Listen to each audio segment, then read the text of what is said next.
Do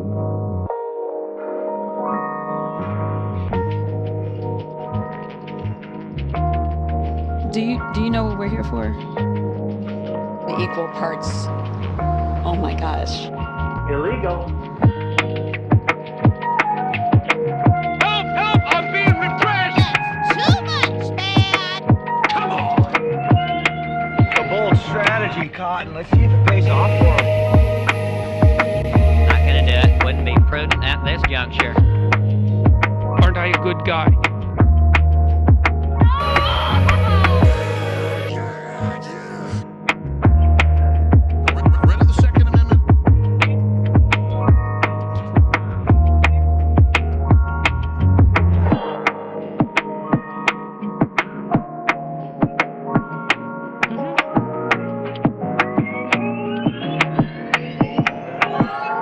Consequences.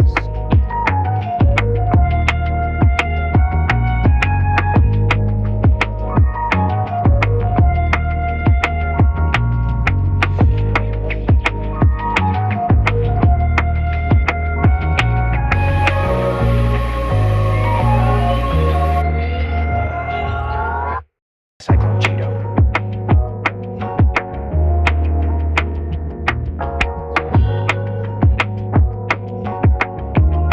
I did everything right and they indicted me. Well, first of all, some of the things that I say will be incorrect. Come on! What you talking about? I made a huge tiny mistake.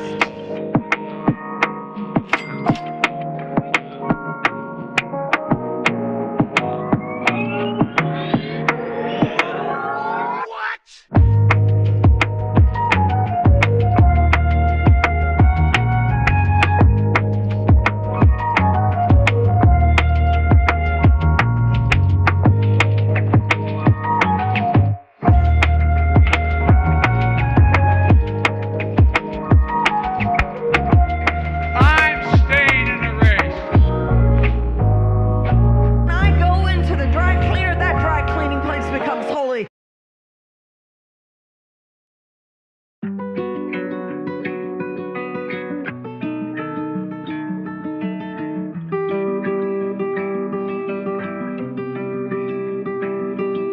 There's no point in you betraying your future self to gratify your present self. It's a stupid game.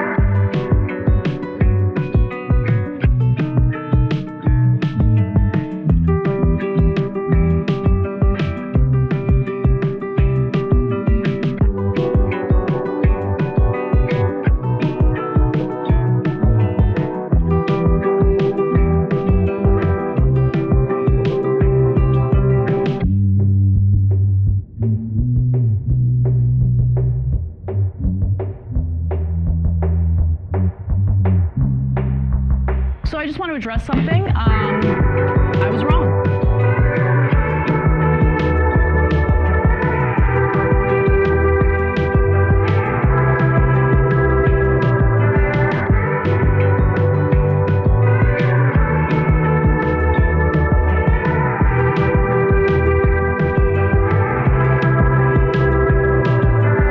Welcome to the resistance.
for you already. I don't know if you know this.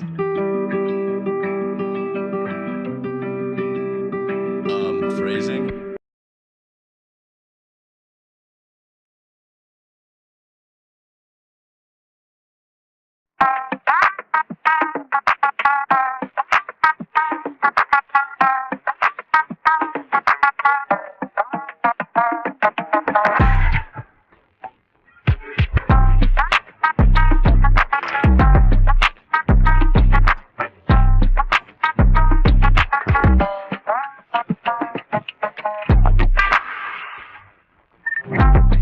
I don't want reality.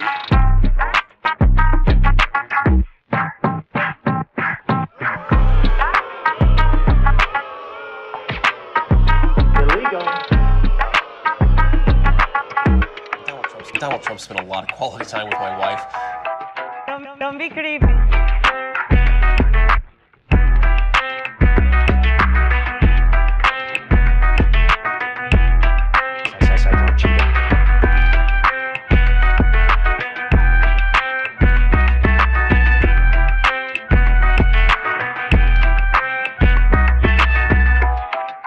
Climate and everything are the same word. You should be ashamed of yourself for having that thought. Give me a joke.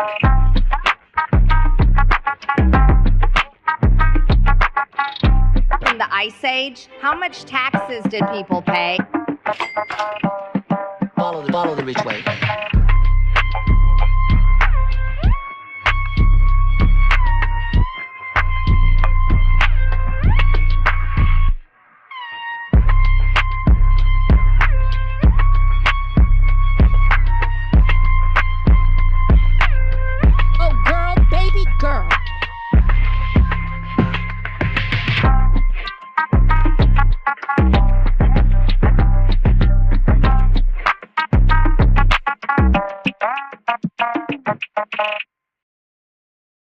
Winter is coming.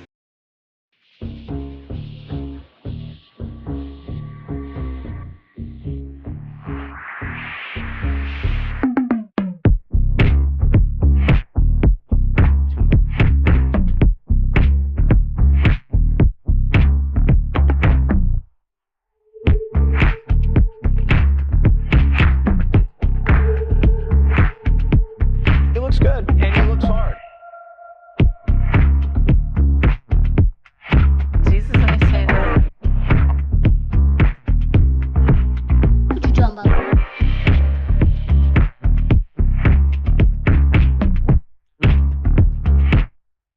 Break now.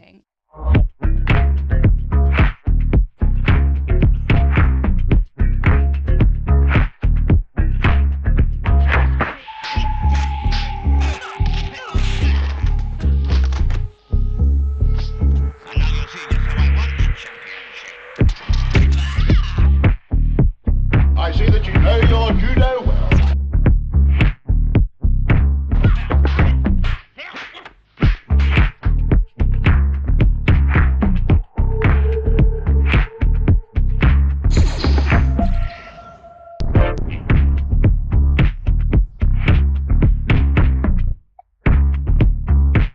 It's a great day.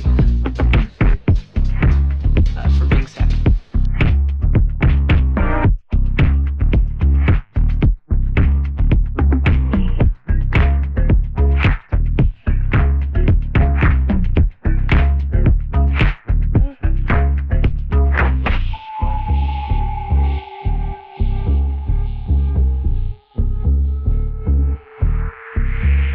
Facebook.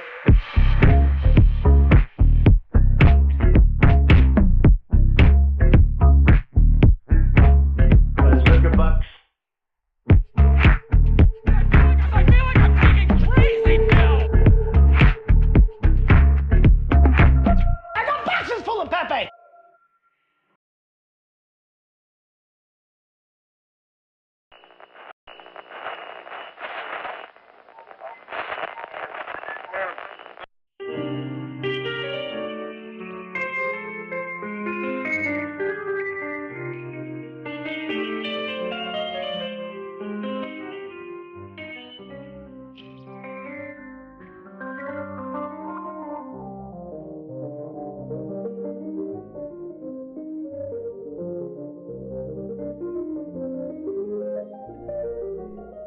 Alright. Looks like we're here again. Good to see you, folks. Floating still, somewhere between Earth and space, wondering what it is that's going on out there. So much to do, so much to talk about, and I suppose we just better get right to it, as I say. Of course, always buckle up those seatbelts, space fams. Safety first on these flights.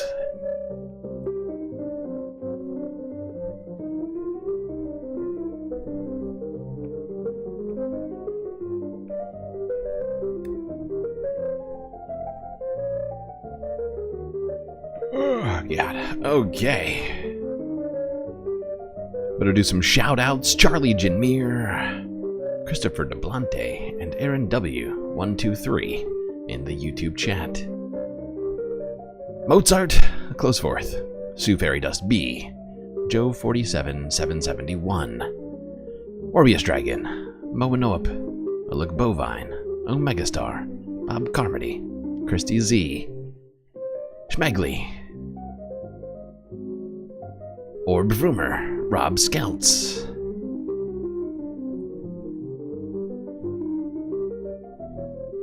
PB,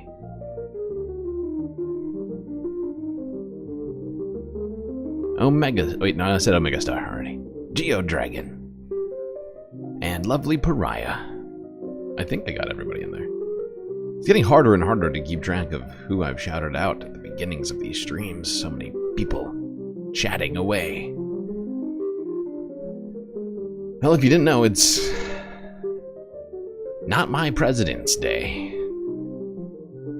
That's why banks are closed and other things like that. Might have noticed. And in the wake of everything that's been going on, people have been coming out in the streets to show their lack of support for what Donald Trump and Elon Musk have been doing to our government. Suppose we better start there, huh?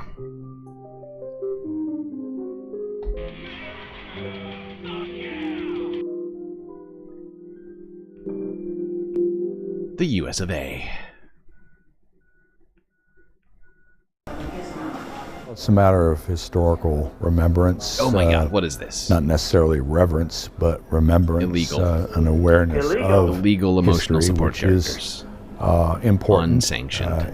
In reminding us of the changes that have occurred in our society and the challenges and crises that have occurred during our history. Sometimes Washington Lincoln or Lincoln Washington Day, because the birthday of Abraham Lincoln is only 10 days apart from Washington's birthday on February 22nd, Lincoln's birthday on February 12th. So to honor both of them, they sometimes call it Lincoln Washington Day or President's Day. There is a Missouri holiday on May 8th that applies to some government offices, I believe, on Truman's birthday, May 8th. What a incredibly boring rendition of what President's Day supposedly is about. Thank you, pal. Thank you. Figure we start off with that, because today is technically President's Day, but it's turned into No King's Day very, very quickly. Protests across the country, from coast to coast, from California to Maine, from Colorado to Florida, and everywhere in between. Let's start on the West Coast. Here's Fox 11 Los Angeles. In LA.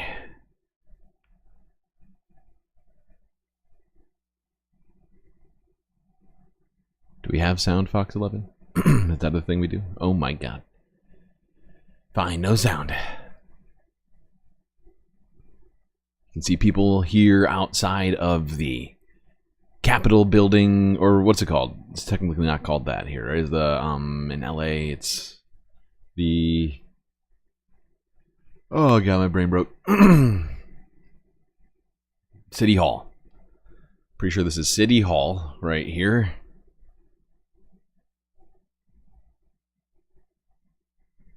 Fox 11 giving us some footage. Is there any sound on this, or is it just It's just going to be this. You guys zooming in and out on on protesters. Okay, that's fine. We can start it off this way.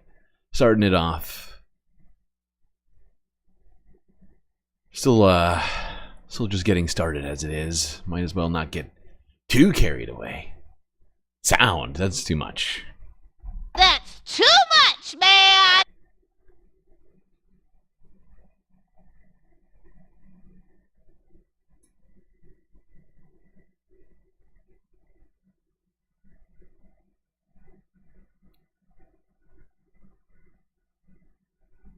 Uh-oh, a flag is falling down.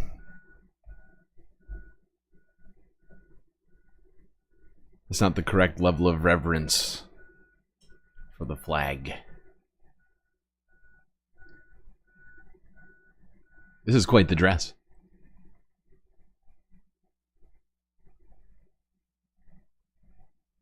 Seems like a combination of Lady Liberty and some fun art going on here. Donald Trump is a Nazi. Actually, Hitler specifically. Got the mustache and everything.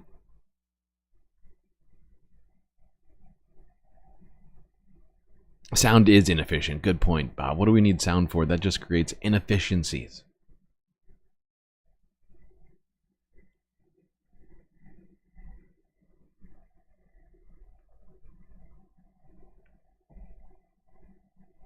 All right, now I'm going to be interspersing the protest footage.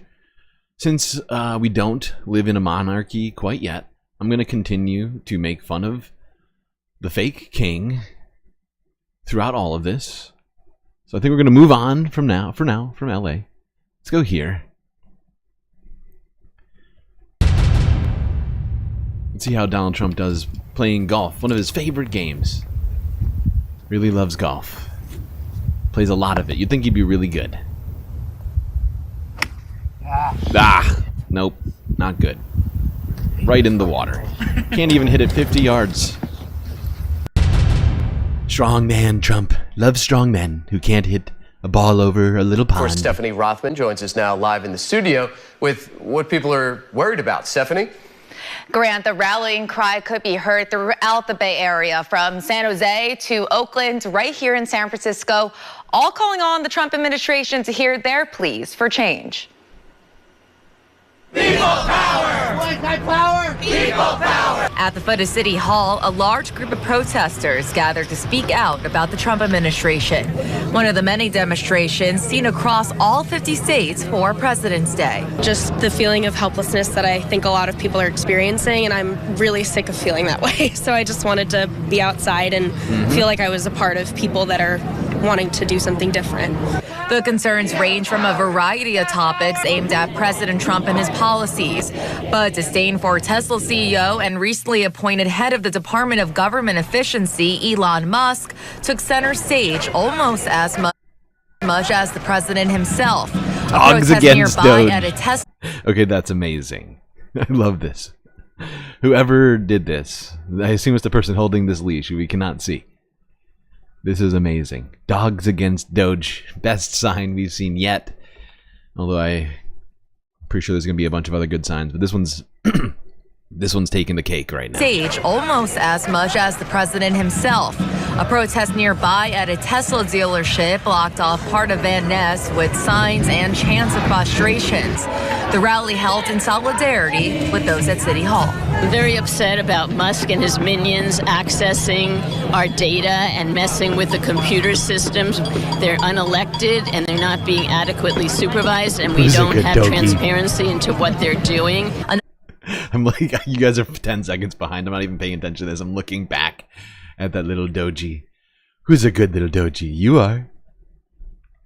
They're not being adequately supervised, and we don't have transparency into what they're doing. Another top priority is threats against transgender rights, immigrants, and health care, emphasizing San Francisco's role as a sanctuary city. My work is just communicating with our patients that nurses have their backs, and we intend to sound the alarm if we find out that healthcare systems are cowering to Trump. there is a coup underway. There is a overturning of our democratic order and a betrayal of our founding fathers, a betrayal of the veterans that fought in World War II, a betrayal of the people that died in World War I, a betrayal of our tradition. The demands met with a call for kindness and civility. It's scary, and it needs to not happen. We need to come together as a country and support each other and not, tear each other down. The grassroots organizers who call for today's protest are having another one next week. So they're asking for a nationwide boycott of making purchases, attending work or school. That's all supposed to happen on Thursday, February 27th. Back to you. All right, thank you. All right.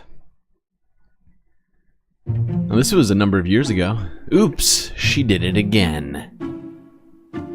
Melania refused to hold Trump's hand for a second time. It's like 7 years ago. First Lady flicked away Donald Trump's hand in Israel. Poor Trumpy. Go fuck yourself. I don't want to hold your stupid hand. No, go away. There we go. All right, now let's go. Now to mass layoffs hitting Colorado's federal workers. Colorado. This time, leaving thousands of U.S. forest and national parks workers without jobs. Denver 7's Christian Lopez was at another protest today outside Colorado's most popular national park. These snowy conditions did not stop hundreds of people from showing up to Rocky Mountain National Park to protest. They said that massive layoffs and staffing shortages are threatening the future of the park. This is what democracy looks like. Protesters say many of these firings and layoffs happened Friday and are part of President Trump's push to cut federal spending. Many say it was mostly recent hires who were impacted. Several community members came together to show those employees they're standing behind them. Estes Park, which is a town of about 5,000 people, sees millions of park visitors every year. Those who live here tell us it relies on park rangers to protect it. Millions of people, probably around 3 million, come through in the summer, and without those temporary employees, there's no way this park can function. I just wanted to come out and be a voice for saving our parks and our park rangers. Just treat everyone with dignity. We are all in this together. Federal employees, please treat them with dignity. They're just like us. Save our rangers! And we reached out to Rocky Mountain National Park to see just how many people have been impacted by these layoffs and how this could impact their operations, but we have not heard back. Reporting from Estes Park, I'm Christian Lopez, Denver 7. Staying in Colorado. Coloradans gathered on President's Day with messages for the current president, many of them unrepeatable on family TV. The anti-Trump protest is the largest demonstration in Denver since the social justice protests of 2020. Our Mark Salinger was there. On a snowy President's Day in Denver, the president was the target of the protests. Donald Trump has got to go! This is the largest crowd we've seen for a single demonstration in Denver since the 2020 Black Lives Matter movement. Thousands of people protesting Donald Trump and the policies he's enacted since he took office. Everyone has their own reason for being here. It's just a lot of anger and fear. Brianna Bosch owns Blossom and Branch Farm in Lakewood. She worries her small local business won't be able to survive the new tariffs threatened by Trump. Tariffs coming from Canada now. Of course, that hits our fertilizer prices, so all of our potash comes from Canada, so that makes our prices skyrocket. I'm a retiree, 24 years. George Lee comes from a family of veterans. His father served, he served, his son serves. Now he says he's fighting again. I'm not fighting for me. I'm an old guy. I'm 75, but I have two kids. I got a 34-year-old daughter and a 32-year-old son. I'm fighting for them, and my daughter is expecting a baby in August, and I'm hoping for a better world for them. While the number of people here rivaled some protests in 2020, the number of elected officials that joined was far fewer. The governor, mayor, senators, representatives, and most state leaders weren't present to protest the president outside the Capitol walls. It's like Lauren Boebert, of course, and who's the other senator in Colorado? Like we're seeing from the Lauren Boebert's not going to come. That's going to mean a lot more than just coming. Can you imagine, Lauren? Can you imagine Boebert here at the protests? Here and getting on a mic. Ian Thomas Tafoya is a community leader advocating for clean energy. He also ran for mayor of Denver in 2023. Been here before. This isn't our first time with the Trump administration and the impacts and cuts to the key environmental programs that I work so closely with. Trump and Musk have got to go. On a snowy, cold President's Day in Denver, protesters hope marches like this send a message to the White House. Momentum. I want more people to not feel afraid to speak up. There were protests back in the summer of 2020 that saw tens of thousands of people gathering in Civic Center Park. To be clear, today's numbers didn't match that, not even close. But there were still a whole lot of people, the most that we've seen since those BLM movements back in 2020. Though last week's protests against the ICE raids here in Colorado also turned out to be quite big. Organizers tell me they're trying to put more protests together in the future, Kyle. It can be sometimes. Okay.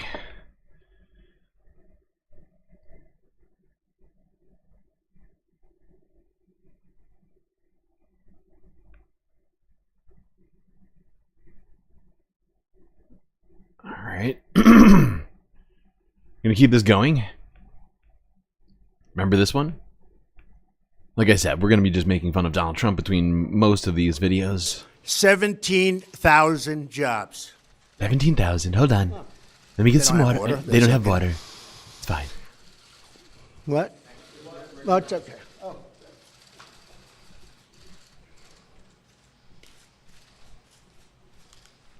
Gotta have two hands. It's tough. It's a big bottle. Big bottle. Japanese Teeny, tiny manufacturers, hands. Toyota and Mazda. All right, let's go to Atlanta. Meanwhile, protesters are gathering across the country tonight, including here in Atlanta, to rally against President Donald Trump and his policies. The protest, called No Kings on President's Day, was organized by the 50-51 movement, which stands for 50 protests, 50 states, and one movement. There we go. Atlanta, the shortest of all the clips.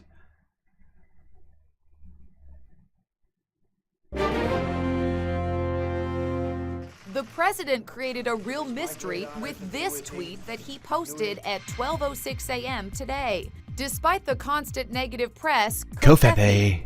Everyone's having a blast trying to figure out what he meant. I think it's Kofifi. There it is. Okay, Yeah. Oh, yeah. Okay. Yeah. That's great. Kofefi, we're going to let you make the call this Kofif. morning. Who was saying It is Kofif? possible Trump meant to say coverage, That is but it came out not Kofefi. correct. The president seemed to be enjoying the back and forth. At 6:09 a.m., he sent out this tweet. Who can figure out the true meaning of Kofefi? Enjoy. That's who we have as king. Kofefi president. All right, we're going to stay in the South. Let's go from Atlanta to South Florida now. More protests on No King's Day here. Top now at 5:30, President's Day marking nearly 1 month into Donald Trump's second term in the White House. And throughout the nation, protesters taking to the streets opposing some of the president's policies. Good evening. Thanks for tuning in. I'm Jim Barry. And I'm Chelsea Jones in for Naja Sherman. Those rallies also reaching here in South Florida. CBS News Miami Steve Majuri asked protesters what brought them out to Bayfront Park in Miami. Today is President's Day, but protesters at Miami's Torch of Friendship called it No King's Day. When our rights are under attack, what do we do? Stand up, fight back! Charles Bernstein opposes the flurry of new policies ushered in during the second term of the Trump presidency, including his most recent cabinet member, Robert F. Kennedy Jr. He was confirmed as Secretary of Health and Human Services last week. It seems like his policies are guaranteed to damage this country because of the people he's picking for his cabinet. Alyssa Vaughn is a college student and fears that the removal of temporary protective status will impact her school friends from Venezuela.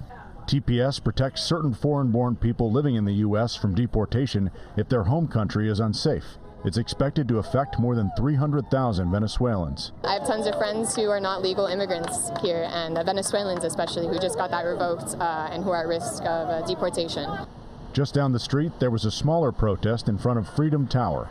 Stephanie Rupp is hoping the rift between the two parties can end. Oh, I've lost a lot of friends, and my son didn't speak to me for more than a year. Rupp says despite the division, it won't deter her from speaking out. My mouth is my weapon, and I just keep on protesting I've been doing this for years. Protesters had a list of demands. They included launching investigations into the president's cabinet picks and overturning the executive orders by the president. Now, up in West Palm Beach, there were demonstrations in favor of the president, including one outside of... Yeah, outside of his golf course. Of course, his little, his golf course has people hanging out outside of it constantly with bullhorns telling Donald Trump to keep doing the things he was doing. His most ardent and insane supporters.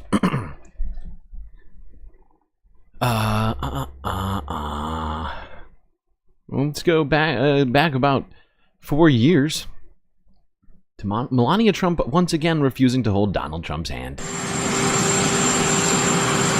I'll never get sick of these.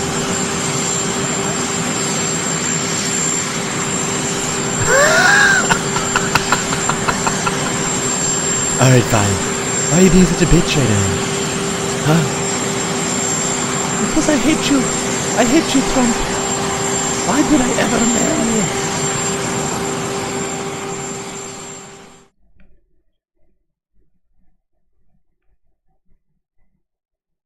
Alright. Now let's go back north to Boston. You need to come join us. Because it is only when all the decent people from all the different groups, Trump fans,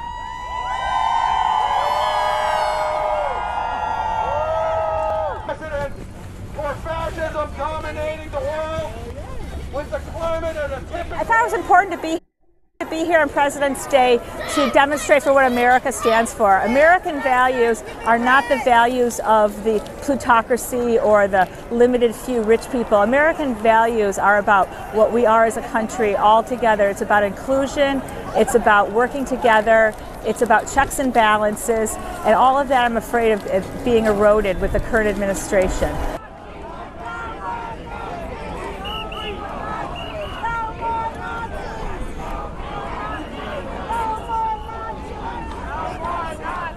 It felt like I could finally see how many of us there are and how many of us are unhappy with the way that this country is moving. It's disappointing, truly, and I thought we'd already been through this.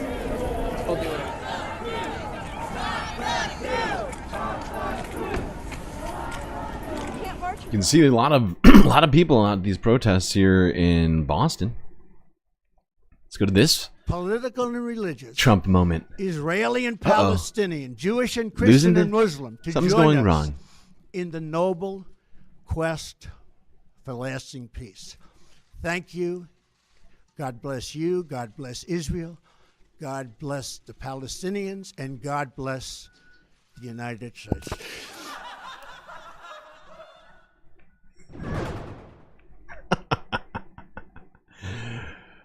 Whoopsies, lost something there.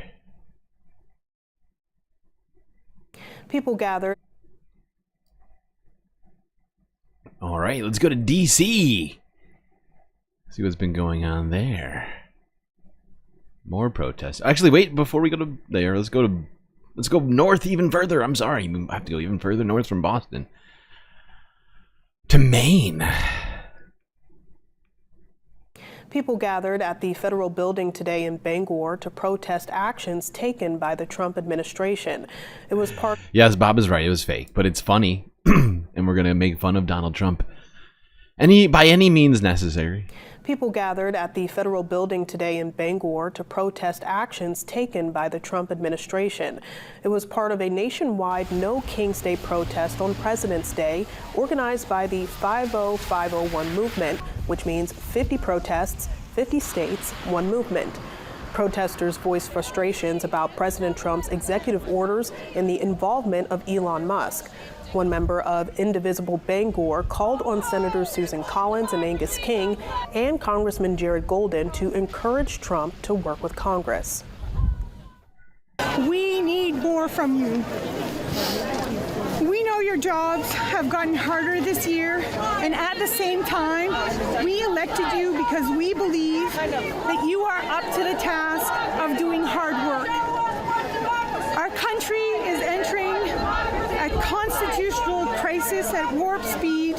Illegal. It more than frustrates me to have to remind any of you that none of what is happening right now inside our government is business as usual. Similar gatherings took place across the state today, including at the State House in Augusta. In Augusta. Okay. Well, that's embarrassing. What's that stuck to President Trump's shoe as he boards Air Force One? How does that happen? How does nobody see that happening? It happened as the president climbed out of his limo in Minneapolis to fly on to his next stop, a rally in Rochester, Minnesota. And there it is, the piece of paper flapping on his heel as he heads up the stairs. The president turns to wave. And just as he disappears inside, the paper falls off. Moments later, a congressional candidate traveling with the president picks it up. Social media is going bonkers. That's not toilet paper, it's the Constitution, goes one tweet. But another asks, why didn't anyone tell him? So what is it? According to the guy who picked it up, it was not toilet paper. It wasn't toilet paper. It was a small, squarish, moist, wet piece of paper. It was a small, squarish, moist, wet piece of paper. I guess when it's not in proximity to a toilet, it's different. Omega Star, thank you for the super chat. Free Luigi. Free Luigi!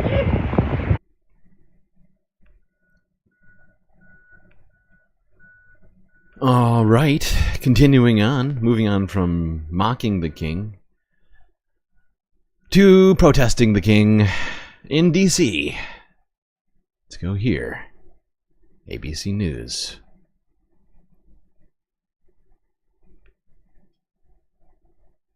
His slash and burn of bureaucracy and now federal workers caught up in Trump's mass layoffs are unsure of what to do next. Good afternoon, everyone. I'm Kira Phillips. Thousands of government workers reeling from the chaos of the Trump-Musk effect and its aggressive effort to shrink the federal workforce. We just have no information. We were just basically tossed out on the streets. And so that has been angering and heartbreaking. And our pay stopped the day we got the termination letter. So we're all without a paycheck as of Tuesday. And today, sources inside the Federal Aviation Administration tell ABC that hundreds of workers were let go despite massive staffing issues at the FAA. The union's president calling the decision unconscionable, especially in the wake of Illegal. 3 deadly plane accidents in the past month. Also today, billionaire Elon Musk targeting access to detailed financial information about U.S. taxpayers at the IRS. Our Jay O'Brien usually covers the Hill, but today he is in the middle of a protest over these mass layoffs. Jay, tell us about where you are. Yeah, we are standing just in view of the Capitol, Kira, and you can hear the chant actually go up around me of "Do your job," and that is in reference to the protesters tell us here, the people who work in this building right here, the United States Capitol. We've also heard of chant after chant of where is Congress, asking for some kind of congressional oversight into this massive overhaul of the federal government that President Trump and Elon Musk are engineering. There are federal workers here in the crowd. Some of them have even been fired in recent days, they tell us. And one of the sentiments we hear from those here is, of course, opposition to this effort of Trump and Musk to overhaul the federal government, but also a sense that this is far from over yet. I've talked to people here. I've also talked to people across the country, federal workers, who say it's their understanding from talking to their colleagues and seeing these actions that this is only one of the early phases of these terminations, Kira, and they are preparing for many more. So Elon Musk and DOGE now seeking access to personal taxpayer data. Why do they need that information, Jay? And is that even legal? Well, this is reporting that was driven by our Ann Flaherty, Kira. And Elon Musk and DOGE have said that they want access to that information to try to look for what they say is fraud in the tax system and other allegations of impropriety like that. But this is data, as Ann has pointed out in her reporting, that is so closely guarded, not just in the federal government, but inside the IRS itself. And it underscores the fact that this has happened in federal agency after federal agency, DOGE staffers either requesting access or being warned that they may request access to sensitive information. I can tell you in my own reporting, something similar has played out at the Department of Energy, which holds U.S. nuclear secrets. There was an internal email that went out to Department of Energy employees saying that if any DOGE personnel asked for access to those sensitive classified areas that house U.S. nuclear secrets, to tell those DOGE personnel that they don't have access. And now the Department of Energy has said no one as DOGE has gotten access to nuclear secrets, but it underscores the fact that a lot of these agencies have very sensitive information, and they're being put in a position now that they've never been put in before, Kieran. Yeah, not great. Not a great situation that we're dealing with right now. Got arsonists in the government just lighting shit on fire. So hot right now. Staying in Washington. Elon Musk has got to go. Elon Musk has got Thousands to go. protested against President Musk and Elon Trump.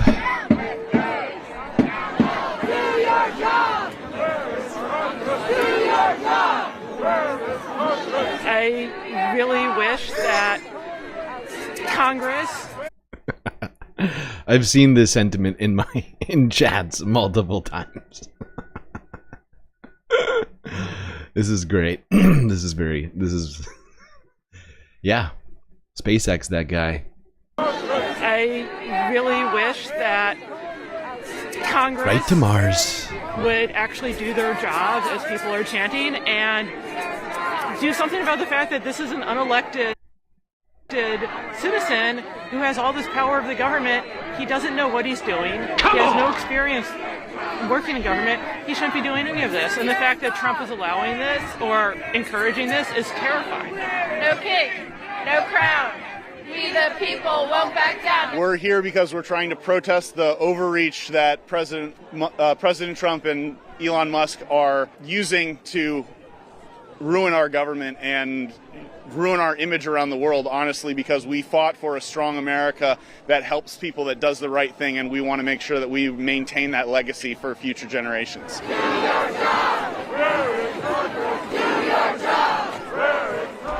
I live in Texas, but I came to D.C. to speak for the children and for all of the young people who deserve a bright future and do not deserve to live in an autocratic world. Illegal. All right. I think I have more protest footage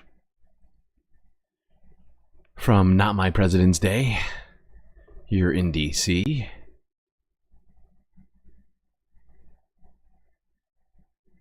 Well, today, protesters against President Donald Trump and his policies organized demonstrations in all 50 states for the second time in 2 weeks.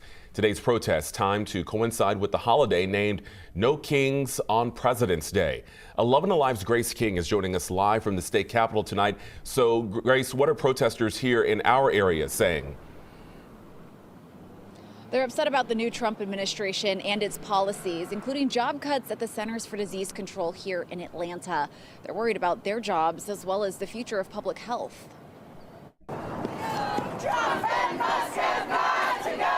At Liberty Plaza, protesters criticizing DOGE, Elon Musk, and the choices they've made. This isn't making people safer. This isn't fun or funny. This isn't, you know, there are a lot of people wondering now if the life's work that they've dedicated to public health. Right Brian Sloan says he's among the hundreds of CDC employees laid off over the weekend. He had just started a probationary communications role in December.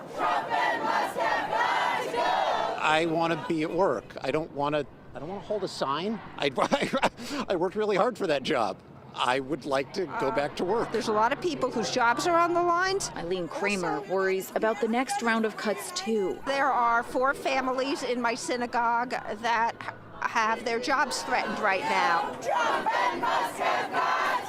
She's worried about their job security and her own health.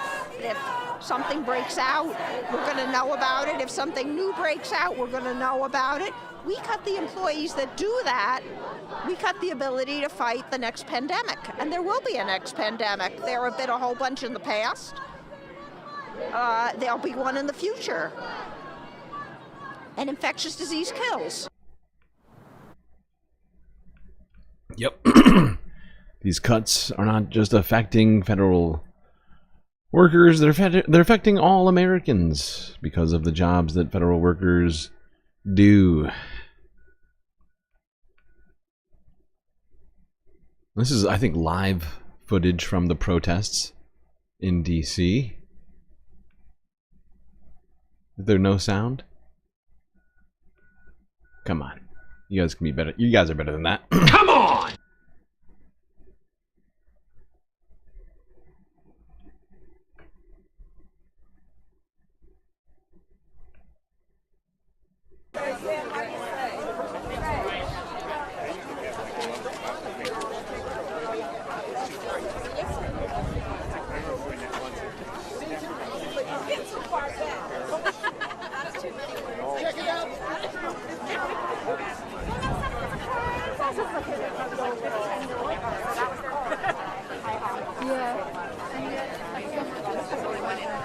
I stole part of it, but you know.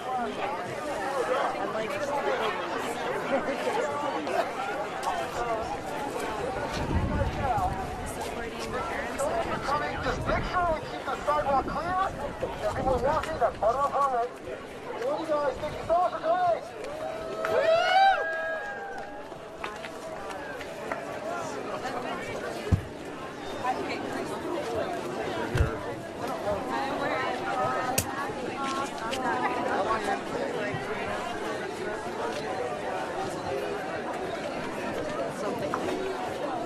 So what's the link?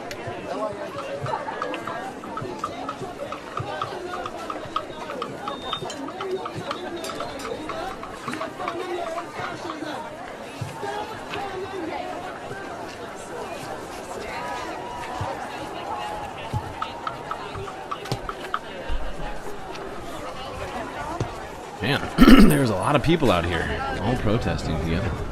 Even a guy in a anonymous mask.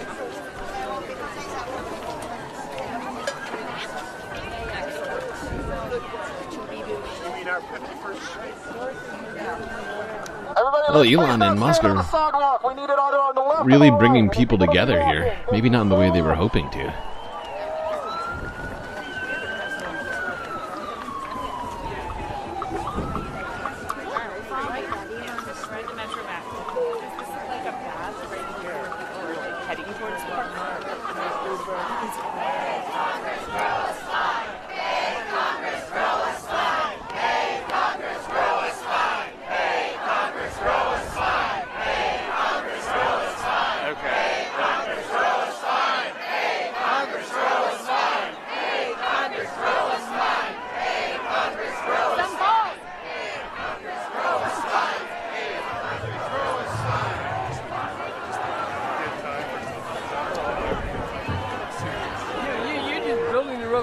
From the ground up. There you go.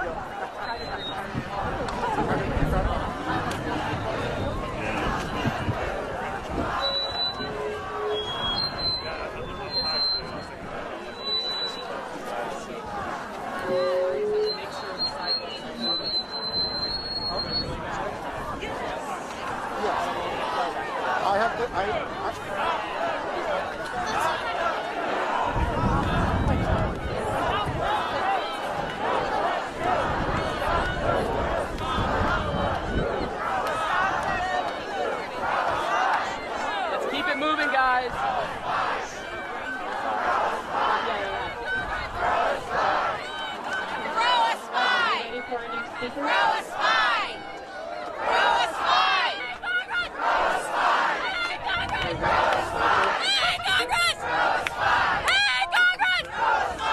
Love that one. Hey, Congress, grow a spine. How about that? Here's that old spine of our elected representatives. They don't even seem to have one share between them all.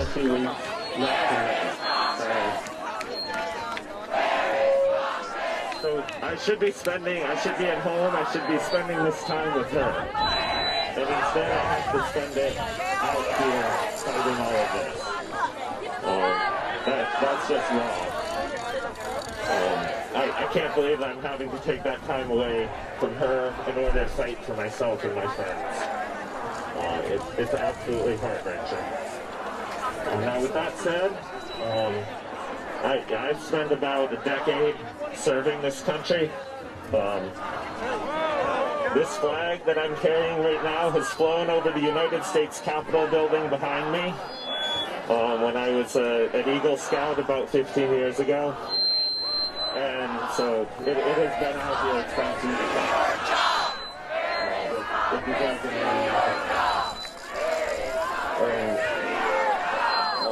I'm a third-generation public servant. My grandparents served in the Army and in the Navy. I have family who are here today who retired from the U.S. Agency for International Development. And every compliment, and I've had quite a few this week after this event, but every compliment that I get on my work, I attribute to their agency, and I attribute to the gold standard that they set for ethics and public service. Do your job! Do your job! Do your job! Do your job! Do your job! Do your job! And it's good to see people rallying together in this moment. We've needed something. And, you know, sometimes the people have to take it in their own hands.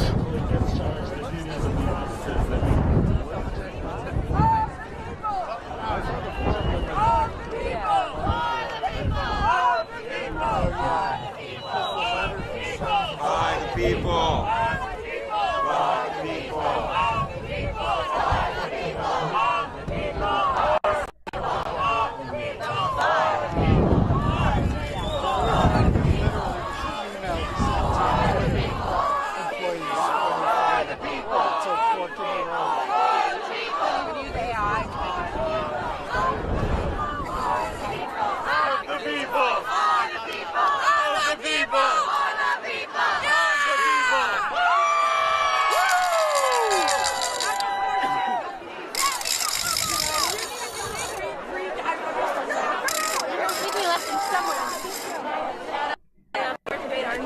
Musk is a rat. Yes. Anonymous! Anonymous! Well done sign, too. Really nice. Hands off my data, computers, jobs, and rights. Yes, that's also great. So many good signs. I would take a picture of that, post it, send it to my girlfriend, because she would really love that. Stand up! Stand up! Fight back! Stand up! Fight back! Stand up! Fight back! So we are the 99% sign. Bringing it back to Occupy Wall Street. That one. This is what democracy looks like! This is what democracy looks like! This is what democracy looks like! Listen. This is what democracy looks like! President not a king, Dems fight back. Old man Donald had a something. I think I know it rhymed. That's parodying.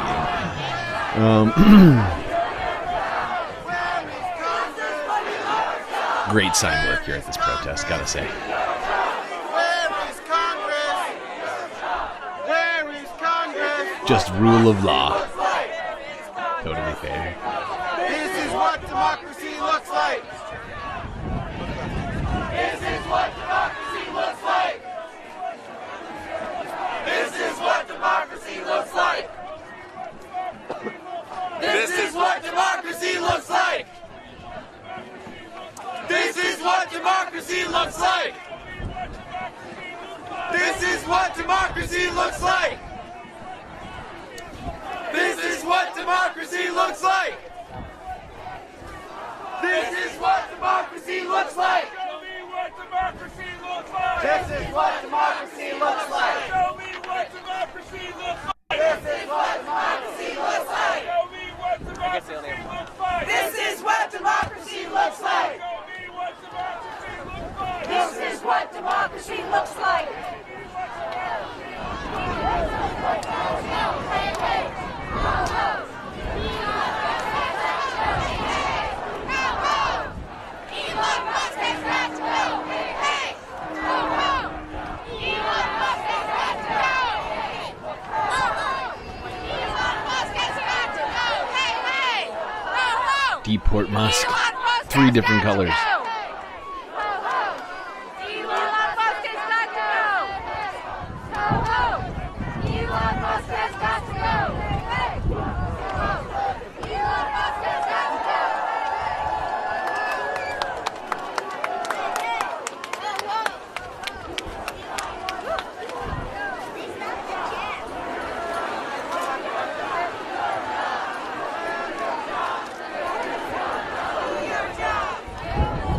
This guy, tri-point at.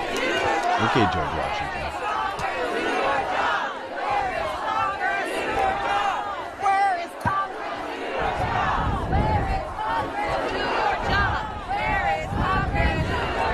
Where is Congress? Do your job.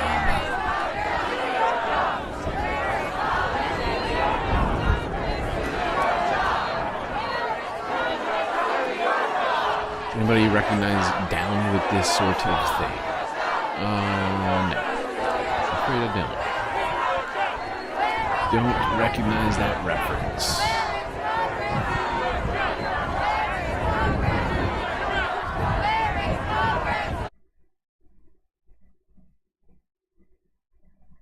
Well, you can see people were out here for quite some time. I'll move it along a little bit. See, I think they have some speakers here standing.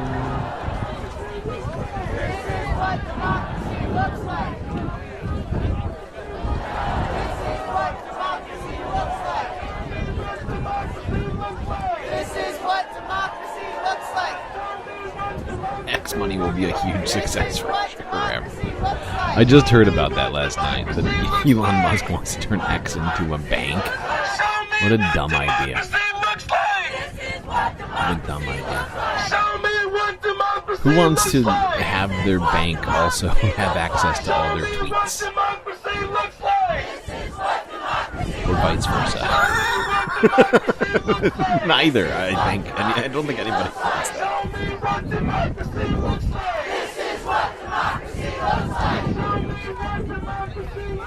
This is what democracy looks like. This is what democracy looks like. Oh, nice. I like this. It'll keep you warmer, too. You know, if everybody keeps walking around the pool here.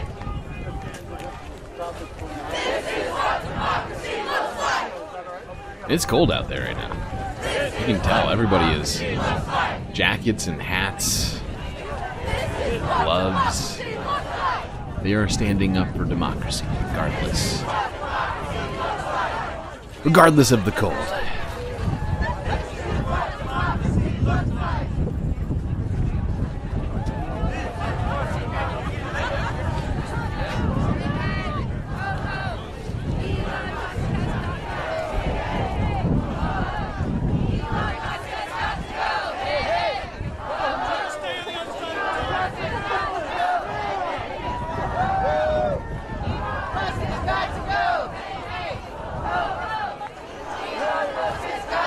diabolical oligarch grifting efficiently. That's a great acronym, thank you. Captain Maryland. Captain Maryland is here. Thank God we have Captain Maryland.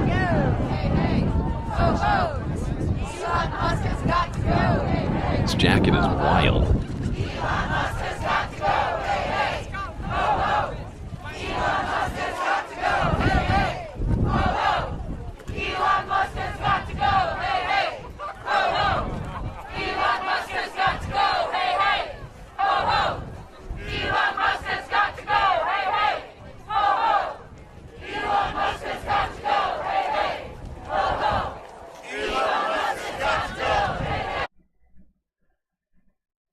All right, we're going to move on from DC, go back to making fun of Donald Trump and all the dumb things he said over the years. A little montage from Politics Joe. President Xi, very good conversations. I liked him a lot. I told him we shot 57 missiles into Syria while he was having chocolate cake. For the people of Puerto Rico. Puerto Rico. We love Puerto Rico. Puerto Rico. And we also love Puerto Rico. He's very stupid. Everybody be based. Finland, and he said we have a much different. We're a forest nation. He called it a forest nation. And they spend a lot of time on raking and cleaning and doing things, and they don't have any problem. And when it is, it's a very small problem. When it is, it's very small. I know everybody's looking at that. Just an entire state to When I rake. went to the courthouse, which is also a prison, in a sense, they signed me in. And I'll tell you, people were crying. People that work there, professionally work there, that have no problems putting in murderers, and they see everybody. It's tough place. And they were crying. They were actually crying. They said, I'm sorry. That will create jobs in the United States.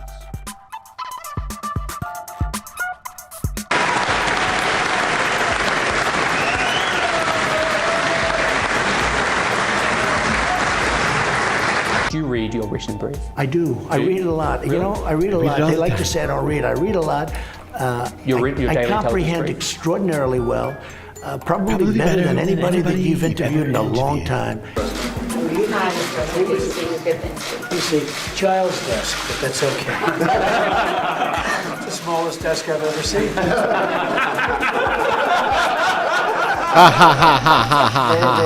That's right. I've been attacked from fronts that nobody ever got attacked on. You know, with fake investigations, fake Russia, Ukraine. Russia, Ukraine.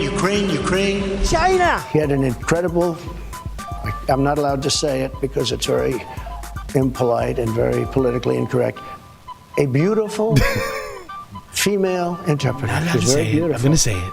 Today, if you say it, they'll say, this is terrible. You're not allowed to say that.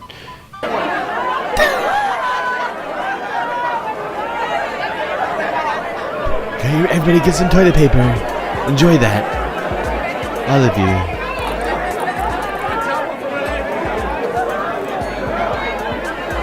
This is going to fix it. Complaining so much about this hurricane. Men and women You have who some have done toilet paper. such a great job in helping with Florence. This is a tough hurricane. One of the wettest we've ever seen from the standpoint of water. So wet. Rarely have Wettest we water had an experience like it. anyone's and ever it certainly seen. is not good. The N-word. Not good. You have two N-words. Can't You have don't water mention that wet. Either one of them. The nuclear word, you know. On Tucker Carlson's podcast, that could have been that N word could have been anything. You have two N-words. You don't mention either one of them. The nuclear word you don't mention because the power is so destructive. And it was 30 or 35 questions. The first questions are very easy. The last questions are much more difficult, like a memory question. It's like you'll go person, woman, man, camera, TV. Person, woman, man, camera, TV. So they say, could you repeat that? So I said, yeah. Person, woman, man, So camera, it's TV. person, woman, man, camera, TV. He did it. He did Okay, it. that's very good. Yay. Let me just tell you about Russia. Russia used to be a thing called the Soviet Union. Because of Afghanistan, they went bankrupt. They became Russia, just so you do understand. Because of okay? Afghanistan. Get out of the way, stupid. I'm more important than you. What's Montenegro? You can't even spell Montenegro.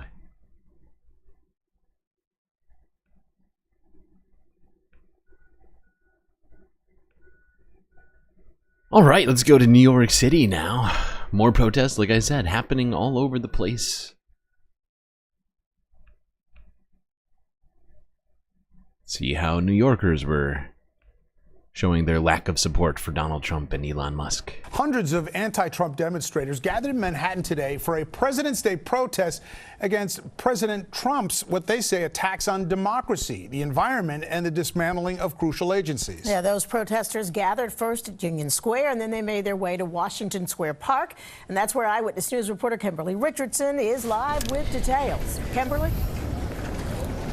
Well, Sandra, this gathering here in Manhattan was sponsored by the group Rise and Resist and really was a carbon copy of similar demonstrations held all across the country today.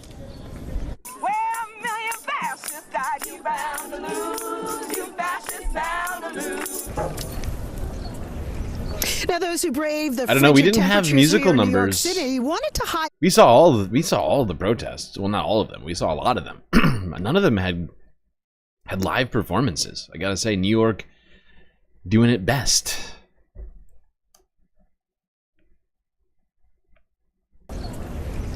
Now, those who brave the frigid temperatures here in New York City wanted to highlight a long list of what many call anti-democratic and illegal actions of the Trump administration.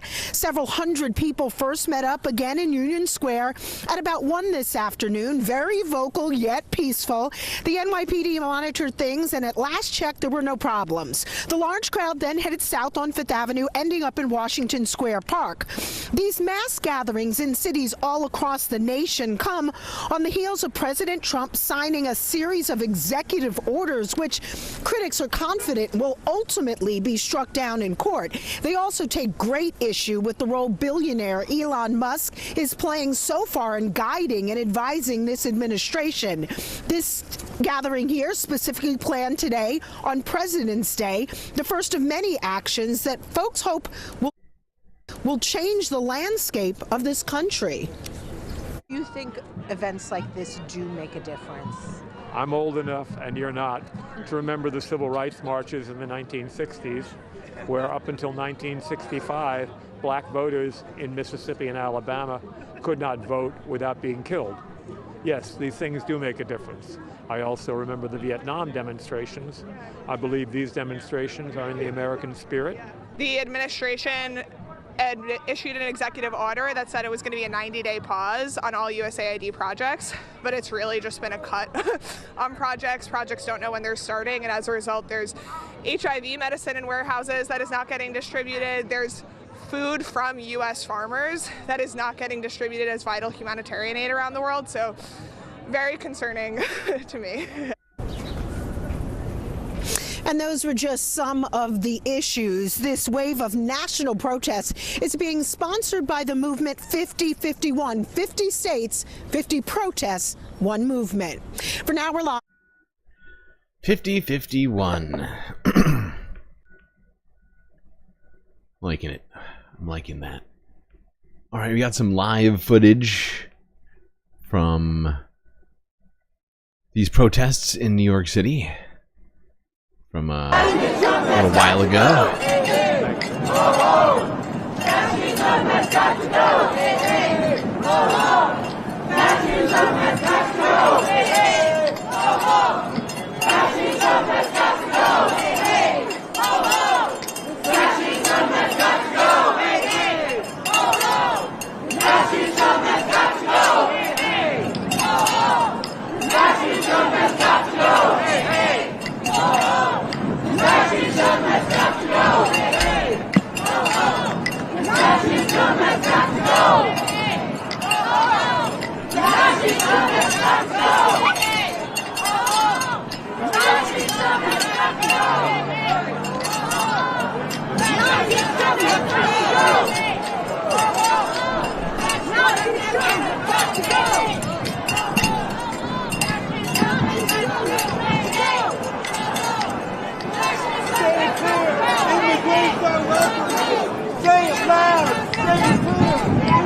All right, everyone, we are live here in New York City. Thousands of people are out today protesting the coup, the GOP coup. Like I said, thousands of people are out today. I will try to get an accurate count when I can. But please smash that like button, share this live stream.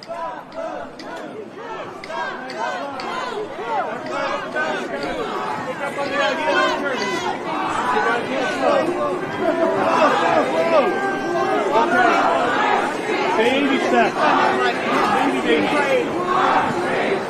Let's see the comments. New York.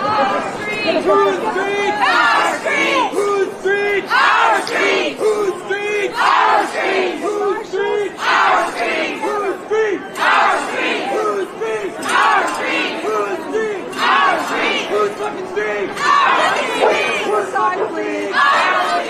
Step to the side so the photographers can get their shots. Hey, hey! Go home!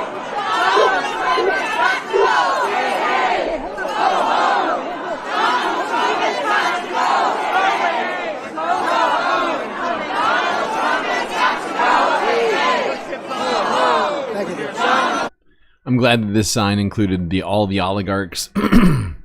I see Zuck, I see Bezos, I see Musk, I see Trump.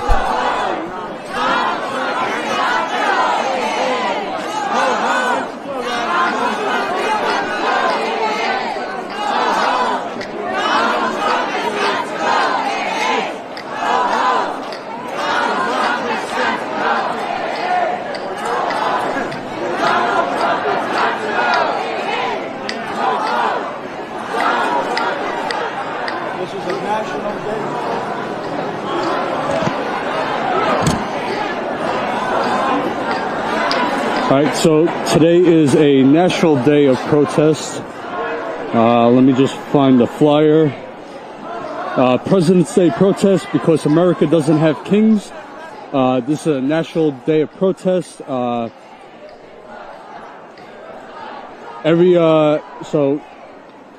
different cities in different states protesting right now.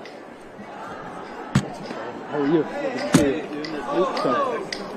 What's up? Hey, hey! Whoa, Stop the coup! Stop the coup! Stop the coup! Here, New York. Status quo. Stop the coup! Stop the coup! Now! Stop the coup! Now! Stop the coup! Now! Stop the coup! Stop the coup! Let the Tigers in! Stop the coup! Stop the coup! Stop the coup! Stop the coup! Stop the coup! Stop the coup! Stop the coup! Stop the coup! Stop the coup! Stop the coup! Stop the coup! Stand behind the banner. Stop the coup! Stop the coup! Stop the coup! Stop the coup! Stop the coup! Stop the coup! All right, I'm gonna skim through. This is like 2 hours of footage.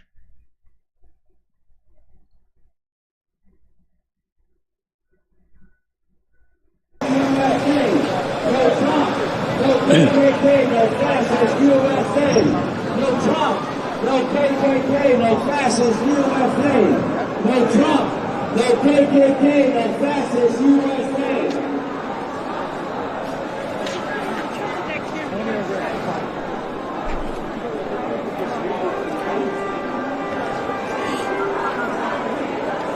Hey, hey, ho, ho, Donald Trump has got to go.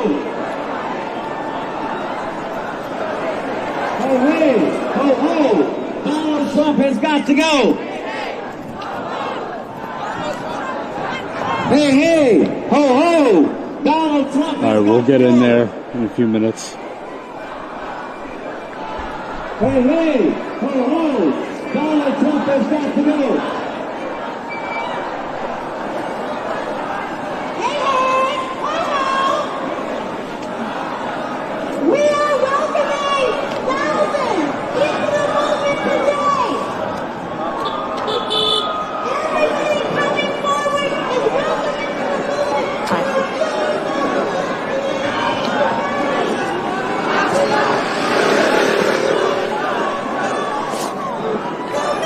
Noise!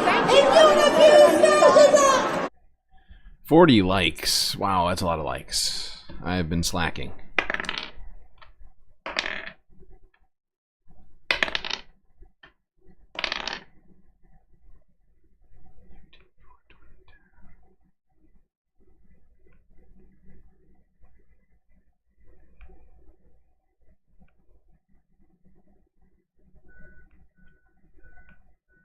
There you go. Support characters engaged. Make some noise if you believe humanity first, not America first.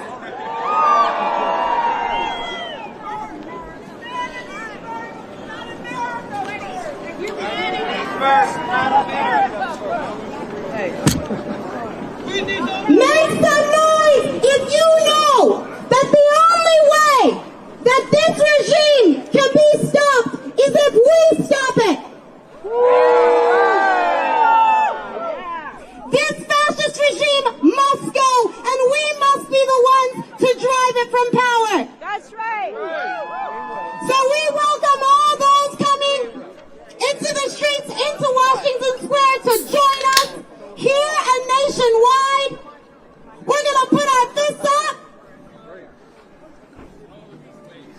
And we're going to declare this to the world today and every day until this regime is driven from power. No! No! No! No! In the name of humanity! In the name of humanity! We refuse to accept! We refuse to accept! A fascist America! A fascist America! The Trump fascist regime! The Trump fascist regime! Must go! Must go! Must go! Must go! Must go! Must go! It must be stopped! We must stop it! We must stop it!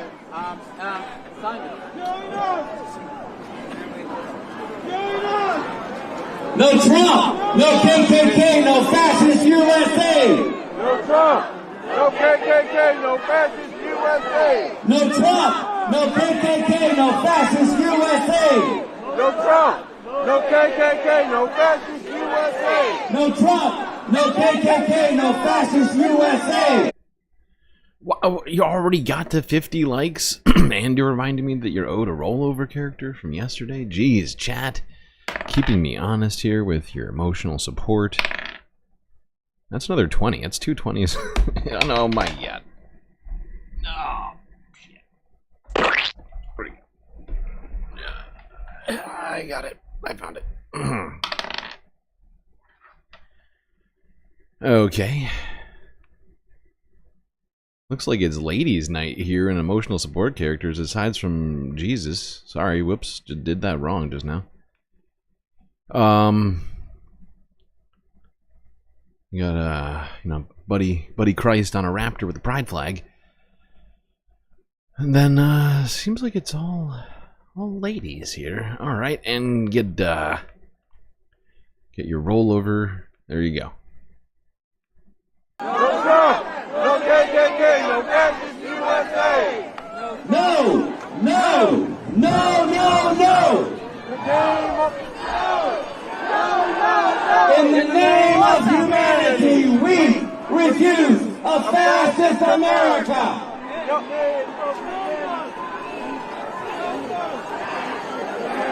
No! No! No!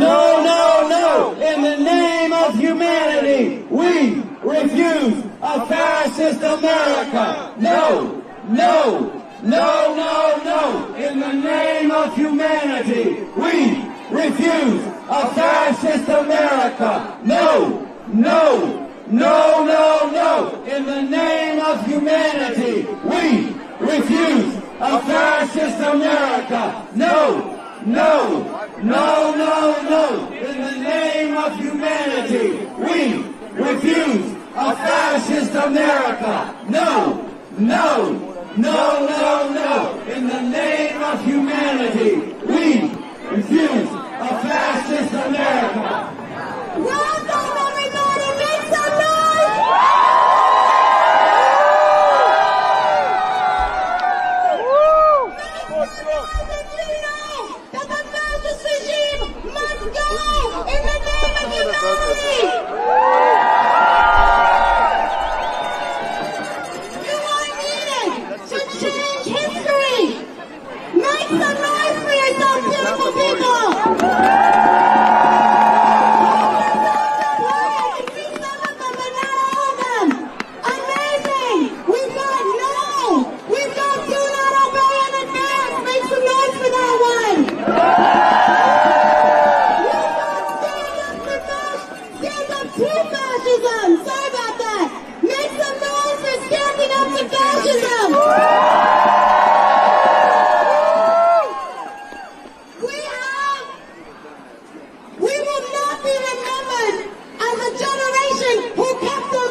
Okay, hold on. I'm going to keep this moving. There's like 2 hours of footage here.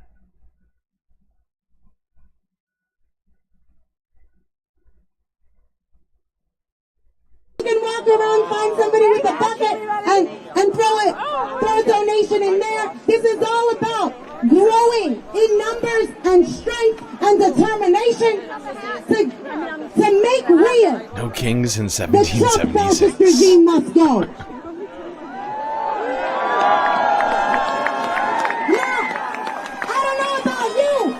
Stop the steal. What about you? Ah, reappropriated slogan. So, what I'm going to ask is that if you're holding a refuse fascism banner, you make yourself visible because I can't see you. So we've got the banner right here. I'm going to pass the microphone to Travis because I don't know where we're going. Okay, like Sam said, we want to march. Why? Because there's a lot of beautiful people here, but there's a lot of people that are not here. We want to take to the streets of New York to bring this message. Are you with me? Do you want to march? We're going to take this message. No, in the name of humanity, we refuse to accept a fascist America. Some of these signs are great. Fascist Donald Trump must go. Fascist Trump must go. Fascist Trump must go. Fascist Trump must go. Fascist Trump must go. Fascist Trump must go. Okay, we need a couple of volunteers. One person we need from Refuse Fascism, and some volunteer here to hold this banner. No, in the name of humanity, we refuse to accept a fascist America. We're going to march with that banner. Now what we're going to do is this. To get out of the park, we're going to go that way, okay? Then we're going to go around to University, up University to 14th, left on University to 6th Avenue, and up 6th Avenue, reaching all the people who've not come out today, reaching all the people that don't realize what danger Super we callous, are in. fascist, Reaching the people racist. who do realize and don't know what to do to take them to the... The Mary Poppins reference. I can't read the whole thing. What does it say? Super callous, racist, fascist, racist, sexist. I cannot read the rest of it. Expialidocious. I have no idea. Looney Tunes resubscribing 9 months in a row. Thanks, Looney. I appreciate you. Reaching the people who do realize and don't know what to do to take them to them this message. In the name of humanity, we refuse to accept a fascist America. Okay, everybody, we're going to take this banner, go over that way toward the beginning, Where are we going? and we're going to start marching. Where to? And we need videographers. Videographers, I urge you to volunteer. Come out here and talk to some of the people who refuse fascism. We need volunteers for videographers. So we're going to head over in that direction to start marching.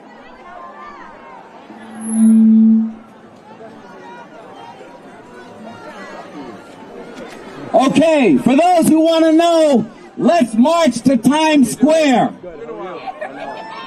Let's march to Times Square. All kinds of people from around the world and around this country come to Times Square. They need to hear you. Fist in the air. Fist in the air. No. No. No. Okay, I'm going to keep it moving. I just want to check out all the parts of this protest here.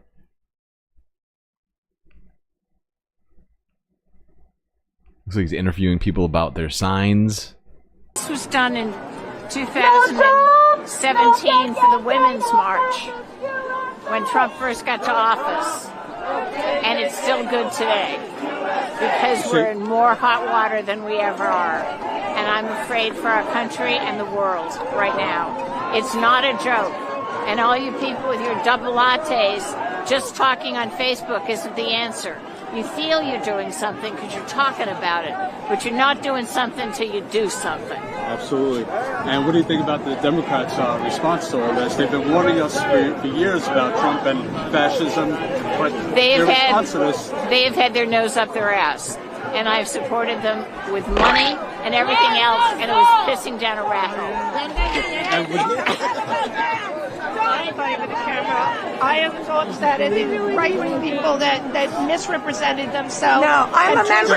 I'm a retired media person. Really? I will talk to you. Want you here. I understand, but if you have some agenda other than just to document what's going on here, I'll talk to you. Yeah. Okay. I lived in Hungary, and I can tell you the first thing that happens is they get rid of the judiciary. The second thing that happens is they erode trust in the media. And the third thing that's going to happen now is they're going to teach your children oh too well about how fabulous America is without looking at the true story so that we learn from mistakes.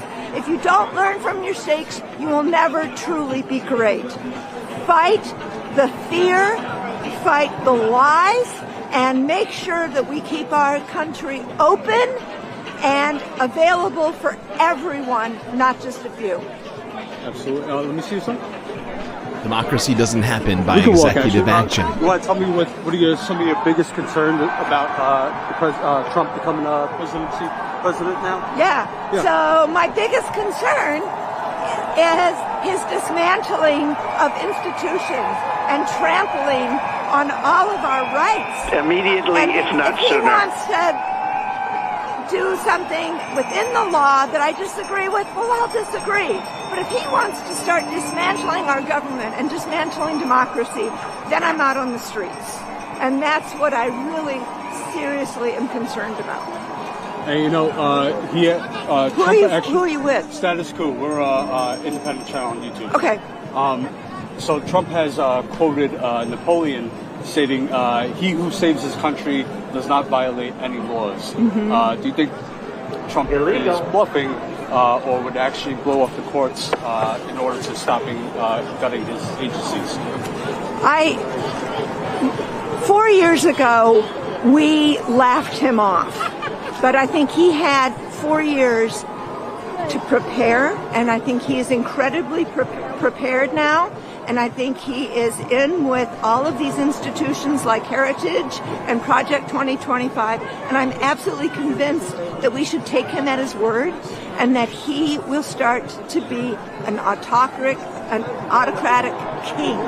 And that we should take him at his word. We should believe him for what he says. And we should fight like hell to make sure that his wishes don't come true. Thank you very much. Great. Thank you. Status quo.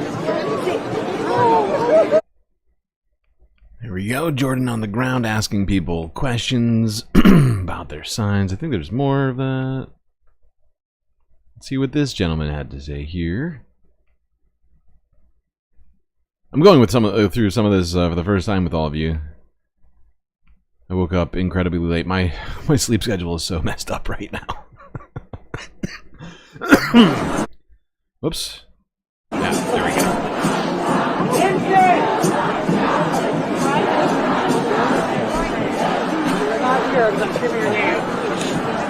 Excuse me. Hey, you have time for a quick interview? Sure. Cool. So just kind of start by telling me what brings you out here today. Just to be out here, to be united with so many people who are against the corruption. Because, in honesty, our collective voice is louder than the disassembling of democracy. What are some of your biggest concerns about Trump's power? I have no idea what Bozy is referencing. What is MS Project? And also, I'm just going to point out that the reason I'm not able to sleep has nothing to do with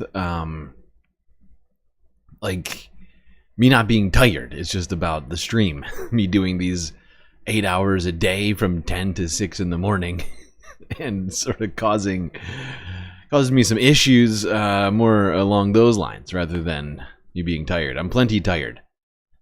So that's Microsoft. Is that what you were for? Microsoft? Yeah, yeah. No. And demolition of the government agencies. Well, I think that almost everybody that he's appointed to his cabinet is grossly unqualified, maybe disqualified. It's going to lead the country into, I think, despair that we're not going to be, it's going to take generations to get out of. I also think that he picks on the weak. He's a bully. He's not going to get anything done. His idea of leadership is divisiveness. And if you learn from history, that's not how you lead. You lead by uniting people. and he is totally unaware of how to do that. Absolutely. And, you know, we had, for years, Democrats have been warning us about fascism, about Trump, you know, but their actions recently have been kind of pretty tame. Would you say so? Yes, absolutely. I think what the problem is, I think the Democrats figure that they could just lay back and Trump's actions would speak for themselves. Trump is one thing. He's a good marketer. And he was able to go at people's primal fears.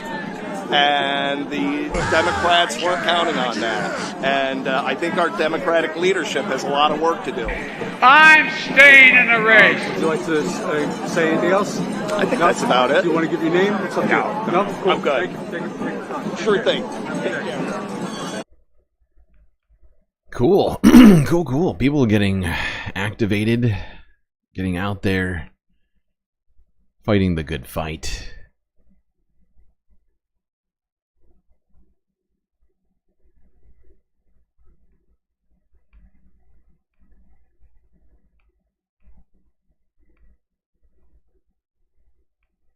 President Vance making comments alluding to possibly disobeying court orders. Do you think Trump is bluffing, or would actually throw off court orders stopping his gunning? Who are you with? It's Status Quo on YouTube. Okay. Yeah. He's already starting to disrupt, ignore the courts. Yeah. He feels he's above it. So, yeah. But I mean, it would be great if the Supreme Court would stand up for us, but I don't think that's going to happen. That's where this has to keep going on. Right. I don't think the courts are going to.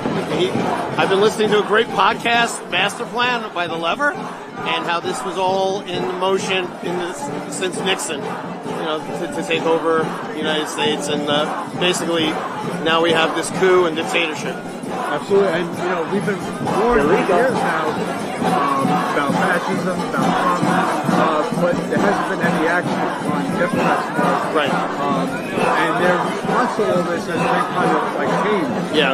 Would you agree? What are your thoughts on that? Yeah, and I've been calling my senators every day, telling them to get a backbone and to just say no to everything and whip up all of. There should be no Democrats voting for any of Trump's nominees, even if they're going to get appointed. I mean, they need to be coming out in the streets with us and standing up to this. They need a backbone. Did your sign say you're a teacher? Yeah. What are some of your concerns about Trump's dismantling of agencies and the power grab? I teach a lot of kids with special needs, so that defunding, that money comes from the federal government, so that money could be gone. Asking us to teach the Bible, perhaps. Erasing the actual history of what happened in this country, and telling us what to teach, what not to teach. Yeah, I feel horrible for the students and what their future is going to be. Yeah, it's horrifying. It is horrifying to think about what the education system is going to look like. I've been wondering myself. I have friends who are educators. One of my best friends in Earth and space, does early developmental, not early developmental, but what's it called? Like developmental learning, like learning disabilities, kids like that.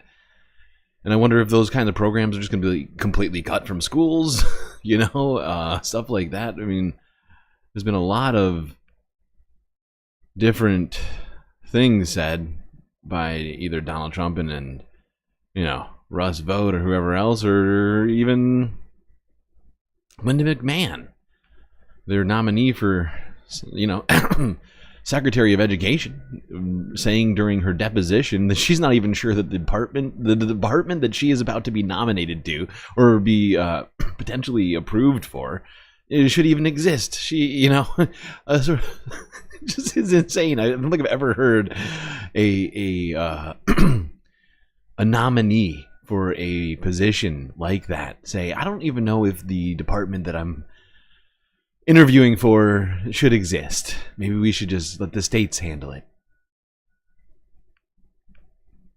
You go right there. All right. So kind of just tell me a little bit here, what's some of your biggest concerns about Trump dismantling the agencies and the power grab?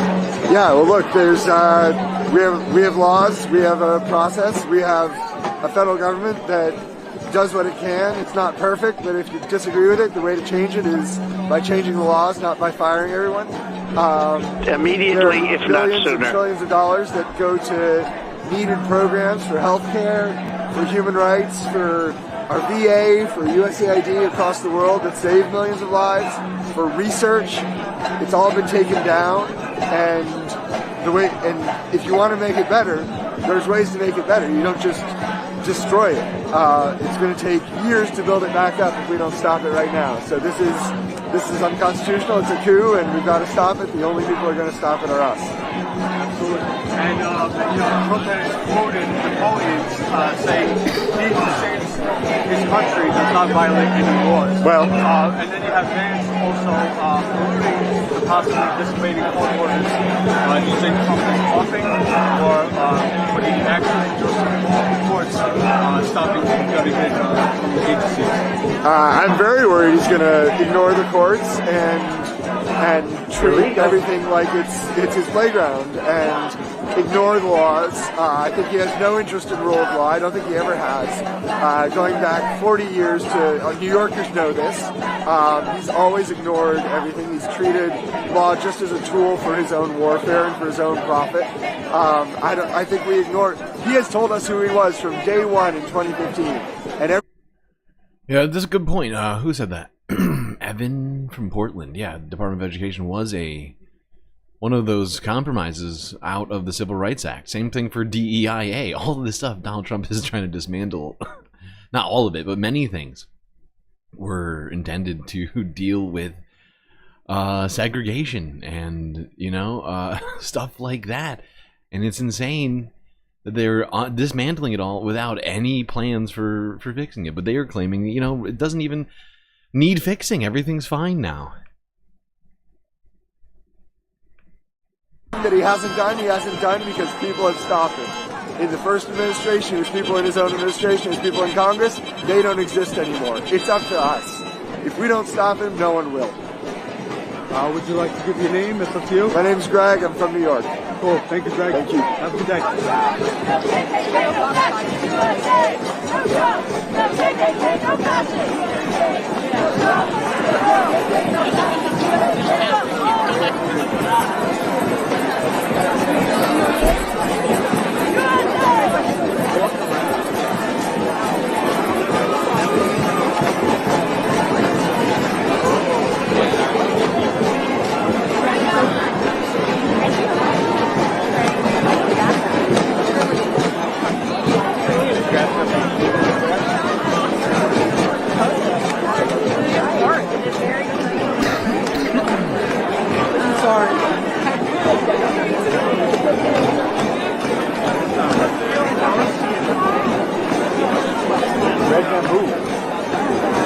Alright, I'm going to keep on scrolling through this till we get to the end here.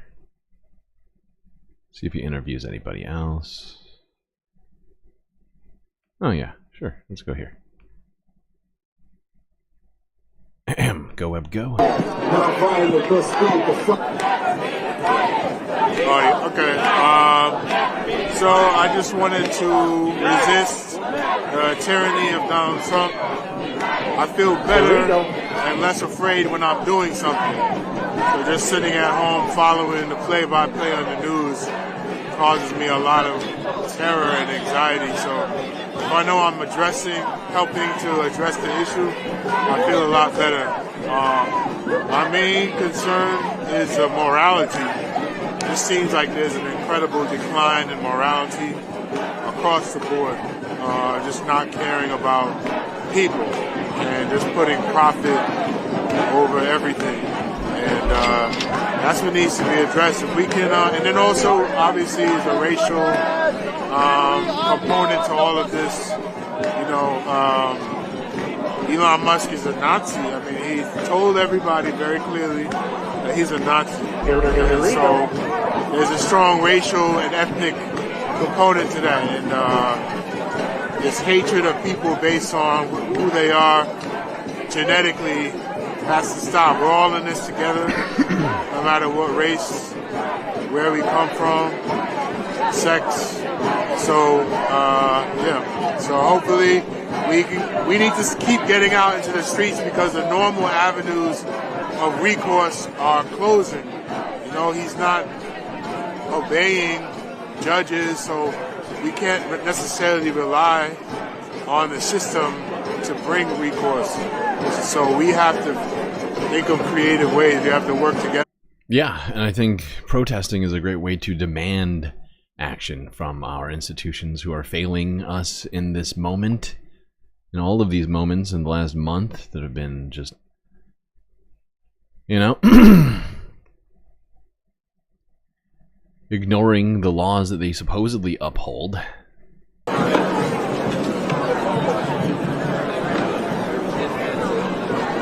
want to talk to me? Thank you. Sure. Yes, Good. of course. Yeah, tell me what brings you out here. Tell me what are your concerns. What are some of your concerns? Yeah, my concerns are that there's an unelected person who is currently apparently in charge of the US government telling the president what to do, and the president just listens to that.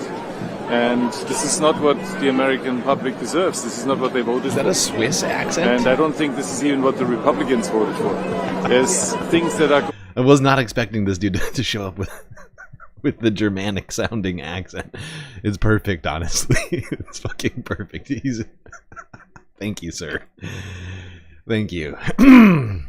And I don't think this is even what the Republicans voted for. There's things that are going on that were not part of the political program, like all this nonsense that's going on with Greenland and renaming the Gulf. It's just a diversion of what these criminals are up to. Absolutely. And yes. it's time that the public wakes up and actually does something about it. And the only mechanism that we have is protesting. And I think it's good that people are coming out for that. Yeah. So. Okay. Getting closer and closer to the end here. Let's see this. Looks like there's a somebody doing a speech here. People I've met, ranging from being Although racist, I have noticed one thing. Sexist, homophobic, and transphobic. I've noticed actually two things. I've noticed that there's no politicians. We haven't seen, I don't think, any politicians, certainly none that I recognized in any of these protests from LA to New York. And I've also noticed, the chat's noticed that as well. I think I noticed a number of people suggesting the same thing. And I have noticed that as we've gone through this. Ranging from being racist, sexist, homophobic, and transphobic. Illegal. At this point, I wouldn't even be surprised if they were hydrophobic. But at a certain point, you have to ask yourself the question, why? As we all know, Trump and Musk are working hard to defund and destroy the Department of Education. Fuck no! It isn't behind the scenes. They've been very public about this. Now imagine that, but on a smaller yet consistent scale happening in red states for years. Red politicians have been defunding education in red states for over a decade in hopes to create a more loyal and controllable group of people. As you can see, it's paid off.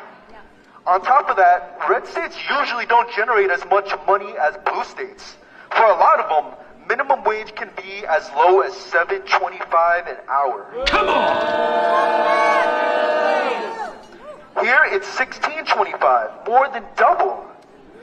New York also has the benefit of CUNY and SUNY, free education. Red states end up losing funding for education. And because of the low rate of pay... You know, I just remembered, this is like, I don't know why, but I think it's because I saw somebody in chat mentioning it. This joke that this guy said, but the hydrophobic joke. We just got done listening to Donald Trump talking about how the wettest water we've ever seen. It's very, very bad. So, yeah, you know what? They might actually literally be afraid of water. It's unclear. The wettest water. End up losing funding for education. And because of the low rate of pay, many can't afford to help their children go to school. They lack many means of funding education. And because of this, they end up being the biggest victims of propaganda. Stuck in an echo chamber of fake news, family members and friends telling them that trans kids are evil, same-sex marriage is against God, and women are lesser than men. We've seen this through Fox News, and we've seen this through President Trump. Look at the country we live in now. Some people say Trump is the closest person to God. It's absolute ludicrousy. And ladies and gentlemen, I am not standing here to justify their actions. But despite everything I just told you, Not they gonna do do it. have Wouldn't be more in prudent common at with this us juncture. than they do have in Trump and Musk.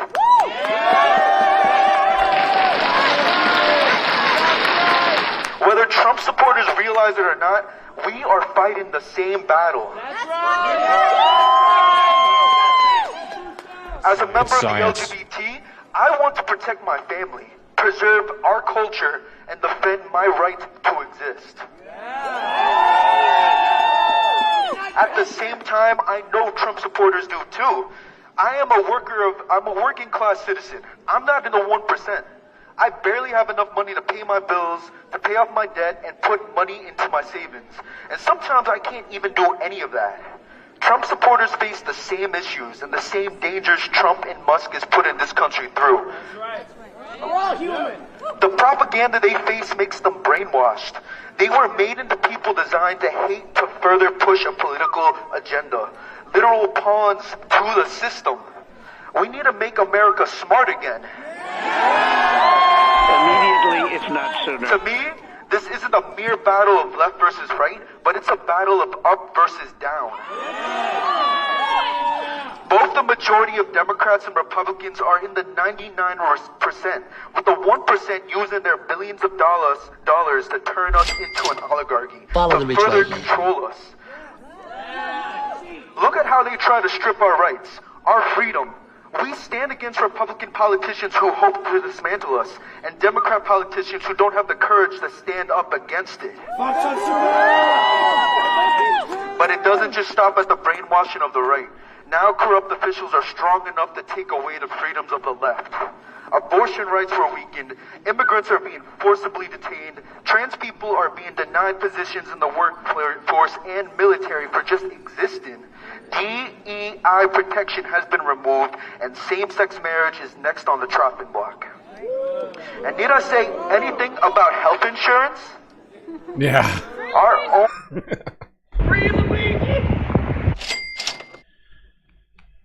Kid is spitting bars over here.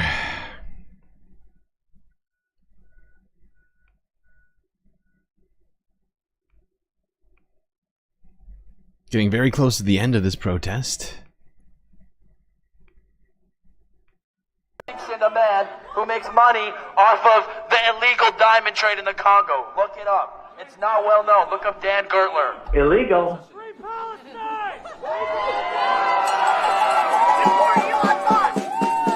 Immediately, if not sooner.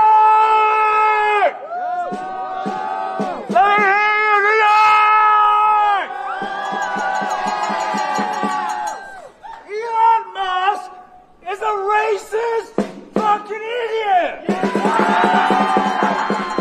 Fuck Elon Musk! Fuck Elon Musk! Fuck Elon Musk! Fuck Elon Musk! Well, first of all, some of the things that I say will be incorrect. Elon Musk! Fuck Elon Musk! Fuck Elon Musk! Fuck Elon Musk! Fuck Elon Musk! Fuck Elon Musk! Fuck Elon Musk! Elon Musk wants to turn you and I into his little slave. Right. Elon Musk is a narcissist. It's science. Elon Musk has narcissistic personality disorder. It's science. Elon Musk is a fucking racist. Right? Elon Musk was not elected by me. Was he elected by you? Was he elected by anybody? But Elon Musk is going into our government, and he is smashing our government. He is smashing our intelligence department. He is smashing our justice department. He is smashing our education department, our consumer protection department. What the fuck? Come on! What the fuck? What the fuck? What the fuck? What the fuck? What the fuck? What the fuck? Jesus! Are you mad? That's how I feel some days. Jesus Christ. Anybody listening? There you go. That was Status Quo's coverage of the protests in NYC. Before we take a break, I figured we would go back to just making fun of Donald Trump. You may think that he's the king, but we still have free speech, so we're still gonna make fun of him.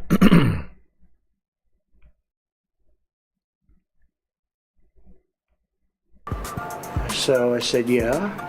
So it's person, woman, man, camera, TV. Okay, that's very good. Let me just tell you about Russia. Russia used to be a thing called the Soviet Union. Because of Afghanistan, they went bankrupt. They became Russia, just so you do understand, okay? Get out of here, pal.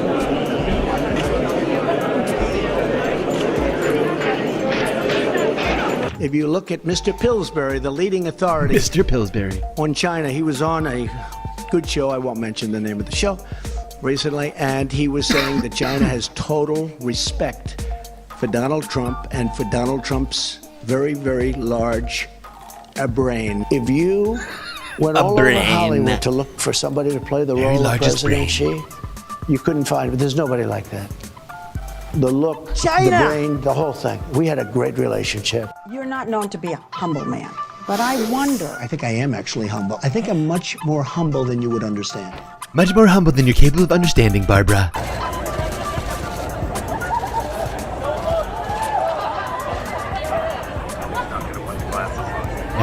That hurt. I just looked at the sun. It hurt. You're right. It was like, maybe I should have put the glasses on. There we go. Found him. Found him. It's fine. If you get it in order, you get extra points. If you, okay, now he's asking you other questions, and then 10 minutes, 15, 20 minutes later, they say, remember the first question? Not the first, but the 10th question? Give us that again. Can you do that again? And you go person, woman, man. Person, woman, man. Camera, TV. Camera, TV. If you get it in order, you get extra points. They said nobody gets it in order. It's actually Nobody not that ever easy, gets but it. for me it was easy. I want to make sure that.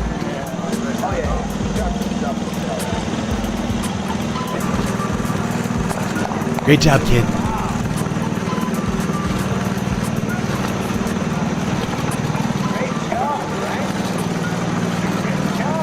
Is only looking at Trump, yet Joe Biden took massive amounts more documents.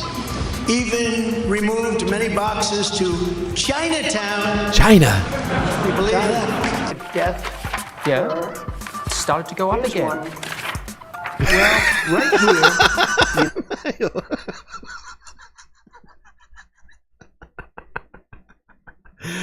Oh God, Donald Trump shifting those papers around, trying to make the graph look right to him is hilarious. I gotta watch it again.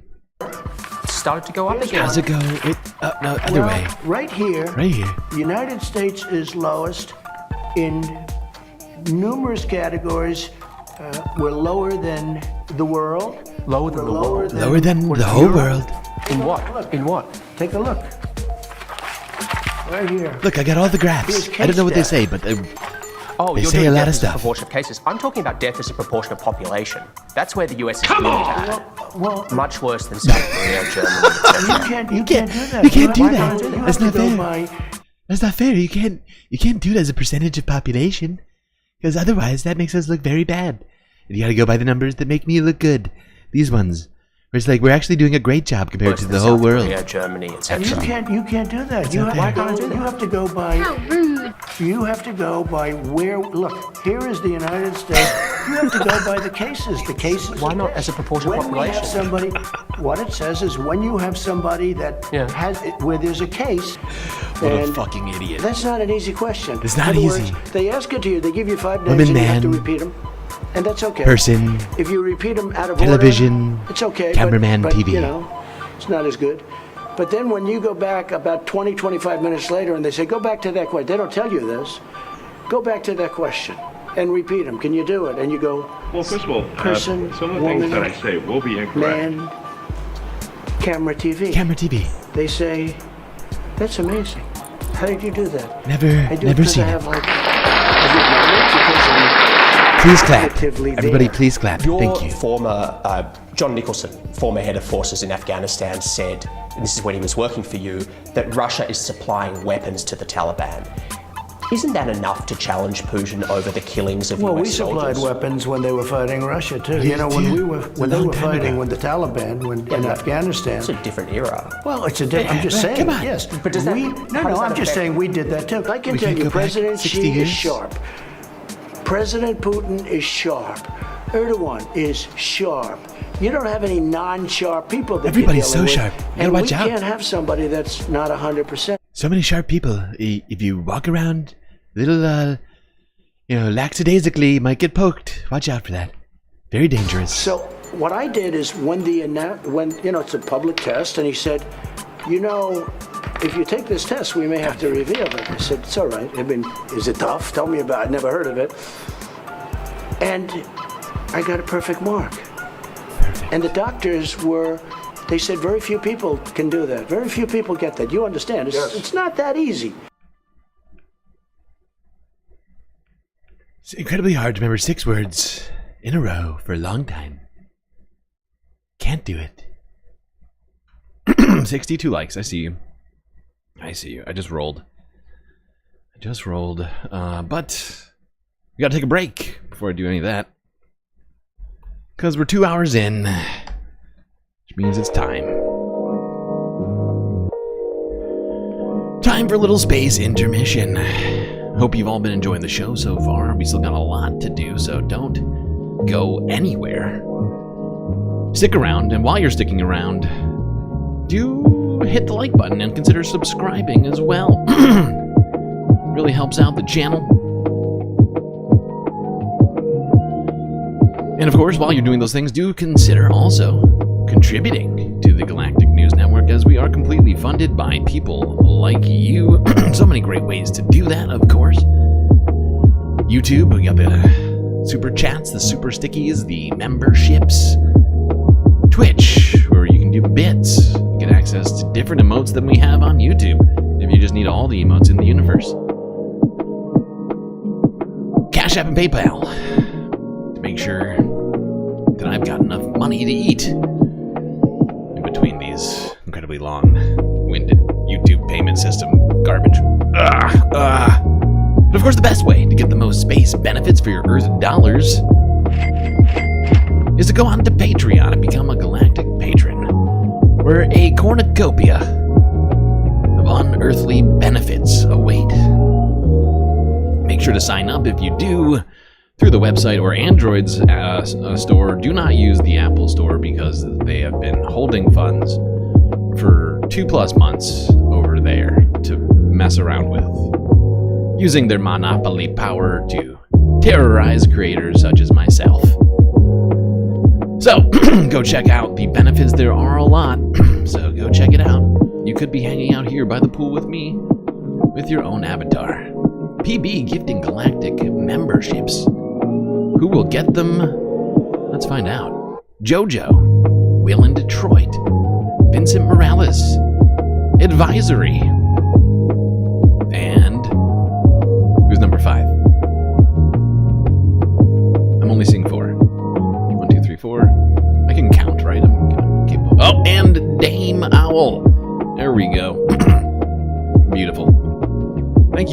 getting us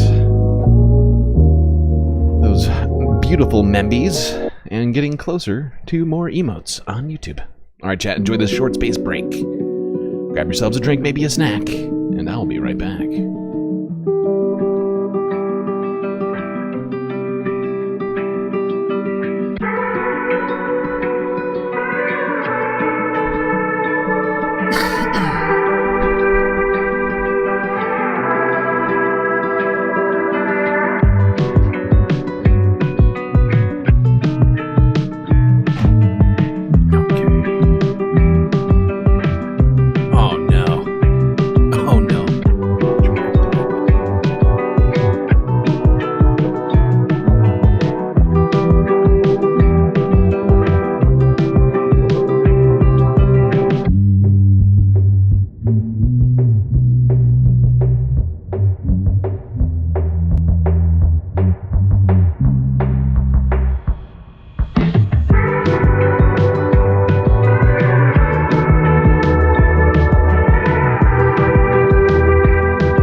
I'm back, chat. You know what that means.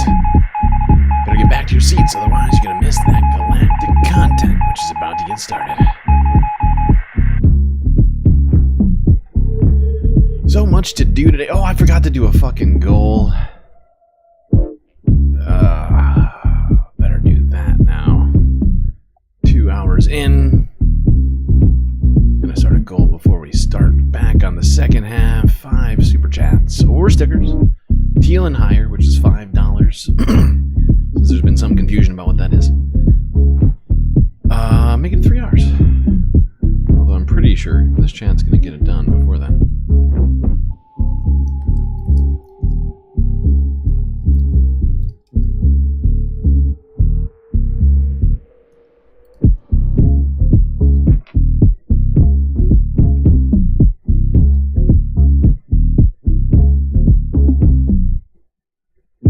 Alright, goal engaged. How far behind is the stream? I actually don't know, because I'm not even in the office. Gotta go to the office. Alright. Once again, thank you, PP, for the gifted galactic membies. I'm sure the space fams will appreciate that.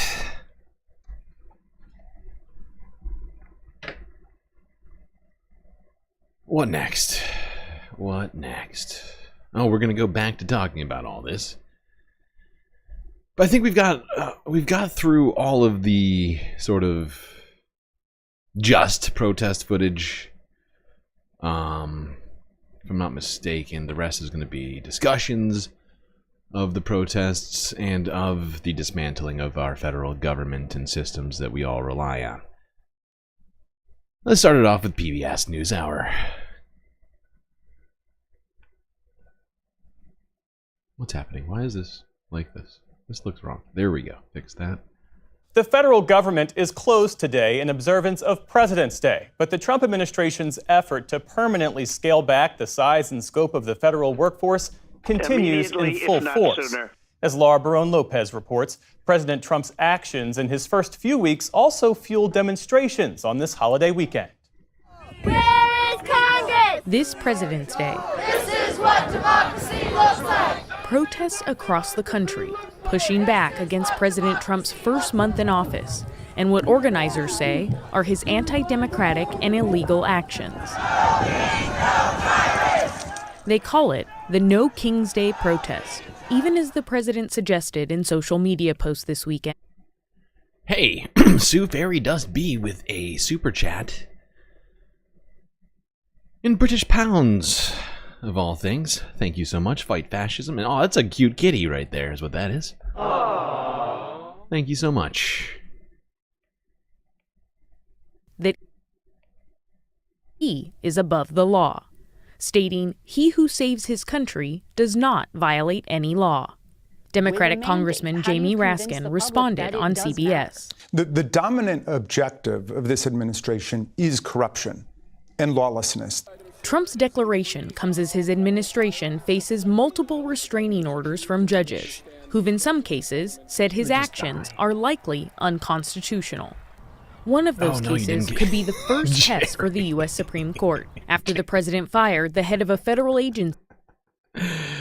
Jerry, it's like you live for your emotional support characters. It's amazing. You really do keep me honest on all this. Oh shit, and I forgot what the support character was. I'm just gonna have to re-roll it, chat. I don't know who it was.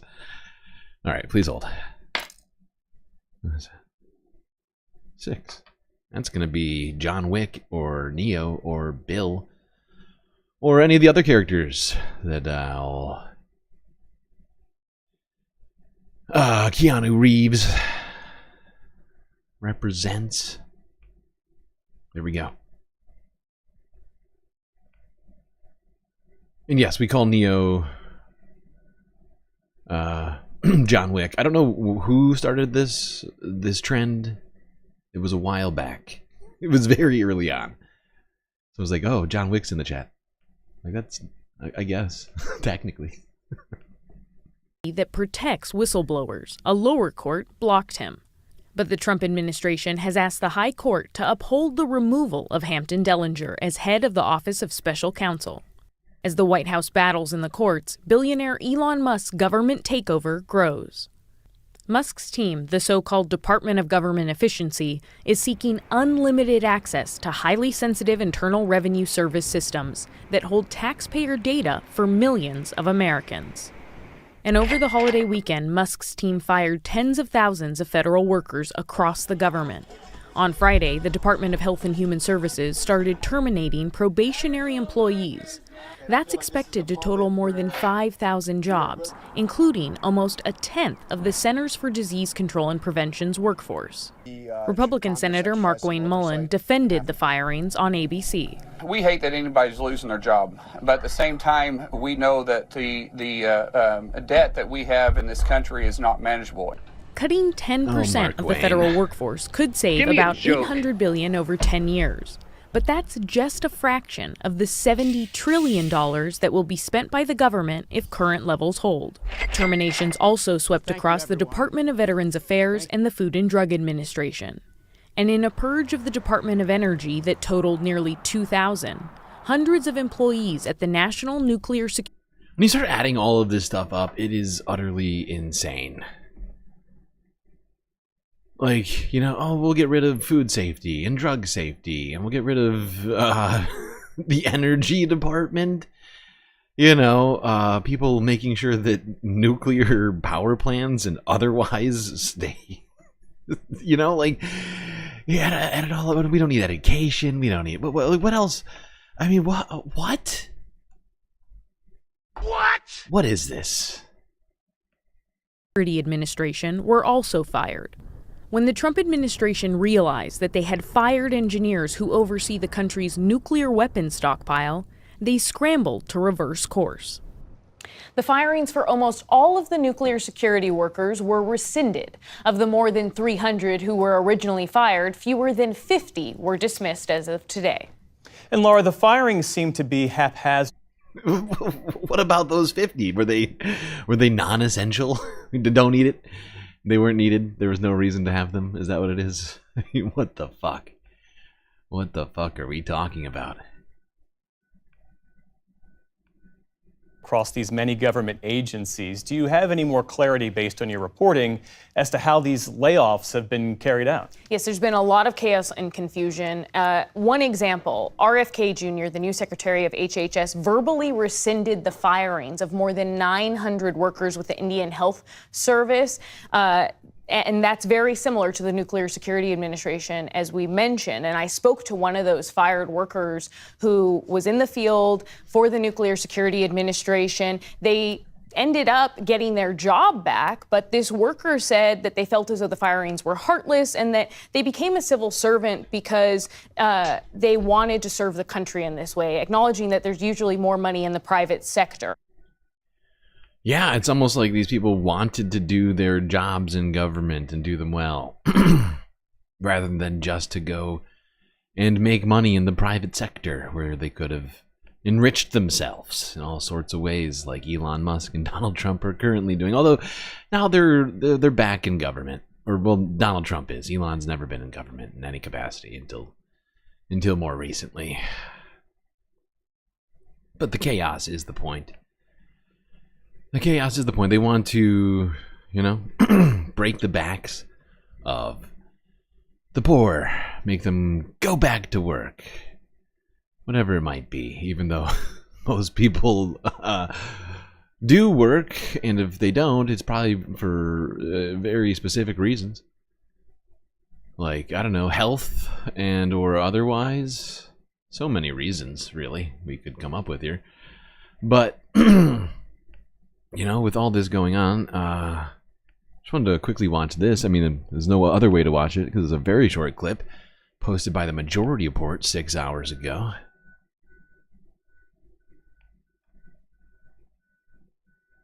If you happen to be a federal worker and listening to this program, there's a bunch of actions that are taking place, specifically also on Wednesday. Federal workers, but also anybody that is of conscience here. You can come together on a day of action. Save Our Services, Wednesday, February 19th. You can put in your postal code and search to see if there's an event nearby if you want to protest Elon Musk and the funding freeze and the actions targeting our federal workforce. So, oh yeah, do we have maybe for tomorrow? Is anyone feeling an American stock market crash, Jerry?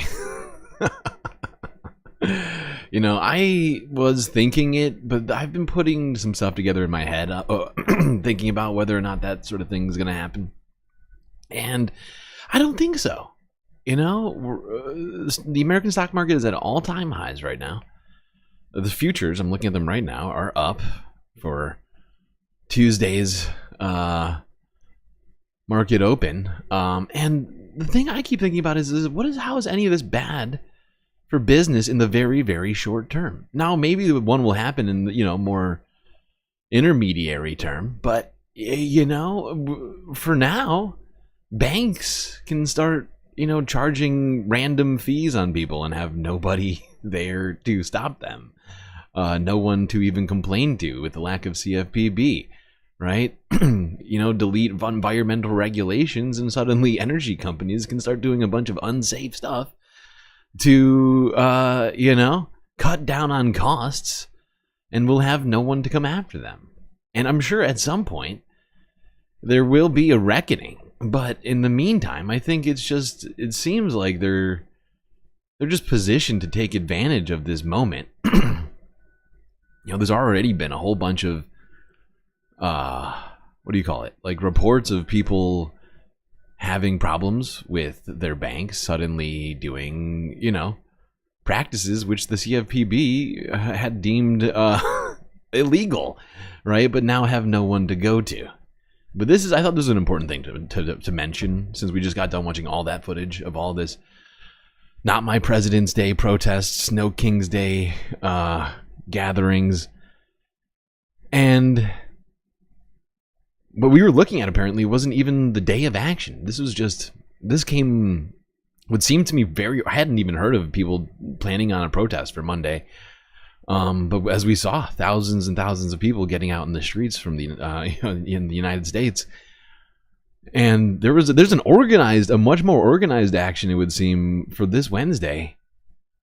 So I think we might see even larger protests during this week. So we'll try and keep you covered on that.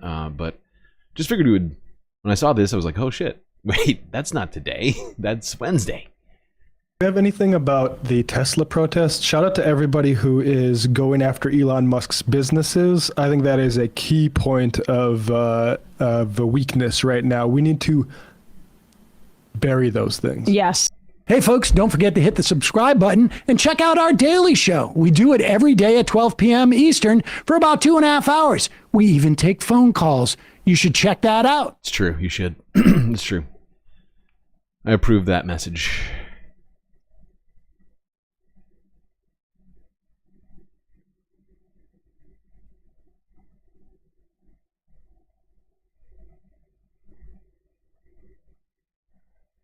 Okay. So yeah, that's the state of President's Day, essentially. I think we've gotten through almost all of it. Let's just go here to Democracy Now!, cap it all off.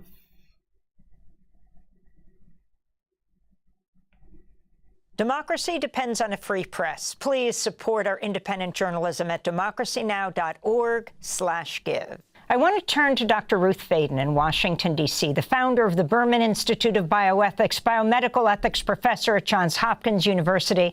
From 1994 to 1996, she served as chair of the National Advisory Committee on Human Radiation Experiments, established by President Clinton. She has just co-authored a new piece in Stat headlined The Abrupt End of... Wait. Before we go to this, I have to stop. Wait, what is that? Where did it go? I just passed. Get out. This has got to be... What? No. You just searched on DuckDuckGo for Save Our Services, and the top link that was returned was for a support group for white men's rights. Unbelievable. Was it a paid promotion? How is that possible? Jesus Christ. Help! Help! I'm being repressed! Okay. Back to Amy. Not disturbed at all. Everything's fine. USAID-funded clinical trials is profoundly unethical. In it, she writes, the path from the atrocities of Nuremberg and Tuskegee to today's robust ethics of medical research has not been easy. She continues, quote, in response to these horrific events, a remarkable global consensus emerged across countries in very different parts of the world and with very different types of governments. Medical researchers and the institutions and companies who fund their work are bound by a series of ethical obligations. These obligations are designed to protect and respect the interests of people who participate in their research. They include minimizing foreseeable harms to participants and keeping the promises that researchers make to study volunteers. While the fate of USAID remains murky, one thing is absolutely clear. The abrupt termination of critical USAID-funded clinical trials with insufficient time to safeguard the welfare of people who are participating is profoundly unethical and utterly inexcusable. Dr. Faden and Dr. Nancy Cass write. Dr. Faden. You're going to, because this gets into it. But welcome to Democracy Now! If you can explain exactly what you mean, whatever happens with USAID, what about these medical subjects, people around the world? Explain what clinical trials are and what it means for the doctors and the researchers to get a stop work order. That means they cannot get their medicine or have some medical device removed or put in at the moment that it is supposed to happen. Thank you, Amy. And I'm going to do my best to unpack this issue for everybody listening. You've already sort of expressed much of the general concern, so let me try to make it more granular.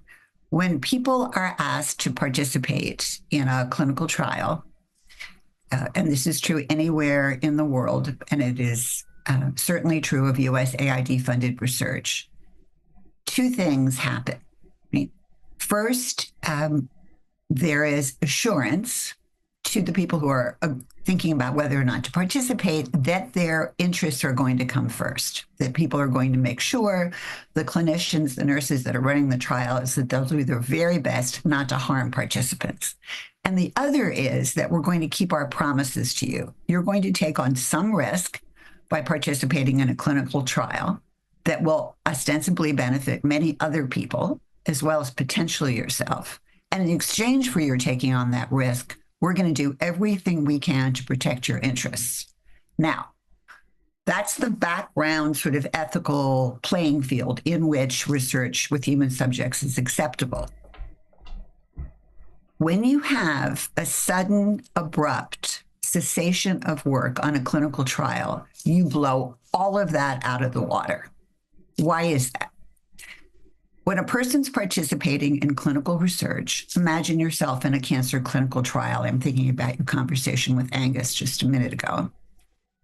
It is often the case that that clinical trial is giving you your cancer treatment. Oh my God. It's the only way you're getting medical care through that clinical trial. Oh God. Now, if that clinical trial is on a dime, stopped, what happens to you?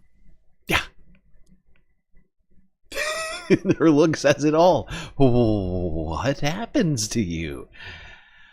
You're getting your only cancer treatment from a trial, and it suddenly gets halted because a couple billionaires in the White House decide that they would rather just shut down the fucking government in lieu of your health problems you may be incurring, or whatever important scientific research is going on.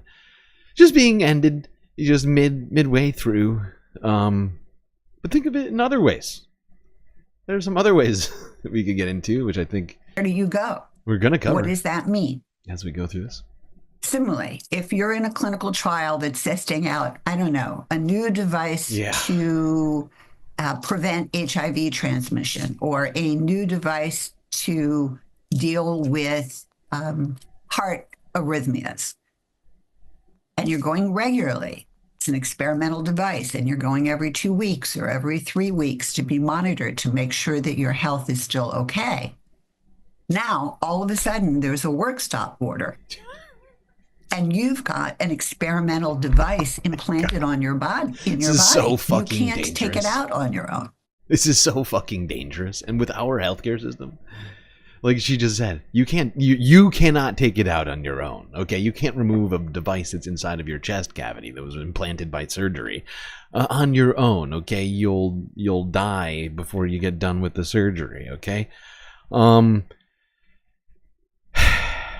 just imagine having an experimental medical device inside of your body and having that trial suddenly ended by an illegal executive action on a political, like, it's beyond a witch. I mean, maybe not beyond it is kind of a witch hunt, you know. I'm trying to think of another word for it, because I think, you know, but it is insane. It is insane. And with our healthcare system, like I was saying, there's no way you're gonna get your healthcare insurer to remove a device from you that you had put in experimentally in an agreement with a clinical trial that was almost definitely not, you know, there's no insurance really related in that, if I'm not mistaken. It's on the trial's dime, all the insurance and everything else, if I'm not mistaken for that. And so, you know, good luck convincing them to have it removed or whatever else, right? Having some sort of life-saving medicine continued that, you know, that doesn't have FDA approval. Not going to happen, right? Or trying to get new treatment amidst having whatever current treatment is canceled. The implications of this are fucking insane. They're playing Russian roulette with people's lives on a massive scale right now. Let's see if this mistake winds up killing people. Well, first of all, some of the things that I say will be incorrect. Now what happens? What this sudden, abrupt dismantling, and it's a mess. We don't know what's going to happen with USID in the end, right? What it has resulted in is, for the first time in a very long time, research funded and conducted by Americans. We're in a situation in which we're going to leave people abandoned. She is, like, in shock. You can tell. It's like none of this stuff was being, you know, projected during Donald Trump's presidential run, right? It was happening behind the scenes. We were talking about it with Project 2025 and all the people involved in all of that stuff who were almost definitely going to be in the Trump administration and are now in the Trump administration. But he wasn't going out there saying, I'm going to cancel all this stuff to his voters.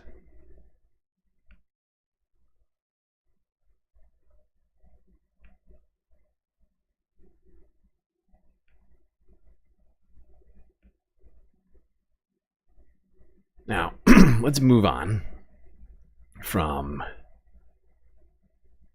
the King's Day protests, although really much of the second half is going to be a King's Day protest as well. I mean, really, we're not ending it. We're just shifting the discussion. I should amend this. We're shifting the discussion to what's been going on in New York. Rob Skeltz gifting Galactic memberships. My God, thank you, Rob. Who's gonna get one? That's the question. Come on, YouTube, tell us who gets membies. I cannot start this until we discuss who got membies.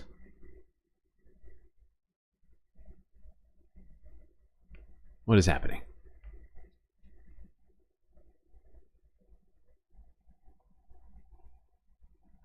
Come on!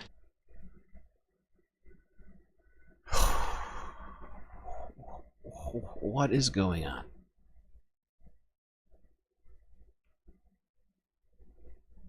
Ghost members? What's a ghost member? Can we have ghost members? I feel like it has to say who it gives it to, doesn't it? Okay, this is super weird. We're going to keep track of what's going on here, because this is We saw this happen another time with Charlie Jinmir. But then PB gifted 5 Membies just a second ago. All those went through perfectly fine. Why is this happening? Why are we being repressed? I'm gonna have to look into this. Hopefully they just show up. Hopefully they just show up. I see people in chat right now. Mile of Reason. Look, Bofine doesn't have a Memby. This is very rude. How rude.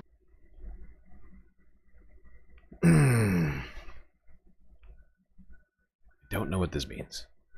It's very frustrating. Evan from Portland giving the gift of Galactic Membies. Thank you, Evan. Will this be successful in showing us who got Membies? Come on. What in the fuck? What is happening? This is out of control. Hold on, I'm checking something else while we're doing this because I think we might have just hit something. I think we just hit new emotes. As long as those all went through. I am so confused. Galactic Gremlin stealing YouTube memberships? Oh, it could be. Oh, that's a scary, scary thought. Scary thought, Jerry.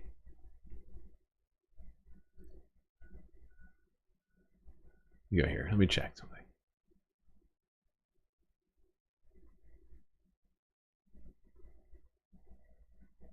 Look at the violence inherent in the system. It's true. Help! Help! I'm being repressed! Okay, this is insane. Everybody's gifting Galactic memberships. But they're not showing up. Oh, this is making me so sad. This is making me super sad. What is happening? Morbius Dragon gifting a Galactic membership to a ghost. This is insane. We have less than 200 members right now, but we have 800, almost 820 subscribers on YouTube. Why is it struggling with this? So people report this. If you just gifted, can you try to report? I don't know if any of you have the ability to report this, but I'm trying to think if I've ever even tried to do such a thing as a chatter in terms of reporting a thing with a payment. But if you could try to do that, I'm going to encourage you to do that right now because this is not cool. How rude. And it's not actually showing. Usually it would show. We get a whole bunch of... Whoops, that's not what I meant to do. We would show, it would show that we were getting new members over here, and the numbers would go down on how many emotes, or on how many more members we need for more emotes, and yet they're not going down. But you're all gifting memberships. I'm just gonna double check since Morbius just did one. Should be one down from where it was, and it's not. And it's not. This is... Everything is wrong. This is all wrong. Maybe lurkers got them? But even that would show up, I think. And I think it automatically sends them to subscribers first, if I'm not mistaken. But there's no way that it makes sense that they just wouldn't show up at all. It's totally fucked up. I have no idea why it's happening. Oh, and it's making me very sad. Alright. This one, I don't know if this one's going to cheer me up. But might as well do this. I'm going to keep the show moving, because we can't just sit here talking about this horrifying atrocity. We have other atrocities to talk about. Now, you may have heard, maybe not, about this Eric Adams situation, where he's being accused, and the Trump DOJ is also being accused of doing a quid pro quo, government corruption of a offer or of a illegal bribe. Illegal. And this was Tom Homan yesterday responding to CNN about this interview he did on Fox News with his meaning DOJ hostage, could bring the charges back. Eric Adams. The case to be dismissed without prejudice. He said the matter shall be reviewed following the November 2025 mayoral election, meaning DOJ could bring the charges back. In an interview with Fox, you and the mayor sat side by side. I want to play for our viewers what you said there. Now I got him on the couch in front of millions of people. He can't back waving us now, right? So I think you're going to see things moving in the right direction. If he doesn't come through, I'll be back in New York City, and we won't be sitting on the couch. I'll be in his office, up his butt, saying, "Where the hell is the agreement we came to?" Illegal. I mean, that's a pretty direct message, sir. Yeah, it is a pretty direct message. Dana's right for once. New emotional support character already? How's that even physically possible? You are rewriting the law's gravity with this many likes. 18. I don't think we have 18 yet, right? Okay. Oh, whoops. You just sent feedback with a screenshot. Awesome. Awesome. Thank you. Yeah, if everybody can do that who gifted memberships just now, showing your gifted memberships and none of them showing up, would be great.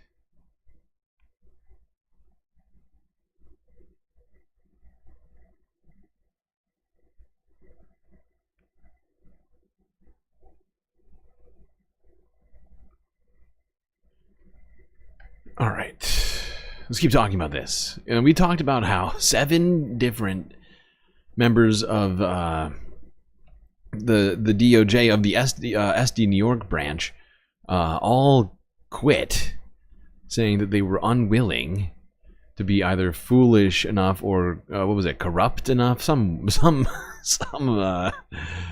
essentially that was the general gist of it, if you will. They scraped all the way down to the bottom of the barrel. Finally got one corrupt enough or foolish enough member of the SDNY, a lower court federal judge, to drop the charges against Eric Adams.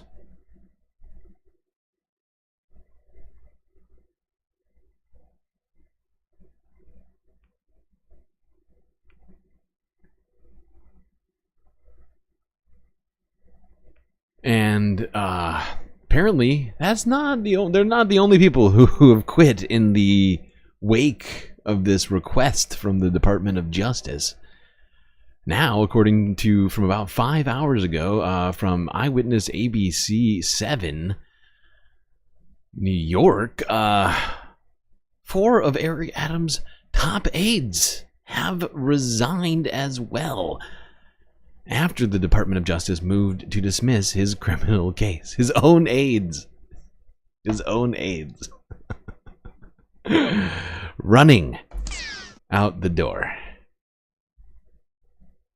A lot of criminality, it would seem. I mean, why else would you quit your position as either a federal judge or as, a top aide to a mayor, right? You work your whole life to get in the door in these places and then just mass exodus. It says something, undoubtedly. The other big story we've been following, breaking news involving Mayor Adams as he looks to hold on to power after another stunning blow to his administration. This afternoon, 4 deputy mayors, 4 people who oversee day-to-day city government have resigned. The move comes after Mr. Adams was accused of negotiating a deal with the Trump administration in order to have the corruption case against him dismissed. And within the last hour, City Council Speaker Adrian Adams called for the mayor to step down. Can Mr. Adams survive all of this? We've got 2 reports tonight. We begin with Eyewitness News reporter NJ Burkett at City Hall. NJ. Right, Joe, can the mayor survive? Well, the fact is, people have been asking that question now for months, and the mayor... He's still there, but that doesn't mean that he's infallible. And I think it would be unwise to think that. With all of this stuff going on, New York is probably going to get more and more angry at Mayor Eric Adams. I don't think him and Adrienne are related, but it would be hilarious if they were. I guess I could look it up. I'm just thinking of it right now. I'm pretty sure they're not. It would be funny if his own cousin was calling for his resignation. I don't think so, though. It's just a common name. Yeah, no, I don't know. No. Doesn't look like it. Okay. Now, in the wake of all of these things happening, Eric Adams, mayor of New York, came out to say some things. I could not believe what comparison he decided to make here behind the podium of the mayor of New York. This one really blew my mind. The level of martyrdom that you have to feel, the sort of narcissistic traits that Eric, and just wildly just, I mean, I'll let him say it first before I get too far ahead. But this is just, I don't know what kind of calculations he did inside of his head before saying what he's about to say here. But everyone brace yourselves. Okay, here, let's go, Eric. While wearing this pin, too. Oh, boy. This is fascinating. You know, I remember listening to some of Dr. King's teaching, and he talked about the book Mein Kampf. Oh, boy. And he indicated if you tell a lie long enough, loud enough, people would tend to believe it's true. And that's what you're seeing right now, modern day Mein Kampf. Wow. And so we need to break this down. Wow. Anti-Semitic. For the first time, Mitch McConnell's been right. Comparing what you're going through to Mein Kampf. Utterly beyond tone deaf. Just wildly, just incredibly blunderous political statement. To invoke Mein Kampf and what is happening here to Eric Adams and the criticism of him doing a quid pro quo with the federal government and the Department of Justice and ICE. Oh my God. The level of main character syndrome this guy has right now is just crazy. It is crazy. I feel like I'm taking crazy pills! Just insane. But yeah, there we go. Eric Adams claiming that him doing a quid pro quo with Donald Trump's government over deportations of New Yorkers is same thing as Mein Kampf, actually. Write that down for later. Okay, let's move it along. Leaving New York, let's go down to Washington. If you don't recall this, since we're doing No King's Day, or if you missed this story, I wouldn't be shocked if you did. There's been so many of them. Hard to keep them all front of mind, or to even catch them all. Let's go to Washington, see what Donald Trump did 9 days ago as it regards to the arts.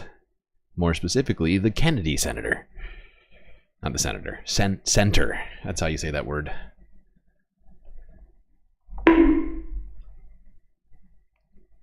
right, developing tonight, major change coming to the world of performing arts in the district. Here's a live look tonight at the Kennedy Center. President Donald Trump announced that he is gutting the existing board of trustees at the Kennedy Center and appointing himself as the chairman.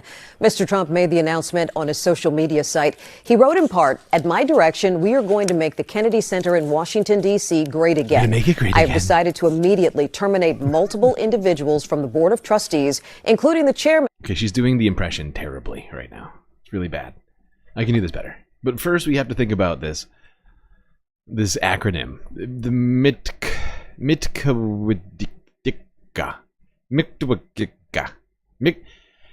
Mikwaditka. Everybody, gotta make the Kennedy Center in Washington, D.C. great again. I don't know if that's gonna fit on a hat. Here we go. At my direction, we are going to make the Kennedy Center in Washington, D.C. great again. I have decided to immediately terminate multiple individuals from the Board of Trustees, including the chairman, who do not share our vision, our capital vision for capital golden age in capital arts and capital culture.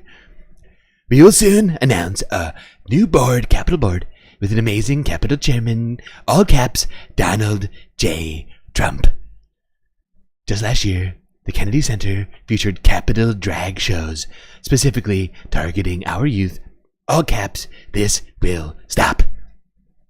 The Kennedy Center is an American capital jewel and must reflect the brightest, all caps, stars on its stage from all across our beautiful capital nation. For the Kennedy Center, all caps, the best is yet to come.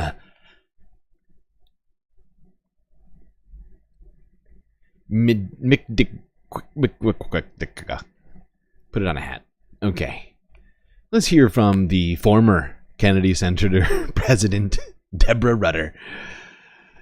This was her appearance on NPR, all things considered, 5 hours ago.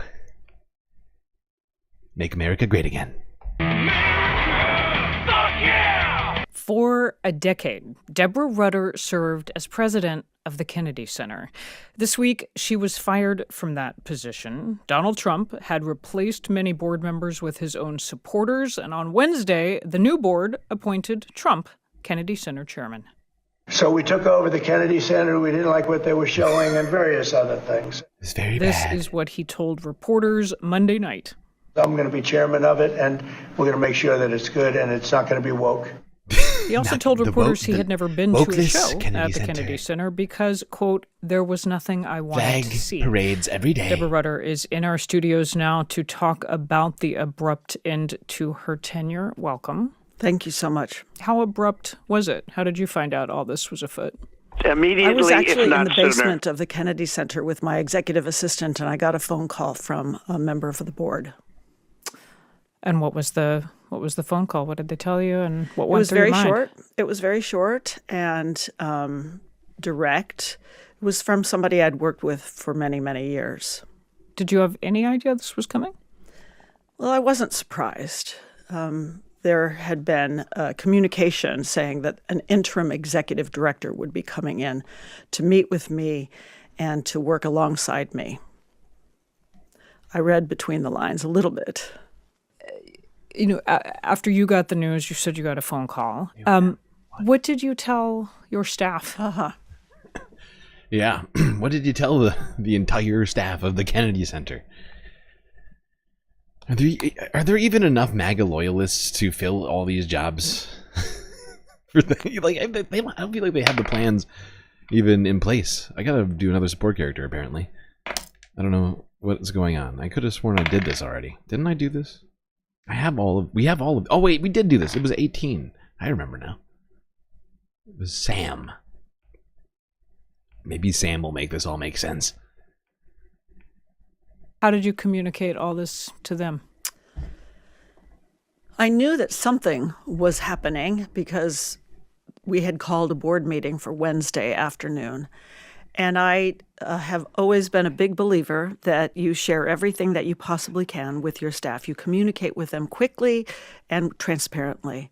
So we had called a staff meeting in the Reach in Studio K for that afternoon. And so when I got the phone call, I waited a little bit and then walked over to Studio K and walked in the door and found it filled, absolutely jam-packed with my colleagues. And so I gave them a little bit of news. They jumped up and they were being very enthusiastic. I pride myself in being a good leader and knowing my people. And it was hard to see them all there. I will say. What did you say? What were your words? So I started out just by saying I'm going to be short, and I hope to keep this private amongst us because that's what this is. And in the little bit before I walked in the room, I had jotted down some notes, in fact. And I said, forgive me, I'm going to tell a story that some of you have heard before. My parents gave me the opportunity to play the piano when I was a little kid. And in the 3rd grade, my public school teacher opened a cabinet door and said, what instrument will you play? Not would you like to play, will you play? Right. This was to the entire class. And I chose the violin. And I often think of that day as being the pivotal moment in my life because I have made all the important decisions around music and the arts. And I mean that, what I did in my free time, etc.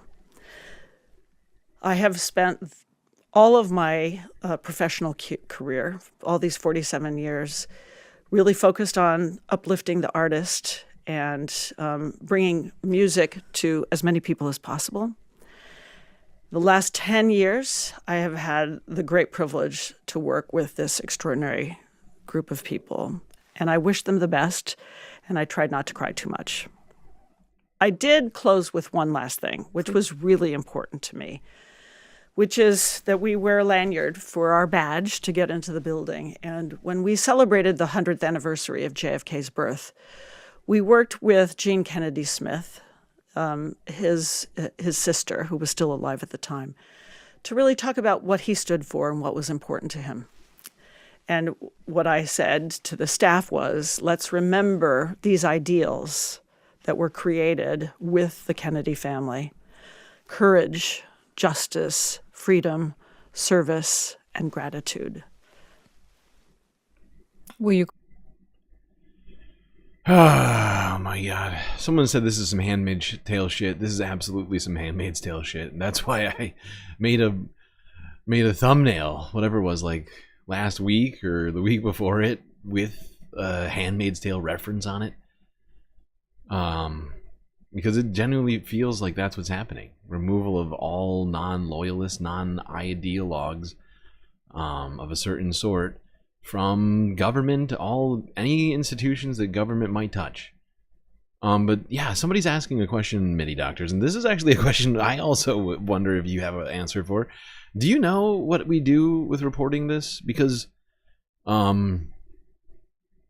people have been donating memberships, but the people are not getting them, and they're not showing up.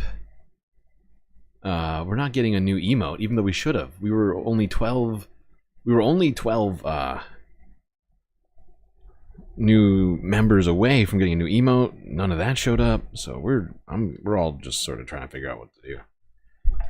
I'm probably gonna try and report all this to them myself when I'm done with the stream, but right now I'm doing this. I don't think I can do both. Maybe I could. It'd be hard. It's the buyers that have to complain? Yeah, okay. That's what I said. Originally, if you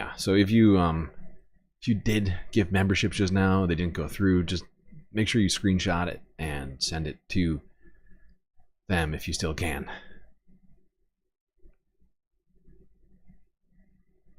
All right.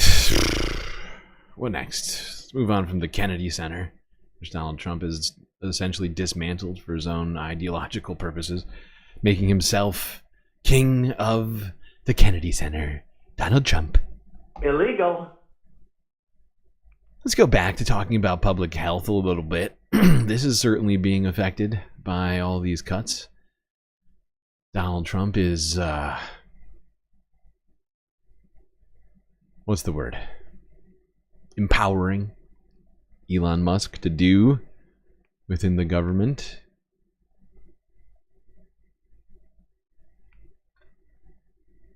Democracy depends on a free press. Please support our independent journalism at democracynow.org/give. This is Democracy Now!, democracynow.org, the War and Peace Report. I'm Amy Goodman. Since President Trump took office less than a month ago, He's signed dozens of executive orders. We begin today's show looking at how these measures have affected the science and medicine, the practice of it in the United States. Many describe it as taking a wrecking ball to the enterprise, considered the crown jewel of the scientific community worldwide.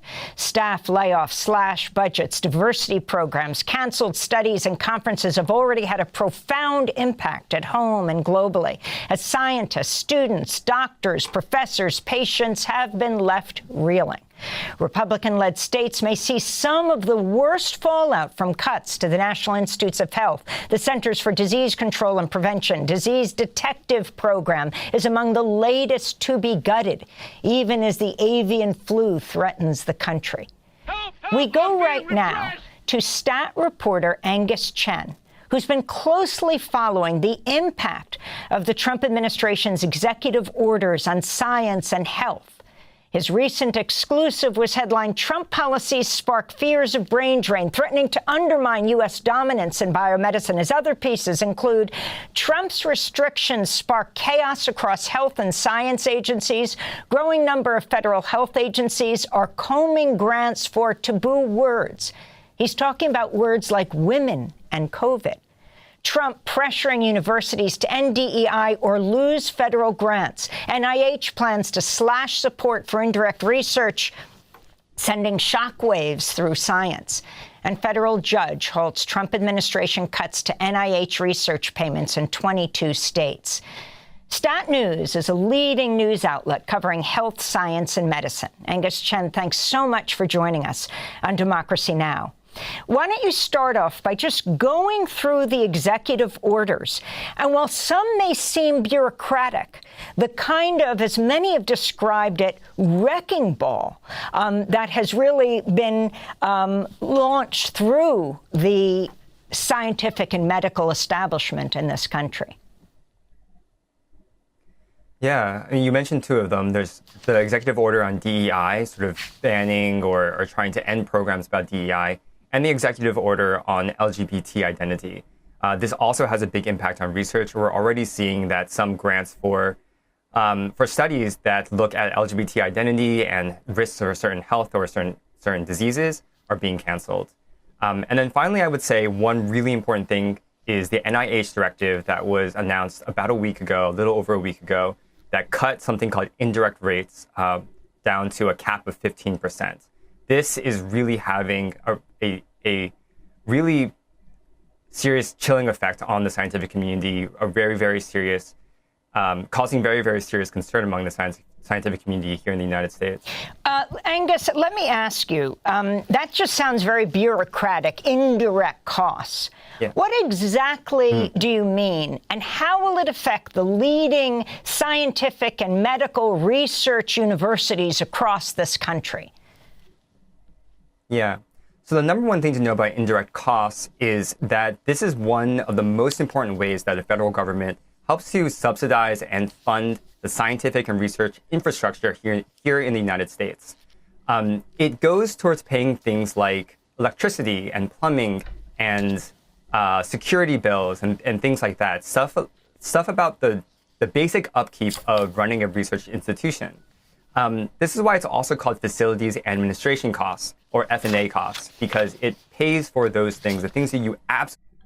Yeah, it's true. You do need electricity and working plumbing and security in a research facility, housing important data and scientific research. Insane.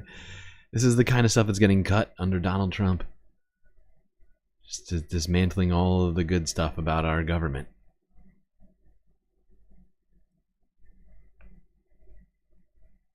Piece by piece, it would seem.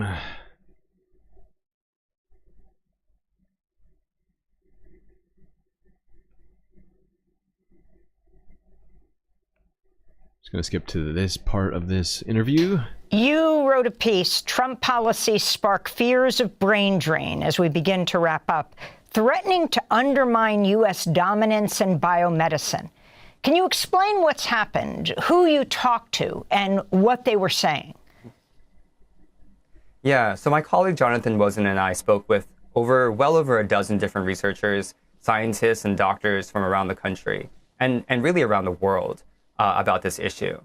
And the cuts that have been proposed to the NIH that were put into effect last Monday and then quickly halted by a federal court until the hearing date of the February 21st, lead to such potentially devastating cuts to the research infrastructure of our country that's causing many young researchers and even older researchers, more senior researchers, to question if they have a place in the United States to do science anymore. The NIH has been so vital to holding up our biomedical industry, our sort of the engine of American biomedical discovery, that without it, so many jobs could potentially be lost, which means... Yeah, and that's something that people don't think about very much, but,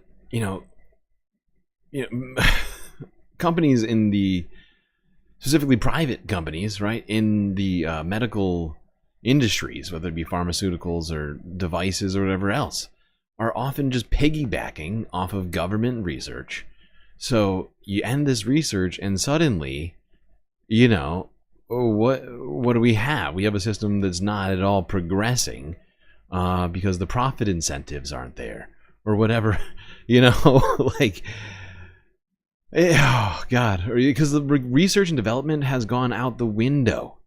The spending on that has, in proportionality to productivity for many of these massive biomedical companies is tiny and has just, flatlined a long time ago when the government took over.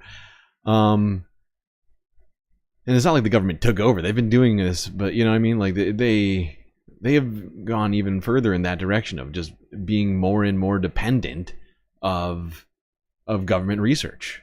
And suddenly now that is going to be gone.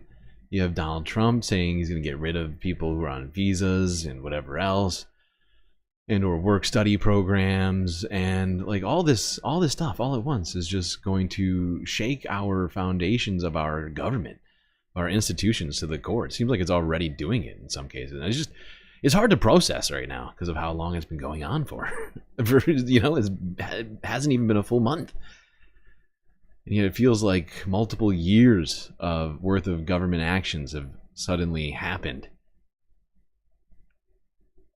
I'll let him finish. For a young investigator, a young scientist thinking, I want to start a lab in the US. I'm looking for a university or an academic medical center to begin a research lab. They are really starting to question now if that's going to be possible here for them. So they've begun to think maybe there's a better place for me to do my science outside of the United States. Maybe in a country like Canada or in the EU or China to do that work. And that's having a really, really devastating effect on the scientific community because people are really worried that they'll begin to lose really brilliant individuals, really talented young scientists away, like sort of going away from this country and beginning to investigate, disease and other health issues outside of the U.S. That potentially could have the result of the U.S. losing its dominance, sort of its place as a leader in biomedicine in the world. Angus Chang, I want to thank you for being with us, cancer reporter at STAT, following the impact of the Trump administration's executive orders on science and health. All right. Thank you, Amy, for all your good work over there at Democracy Now! What would we do without them? What would we do? All right. Let's go to another place that I'm quite fond of to continue talking about this attack on federal workers. Here is Chris Doles, an employee with the Army Corps of Engineers, speaking on CNN over the weekend about Elon Musk's role and DOGE's role in cutting into the federal workforce. This is basically his reaction here as to what Musk's real motivations are. I'm required by law to make it clear that I'm speaking only for myself and that my views aren't necessarily those of the agency. And more importantly, I'm not here just because I'm an employee of the Army Corps of Engineers. I'm also here because I'm part of a growing national network of federal workers who are fighting back against these attacks. Now, how will they backfill our positions? I don't think they have any intention of backfilling our positions. I think they're trying to deepen a crisis that already exists, which is the funding crisis, that our public services aren't sufficiently supported already. Federal workers are overworked as is. They're trying to deepen that crisis to justify further privatization. You look at Elon Musk, who's of course the architect and executioner here. He's already benefiting from more than $18 billion in federal contracts over the last 10 years. And he calls recipients of federal aid parasites. Elon Musk is the parasite here. So you got this buyout offer, went to 2 million people. What did you make of it? What was your reaction? The first thing I did was I reached out to other federal workers who I've been working with for the last couple of years to make our union stronger, to protect federal workers' rights. And what I found was that everybody was so insulted. We learned, of course, quickly that Twitter employees who received the same buyout didn't get the pay, that what we're dealing with here are con men. And we educated our members everywhere we could that this is a scam. We need to hold the line and protect the government that they're trying to break up, because our services are so critical. In my corner of the government, we do dredging to maintain shipping channels so the economy can work. We build and maintain flood walls and levees to protect American homes and communities. We were the folks who built the emergency hospitals at the beginning of the COVID pandemic. So really, our work touches everything from the economy as a whole to your local communities and your... Yeah, who needs canals and levees? Oh, wait. Actually, canals very important. Actually, I hear we might invade Panama over a canal. But we're going to cancel the funding for our own canals inside of the United States. Make America great again. Personal health and moments of public health crises. So, for the people who are trying to purge the government, we're trying to hold the line, because it's those of us who have committed our careers to the public service that are going to keep it going if we can stop these attacks. This is why this is just so important to make this case. There are over 2 million federal workers in the country. I saw that the AP had reported that the federal government is the biggest employer in the Kansas City area. So this isn't just coastal elites like Elon Musk and his online minions would like and bots would like you to believe. The Central Coast. This affects thousands and thousands of regular people all across the country, because the federal government has a role in shaping society. And the more and more this goes on, and I mean, it's hard for me to discern how much information is getting to people, because there's just so many folks that just don't pay attention, right? But I hope this becomes clear that this isn't about fraud, waste, abuse, whatever excuse that he keeps repeating over and over again. It's about what Chris just said, the more than $18 billion in federal contracts over the last 10 years. It's about the fact that it's about the fact that Elon Musk is being investigated by a litany of federal agencies. That Tesla has been attempting to withhold black box data of, car crashes relating to self-driving and other things like that. It's all about that. Him enriching himself and other people. The CFPB, I mean, PayPal Mafia, they don't want the CFPB to be running perfectly. It's not even running perfectly, but to be running at all. If they get rid of that, you can charge people fees for whatever the fuck you want. And nobody will stop you.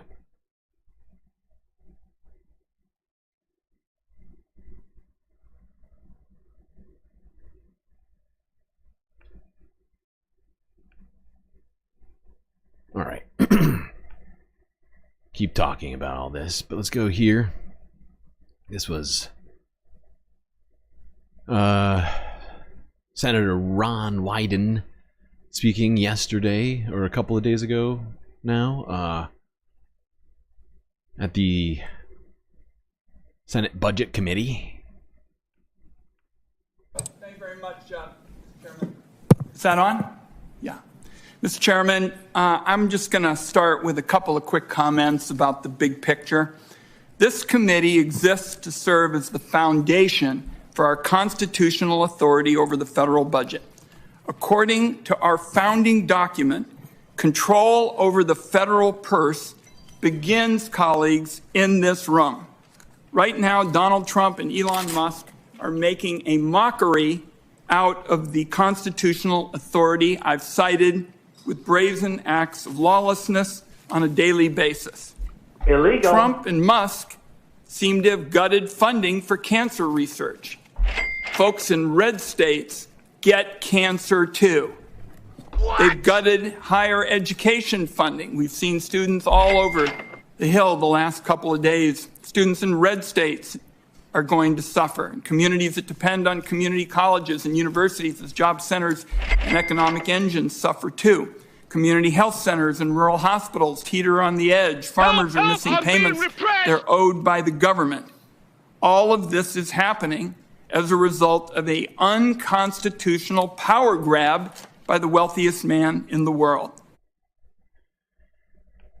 Number 2. There we go. There's a quick clip of Ron Wyden saying a bunch of very, very true things that should stop existing right now, if not sooner. Immediately, if not sooner. We need to reverse all of this insanity that Elon Musk and Donald Trump are enacting together, like the dumbest duo of all time. Let's go through a couple of the different agencies that are being affected by this. And you know, even with what happened a week into Donald Trump's administration, multiple plane crashes, collisions that we hadn't seen in decades over U.S. airspace. Apparently, he's unleashing the DOGE team on the FAA command center. Because why do we need plane safety? Anyways, come on. Come on! You don't need that. It's very silly.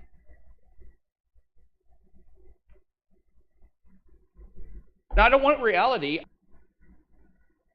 Welcome back to CBS News 24/7. So the next stop for Elon Musk and his Department of Government Efficiency team, or DOGE, the command center for the Federal Aviation Administration's air traffic control.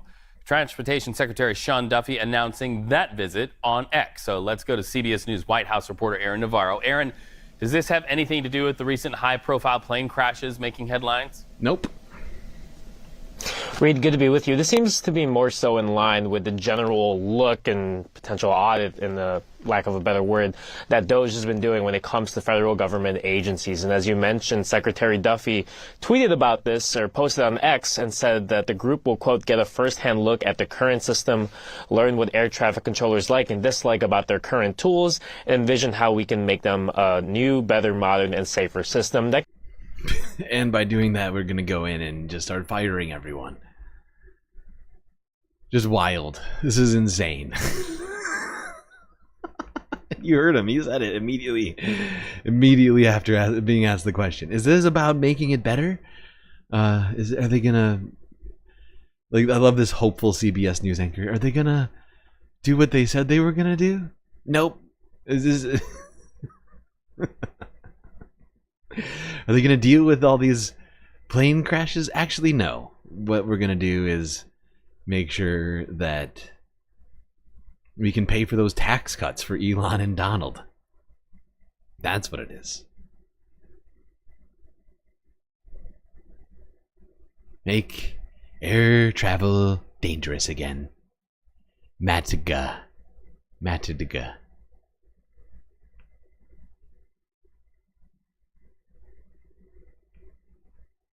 Now, I can't remember who it was. I think... God, I don't... It wasn't... Oh, there's been so many nominees already, it's fucking out of control. I cannot remember who it was that said it, but one of Donald Trump's nominees that was going through Senate confirmation was asked about whistleblowers. It might have been... No, it wasn't just... I think she might have been asked and also answered to Tulsi Gabbard, but I think somebody else had said something about whistleblowers too, and I cannot remember who. But you know, they've said that whistleblowers, at least a couple times now, that they're important. We need government whistleblowers. And of course, at one point, Donald Trump was saying that whistleblowers should be treated like we treat people who commit treason. All right, you know what I mean. You know what I mean. But so they've kind of gone back and forth in this one. But they've gone back and forth and back again, as apparently Donald Trump has been efforting to fire the head of one of the U.S.'s whistleblower agencies. All right, the Trump administration is asking the Supreme Court to allow the firing of the head of the federal agency dedicated to protecting whistleblowers. A lower court had previously blocked the move. Let's bring in CBS News Department of Justice reporter Jake Rosen to talk more about this. So, Jake, what is the Office of the Special Counsel for our viewers to understand, and why is the administration targeting it? Well, this is not like the special counsels that we've heard for the last 2 years who investigated President Donald Trump. This is a different office that's more permanent at the in the government, which basically oversees the potentially illegal firings of workers and protects them, and protects whistleblowers, and also enforces Hatch Act violations if someone were to make political speech while they're in their official capacity for office. You can see why the Trump administration would want to get rid of someone like this, who especially was appointed under President. Yeah, gotta get rid of the agency that protects government workers when you're trying to gut the government of all of its workers. That makes sense. Biden, because of the quick pace that you and Willie just discussed of firing federal workers and clearing out entire departments of the government if Elon Musk gets his way after some of these court decisions are played out. But this person, Hampton Dellinger, has sued to get his job back. He is currently back in the post, and the Trump administration has listened so far to the judge. However, we'll see what the Supreme Court decides in terms of what potential presidential and executive branch power Donald Trump can use to fire some of these independent workers. You know, Senator Jamie Raskin, Jake, has said that the Department of Justice made a deeply corrupt bargain in its decision to drop charges against New York City Mayor Eric Adams. Illegal. I want to play a little bit of what he said on Face the Nation yesterday. This is an outrageous violation of the rules of prosecutors and an offense against due process, and a very dangerous first move for the Department of Justice to be making under the Trump people. So, Jake, what are you hearing at the DOJ about these resignations that this decision prompted here in New York, for example, at the Southern District? Well, morale was already low when Donald Trump came in and... Okay. There you go. It's not one bit shocking. This is something that they're trying to do amidst all of these other clearly illegal, unconstitutional acts. Gotta get rid of the people there to stop them from doing the thing that they're trying to do. I mean, if this doesn't have people concerned, I don't know what's going to concern you. This shit is 5-alarm fire territory.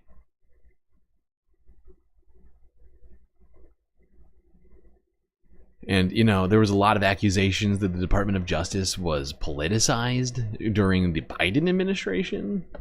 I'm staying in the race. I don't know if anybody remembers those. But if this isn't a politicized DOJ, then I don't know what is.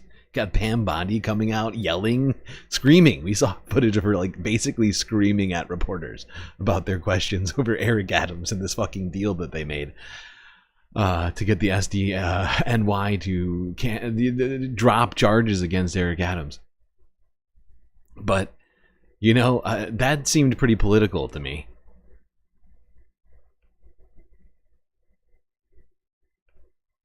Now, with all of this going on, actually, maybe, you know, I should move this one to later. We're going to move this one all the way down here. Yeah. It makes more sense. Got a lot of videos here, people, so sometimes I get them a little mixed up. But let's go here, talk about the CFPB, which has basically been shuttered ever since Donald Trump started doing all this stuff. Ending federal funding, letting Elon tinker around in all the worst places.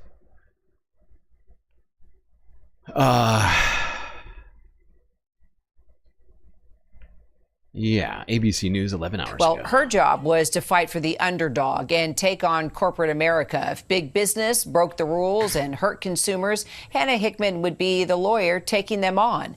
Now she is the one getting hurt. She was just getting ready to turn in for the night, and a termination notice popped up on her cell phone. She'd been cut from her job at the Consumer Financial Protection Bureau, the agency established after 2008 and the financial crisis where banks blew up and so did all your loans. Now Hannah has become just another casualty in the widespread firings and unprecedented purge of the federal workforce under President Trump, who's empowering Elon Musk to dramatically slash the government's budget.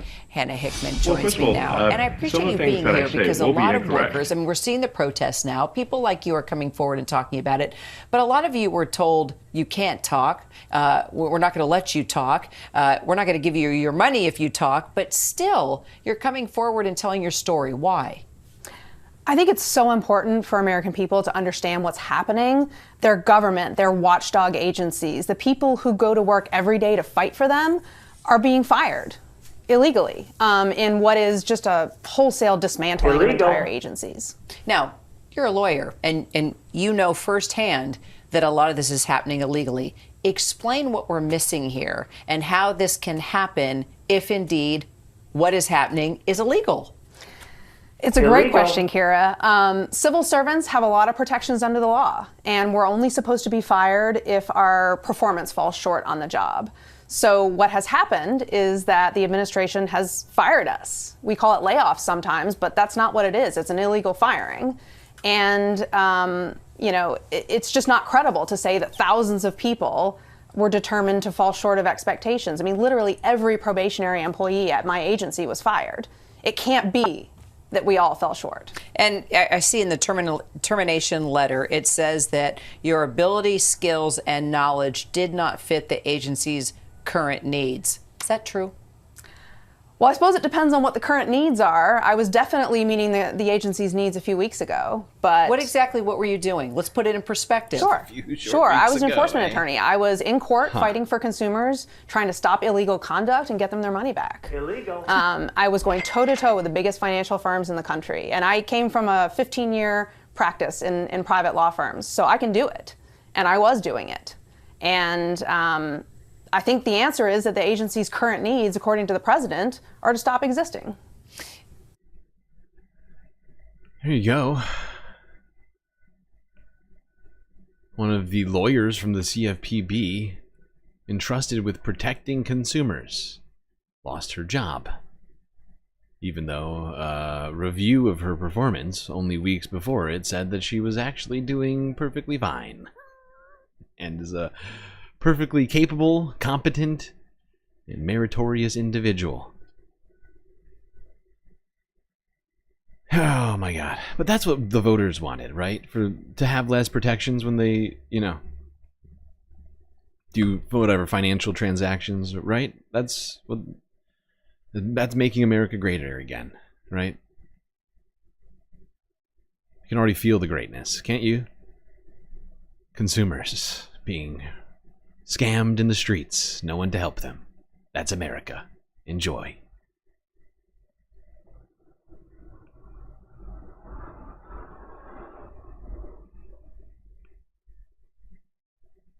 Yeah, let's go talk about these. Oh, actually, you know what? I forgot. There's more I wanted to hear from her.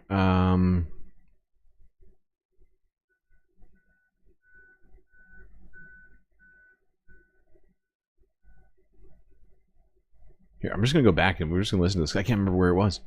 Just going to play this. Totally forgot. It's like they don't even understand what exactly they were just jumping in and doing the cuts, not even understanding what you were doing in the moment.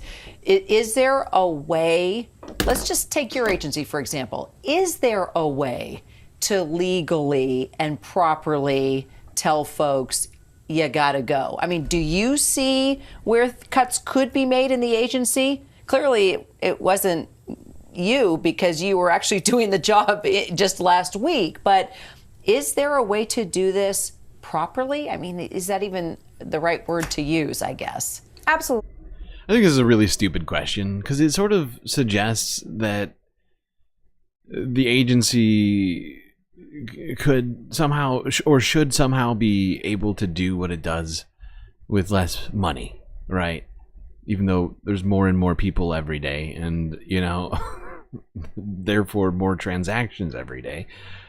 It's just whatever. ABC sucks. Okay. And you know, efficiency in the government is important. I think we run a pretty tight ship at the CFPB, but there is a way to reduce staffing legally within the bounds of the law if that's what they wanted to do. It's a layoff process, and the regulations have a whole orderly process for winding down a person's work, giving them plenty of notice, giving them severance. This is almost like our employment contract as government workers, and this administration just decided they didn't want to honor that agreement. So what can you do now? Can you do anything now? Are you going to do anything now? Of course. My colleagues and I are fighting back. Our union is already in court. They've brought a couple of cases that I think we'll see action in the next few weeks. And, you know, all I can say is that Elon Musk and the president picked the wrong bunch of lawyers to mess with. I'll take that right there as a shot across the bow. There we go. That's what I wanted to hear from her. So yeah, they are planning to sue the Trump administration over these illegal firings, and she seems very, very competent and prepared to do such a thing, and very confident as well in this fight. Let's go here now to CBS News from 9 hours ago. Trump administration prepares for legal fights over its illegal firings. That's an editorial for me. Very illegal. Illegal.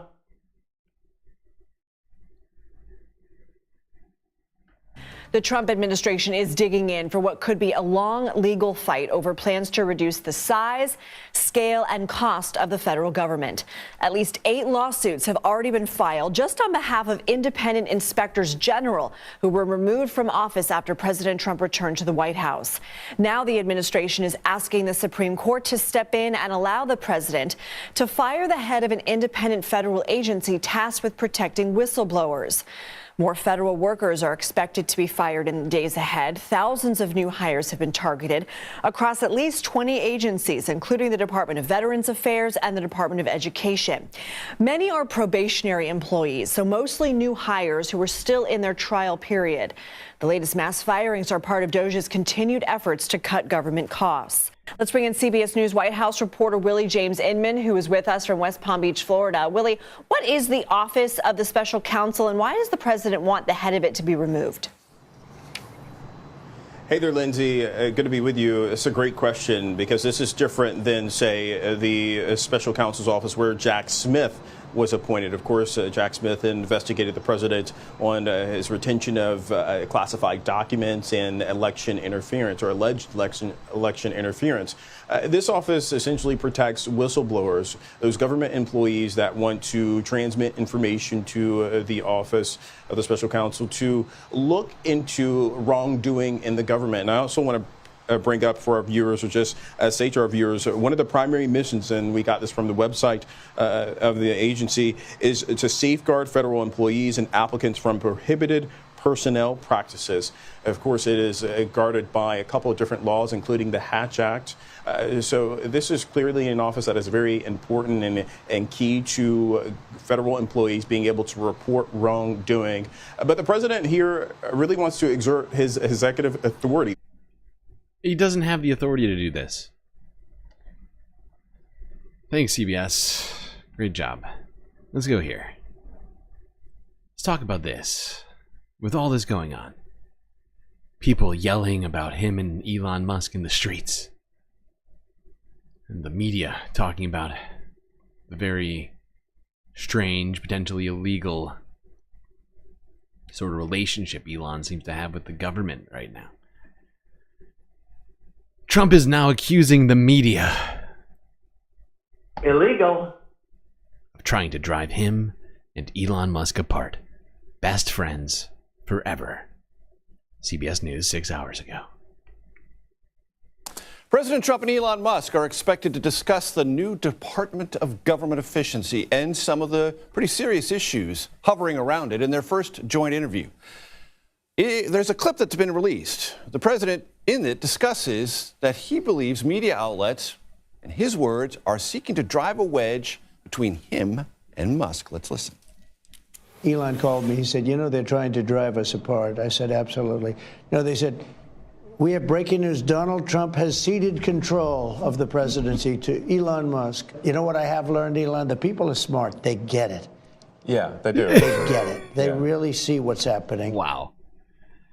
Wow, dude. Panel, McKenna Kelly and Victoria. Best friends forever. Just you and me. Just wow. I can't believe they felt the need to call that press conference. Fox News, Hannity. We gotta let everybody know. We won't be driven apart. We're best friends. You can yell as much as you like. And are both with Wired. We have talked about Wired before. Wired is all over this entire story of Elon Musk, DOGE, and what those who are associated with Elon Musk's work are doing. It's great to have you both here. McKenna, let me start with you. What is, from your reporting, the most important and sort of newest revelation about what DOGE is doing and some of the issues, controversies surrounding it? Sure. Well, I think the most important thing to know right now is that we don't know a lot.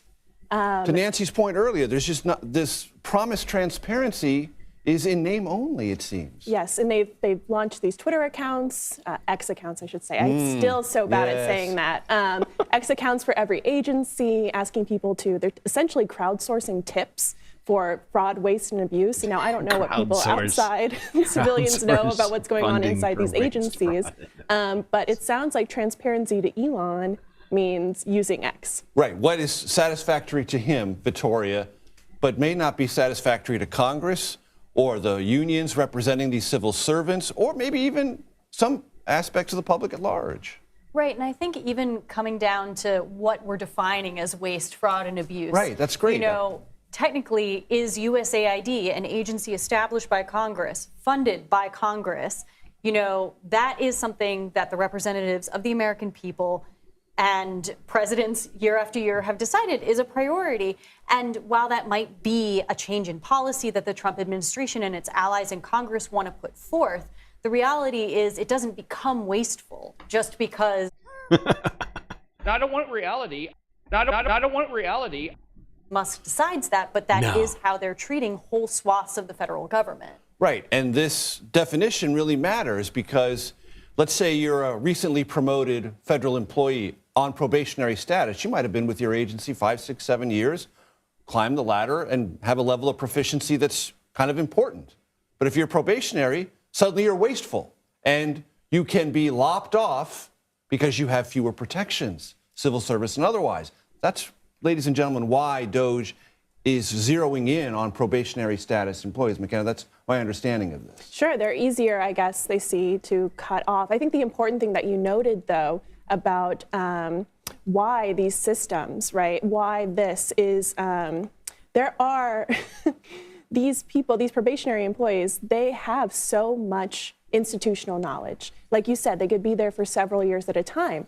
And I think a very clear example of how important these people are is what we're seeing with the IRS today and yesterday, and how the IRS systems and Treasury systems are written in archaic coding languages that even if people like Luke Ferrator, these other DOGE kid engineers, or even if they are the wunderkind that Elon makes them out to be. And reasonably look at it and say, well, this is antiquated. Maybe we can do it better. That's a legitimate question. Right. But can't we see how you're doing it maybe or learn a little bit more about your procedures? Exactly. And even these languages that they're hoping, you know, that the way that these systems are set up, they don't teach these languages in school very much anymore, especially COBOL and other languages like that. And Victoria, the other question, it seems, hanging over all this is if you, and I know this is a lionized Silicon Valley term, phrase, run fast, break things. If in the breaking, things fall through the cracks and people are harmed or people's expectations are not met, there's a feedback loop in American politics. Things come back. They don't go away. This whole situation is completely fucked. They are trying to gut every single thing that keeps the government running. Why even pass a CR if this is the desire of the voters? You know, just shut it all down. I mean, what are we doing here? It's it's so out of control. So fucking out of control. What is next? What's going to be left when they're done? That's what I keep asking myself. What will be left? Because these agencies are not here to benefit corporations, mostly speaking, right? They're meant to ensure safety, or, you know, that certain aspects of our Constitution are abided by, and, you know, like, or just getting done institutionally important shit.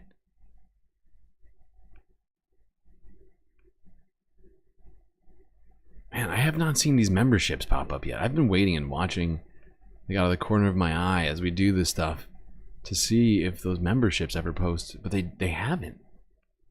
I think YouTube's just taking the money. I'm not getting it. If it doesn't show up on here, I don't get paid for it. It means people have paid for memberships that neither I nor anyone else will be benefiting from aside from YouTube. So if you haven't, make sure that you report that if you'd made those any of those donations earlier, because this is fucked up. I keep double checking it. Okay. Not gonna dwell. All right, let's go here. If you didn't see this one, figured we'd kind of wrap up the discussion of the U.S. news with this one. Well, no, this isn't the last one, but like wrapping up the Donald Trump specific stuff with these two in a row. Let's go here. President Trump is facing new backlash today for suggesting that he can't be accused of breaking the law if he's working to save the country. Right, I really just wanted it for the tweet. This is apparently a Napoleon quote. Donald Trump saying that anyone who saves his country cannot violate the law. He who saves his country does not violate any law. And this is pure Machiavellian right here. And apparently Napoleon also said this, but it's the same idea, right? By any means necessary, you know? Doing this stuff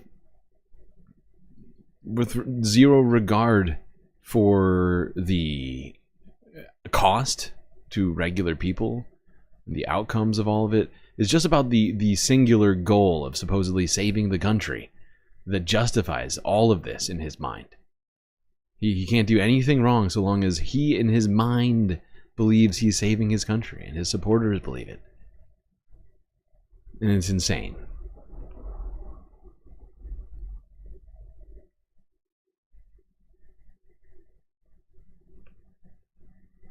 I figured we'd do this again because I found this is perfect timing for this one.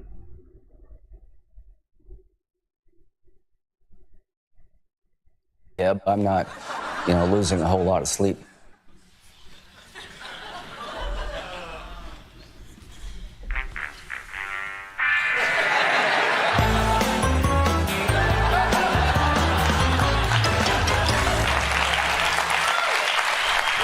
Well, it's been a good run, America. It's looked like we're becoming less like the constitutional republic it's been for 250 years, and more like the monarchy that we all fought to escape from. But I think the important thing to...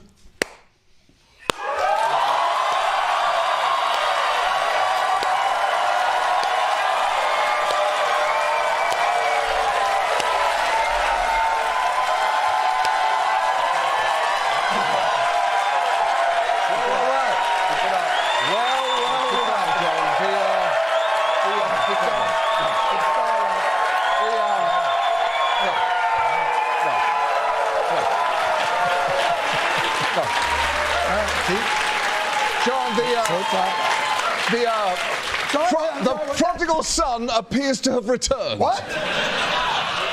Is that... Wait, is that... Hold on. Do my eyes deceive me? Is that young John Oliver? Yes. Are you here? To offer America your wisdom and counsel? Oh, no, John. I am here to gloat. America had its little fun, didn't you, in experimenting with democracy. You fought so hard to get away from us, acting up, throwing all that tea into the harbour. You still owe us for that, by the way. I mean, how much? It was just tea, John. It was just tea? You take that back! You take that back right now! I know. Okay, It's a very sensitive beverage. The point is, you told everybody that you were going to be different. You weren't going to turn out like your mean old dad who was so horrible to you when you were growing up, so we sat back. We let you spend your wild teen years experimenting with your ridiculous ideas of checks and balances because deep down we knew that once you got that nonsense out of your system, you'd be backed. In fact... It's true. Democracy was a silly idea. Doesn't everyone prefer a monarchy anyways? A king? To tell us from on high what it is we must do? Alright, let's watch one more before we take a break. At least I think it'll take that long. Bonus Luigi content from the UK. Speaking of old Blighty.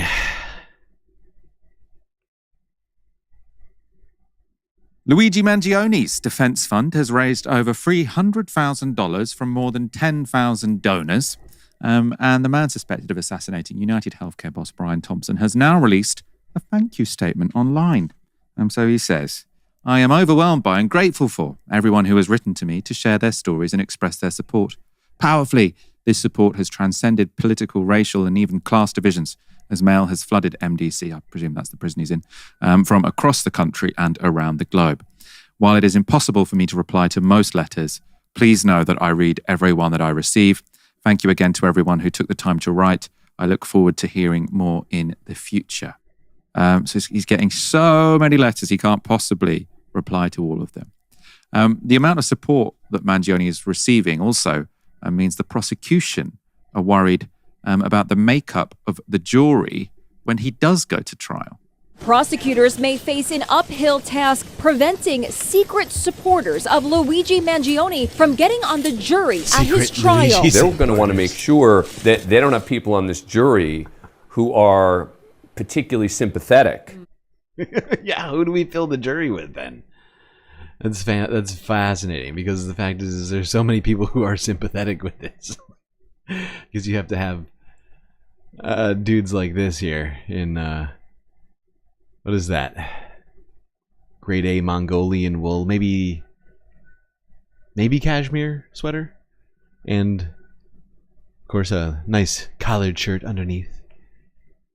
To Luigi Mangioni, who maybe won't even focus on the evidence as much as his plight. ABC News chief legal analyst Dan Abrams says the Mangioni case is not open and shut, despite the overwhelming evidence. Guilty or not guilty?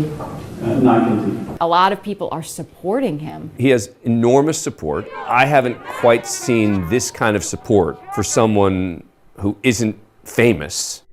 I mean, he's definitely famous now, right? This will be, of course, very shocking to the American establishment. A young man who was filmed, maybe I should say allegedly filmed, I don't know, but it was a film of someone who looked like him shooting a health insurance boss in broad daylight, is so popular, he might not be found guilty in court.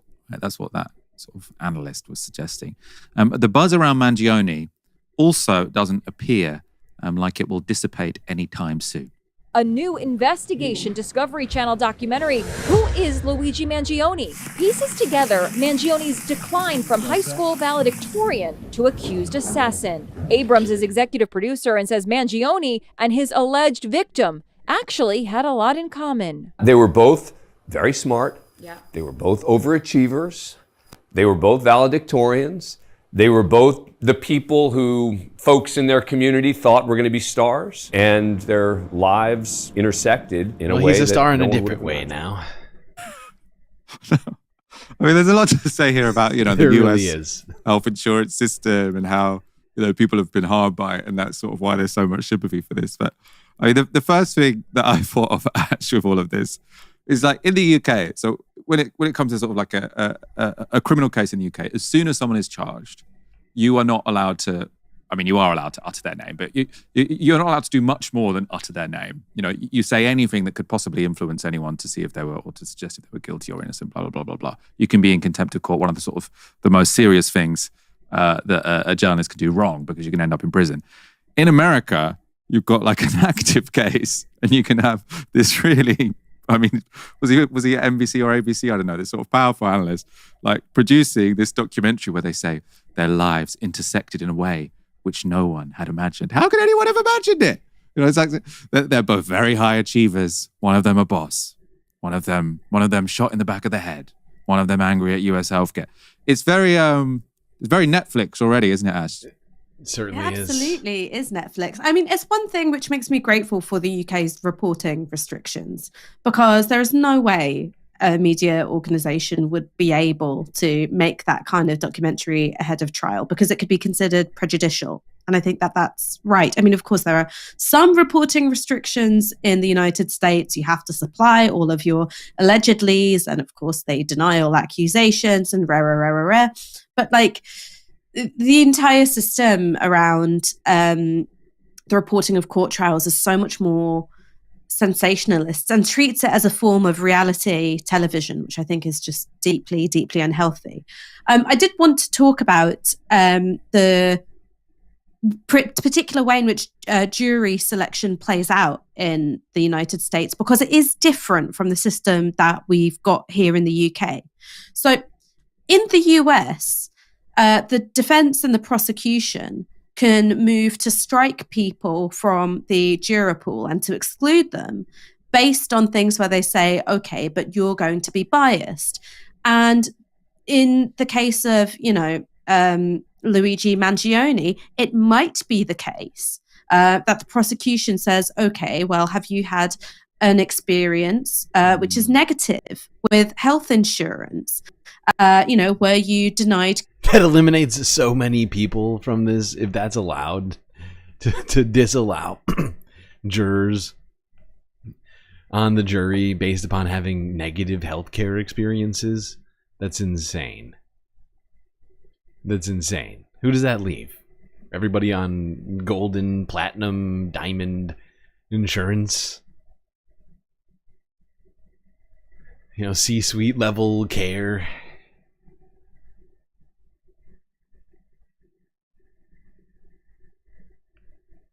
Utterly insane. That should not be what do you call it? I think if you did that, you'd be poisoning the jury pool. Really, I think you could be mistrialed if you do such a thing. Because that excludes so many people. How can it possibly be a reasonable, what's it called? There's I forget the legal term, but like a actual representation of peers in the United States. What is that? Everybody has had at least one bad experience, I'm pretty sure. Or know somebody who's had a bad experience. All right. Break time, 4 hours in.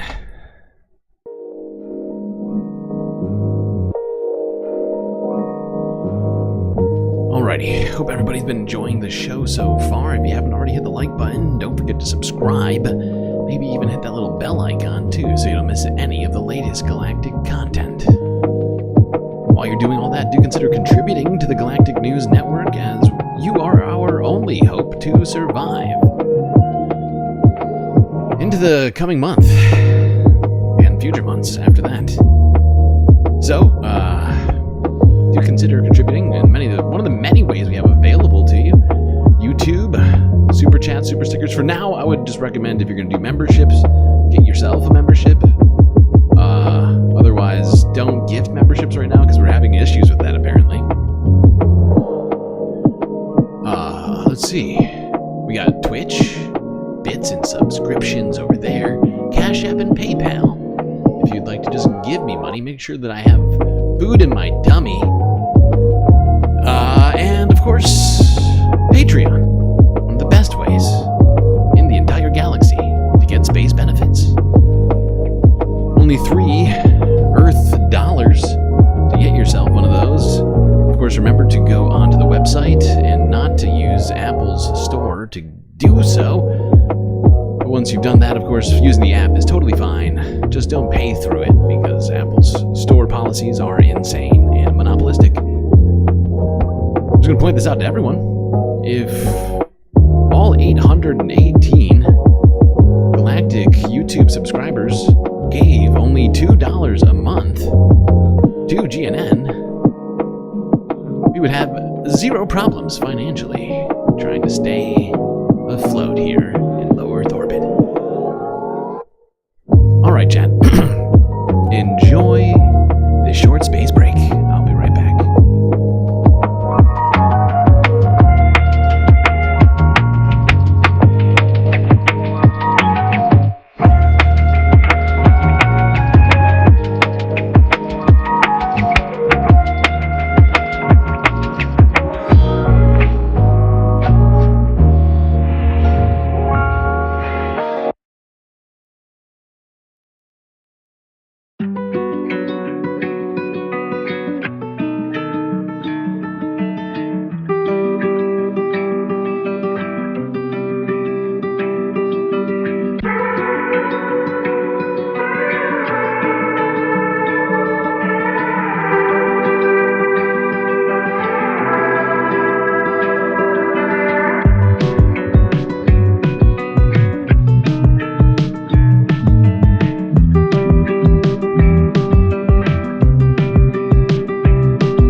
I hate when I do that. It's one of my, like, it's worse than when I keep the volume too low on the goddamn stream. Like, on the, like, on the content itself. That's even more annoying. Because then I'm like, oh, I have to repeat myself now? That's the worst. One of my least favorite things to do. Alright, I'll repeat myself. That's totally fine. You all know what's happening. Content's about to get started. What did I say after that? So many things. Oh, right. The goal says we are only one super chat and or super sticker into our goal to get all of the content here. I'm going to count one that happened before it. Since we've been having all these issues with the memberships, just going to add that one in there. But that puts us at 2, I guess. So we're 3 away. God, I really hope that those memberships come through. But, you know, we had this issue before, and I still haven't seen the 2 memberships that Charlie gifted from the other time. And I kind of forgot about that, but now I'm like, there's no way for me to forget about any of this because of how many just went into the ether just now. We gotta deal with that shit because that's fucked up. But now I'm trying to think of what else I said. I said a bunch of other shit just now. Oh, this is so dumb. Why did I mute myself? What else did I say? I said so many things. Just talking and talking. We'll just talk. I'll just say what I was going to say about this next story. Not done with North American news. We still got Mexico and Canada to deal with before we move on to the environmental stuff.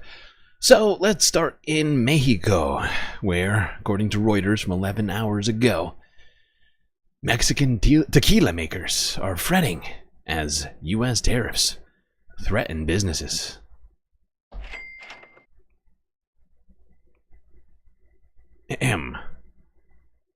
Next. Go web go.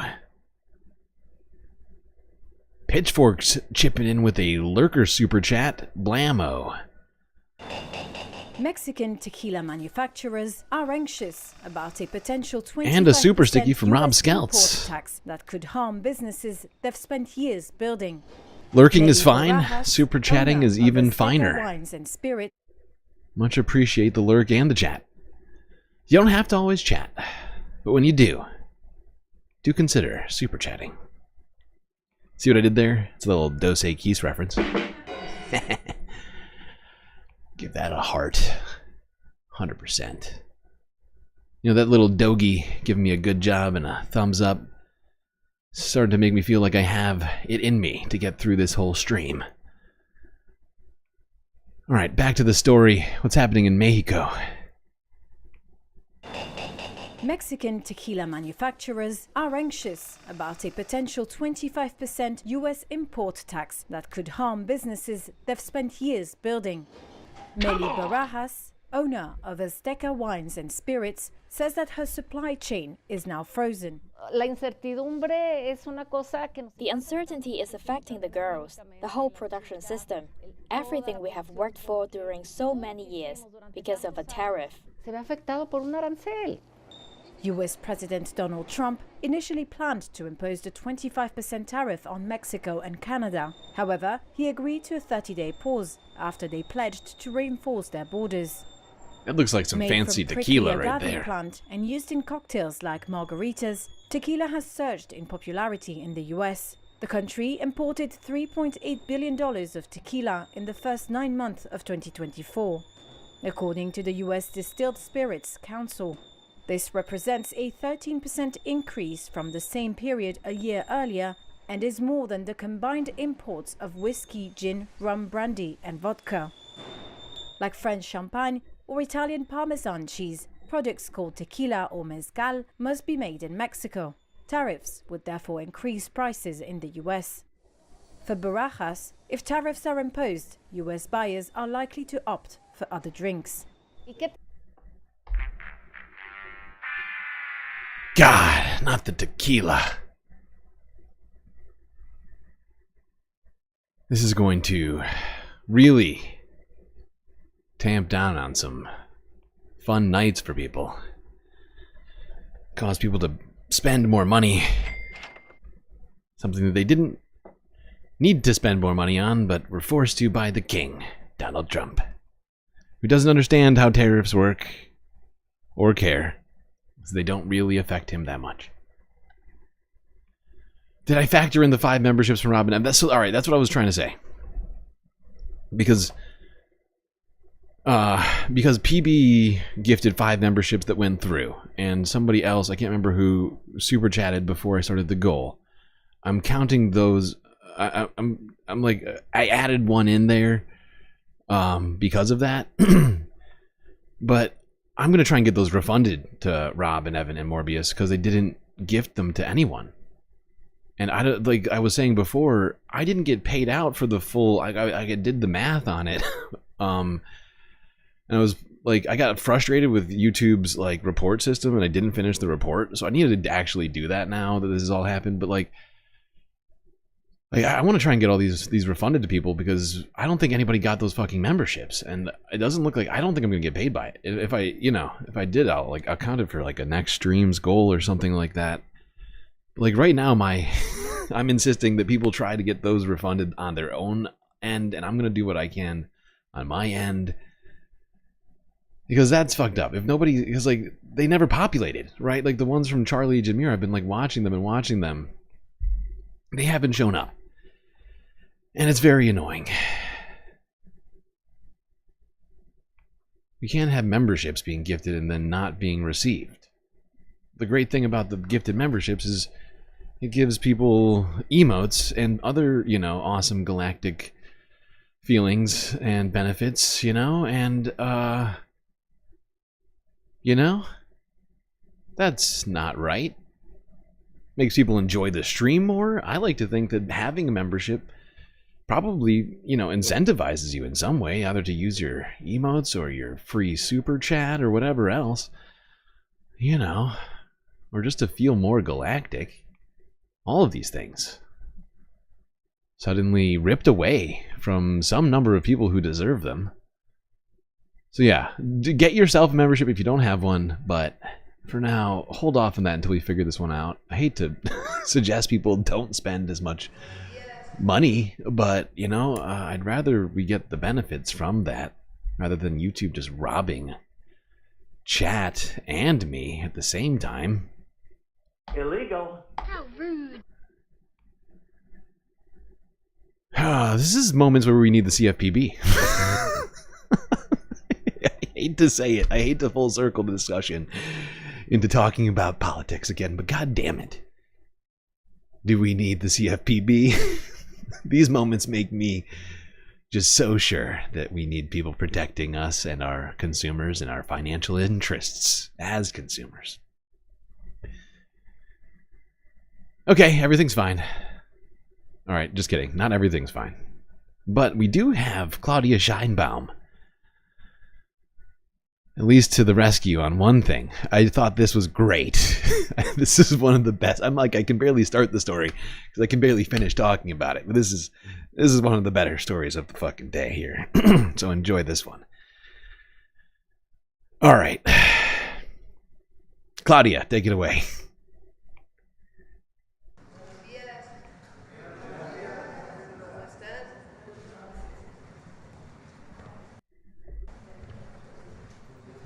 Buenos días, buenos días. Hello, hello. Wait, why can't we get translations there? Google has no right to rename Mexico's continental shelf. It has no right, neither the continental shelf of Cuba, because the Gulf of Mexico is divided between the 3 countries. Si me equivoco en la traducción, ahí me corrigen. I wish I spoke Spanish. The government of Mexico will take the appropriate legal actions as deemed necessary. We will wait for Google's response, and if not, we will be proceeding to court. Immediately, if not sooner.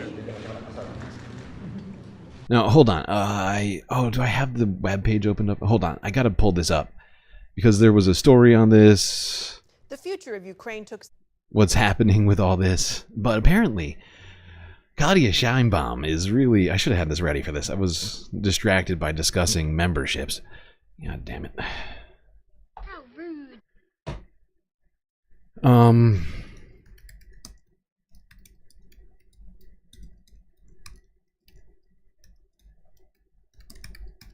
I wonder if it'll come up on Google. Here, maybe see. Yeah, I think it was the CNN one that I read earlier.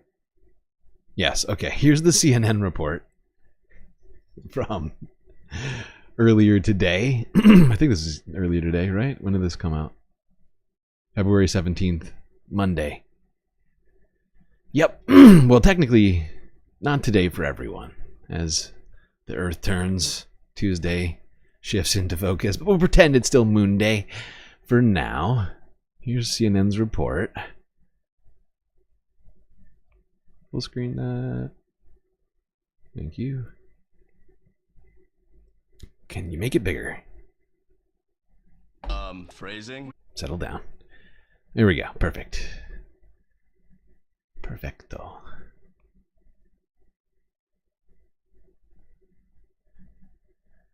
Evan from Portland with a $5 super chat. You submitted a refund request for the memberships. Awesome, Evan. I really appreciate that. I know it's a little bit more effort, but of course, you know, you paid for them. The people deserve to get the benefits from it. It makes no sense that we don't try and do something about that. Really appreciate that. And you'll get me on Patreon. Yeah, definitely check out the Patreon. Appreciate all of that. I don't know how long we've been doing the Patreon now, but it was one of the first forms of ways for people to support the stream, because it took us a while to get this thing actually even half monetized on YouTube. We're not even full monetized yet. No ads yet. All right, let's go here. Too much talk of monetization. It always feels gross. I hate talking about it. What am I doing? Full. Let's go full, so we can read this better. Mexico, according to CNN, Mexico will take Google to court if maps shown to US-based users continue to label the Gulf of Mexico as the Gulf of America.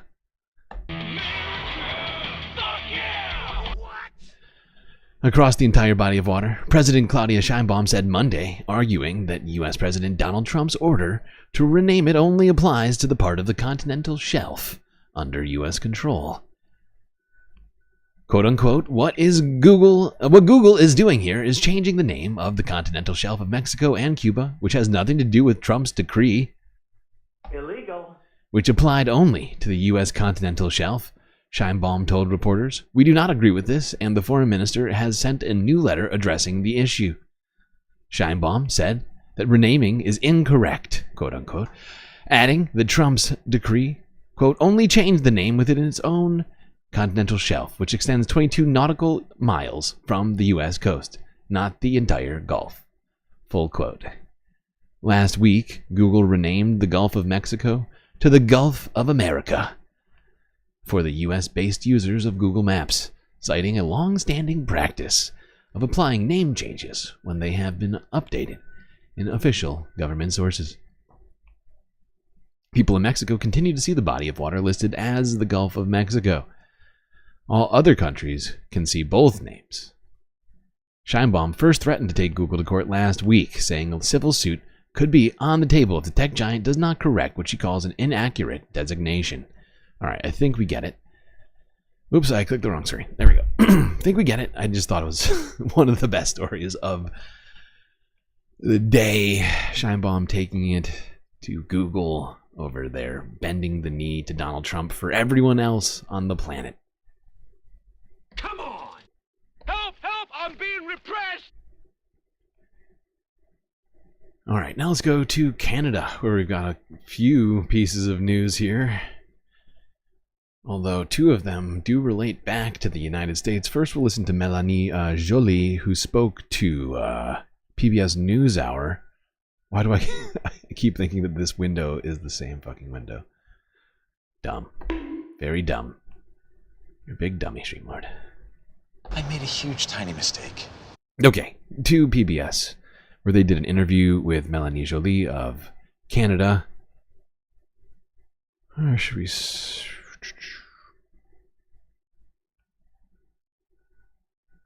I think there's really only two parts of this. I want the beginning and the very end. So we'll start here. The future of Ukraine took center stage at Munich Security Conference over the last few days. Before the U.S. announced it would meet with Russian officials, our foreign affairs correspondent and defense correspondent Nick Schifrin sat down in Germany with Canadian Foreign Minister Melanie Joly. They began by focusing on U.S. economic threats against Canada and tensions, including in Munich, between the U.S. and its closest allies. Here in Munich this weekend, you told Europeans, quote, "you're next" on tariffs, and that Canada and Europe had to work together when it comes to tariffs. Has the Trump administration's trade talk, has the Trump administration's rhetoric here, even in Europe, affected how the U.S. is perceived as an ally? Well, when it comes to tariffs, it's already the case in the sense that steel and aluminum tariffs are already being imposed starting March 12th. There we go. There's the beginning. I'm going to cue up the end, but as I do that, I mean, there's Melanie Joly saying that, she believes that it's already the case that Canada and Canada and America's relationship has changed, and how they view America as an ally or non-ally has already shifted as it relates to trade. Let's go here towards the end of this. Seems like It is one on which comprehensive, a just and long-lasting peace, and also that Ukraine needed security guarantees, Nick. So that's why I think that the G7 statement is a strong one. It is one on which all G7 members agree, including, of course, the US. And so I think it sends a strong message. So does that mean that you have faith that the United States will continue supporting Ukraine? I think that it is important that they do. And I think at the same time, we hear the clear message, Nick. We need to do more on defense spending. Canada will do so. And so if it's about burden sharing, no problem. Let's have that conversation. But let's not have a bad deal for Ukraine. Finally, President Trump has continued to joke about Canada as the 51st state. He's questioned the sovereignty of Greenland and Panama. What is the impact when the President of the United States questions the sovereignty of countries, including NATO allies? Well, I think Canadians have been clear. They don't like it. We don't like it. And, we will make sure that that never happens. We will continue to be the best friends and best neighbors America will ever have.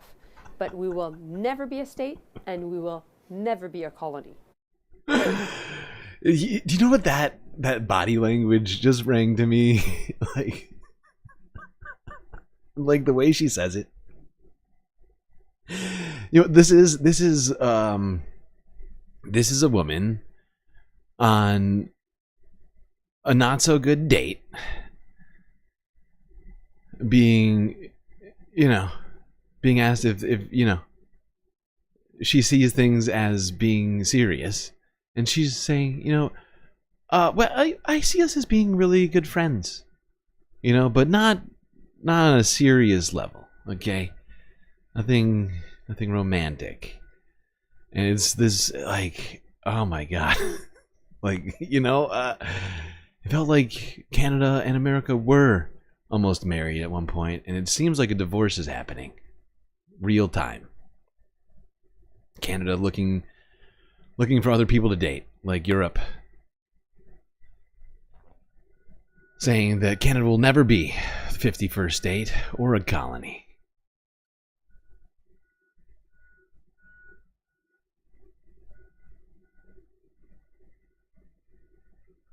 Now let's go to this rather horrifying bit of news.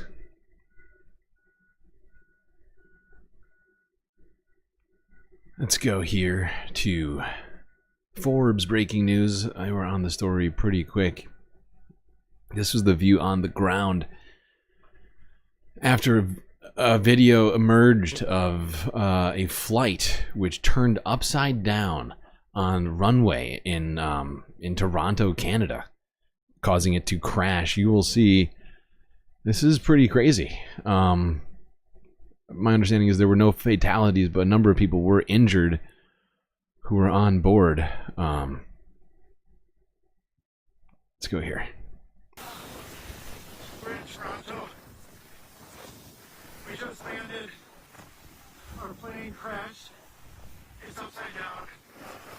Wow, that sound is really, really bad. It's on site. We're upside down. Everybody, most people appear to be okay. We're all getting off. So go. This was a Delta flight. I don't know what kind of aircraft this was, although I would assume it's a Boeing aircraft, as Delta uses almost exclusively Boeing airplanes, if I'm not mistaken.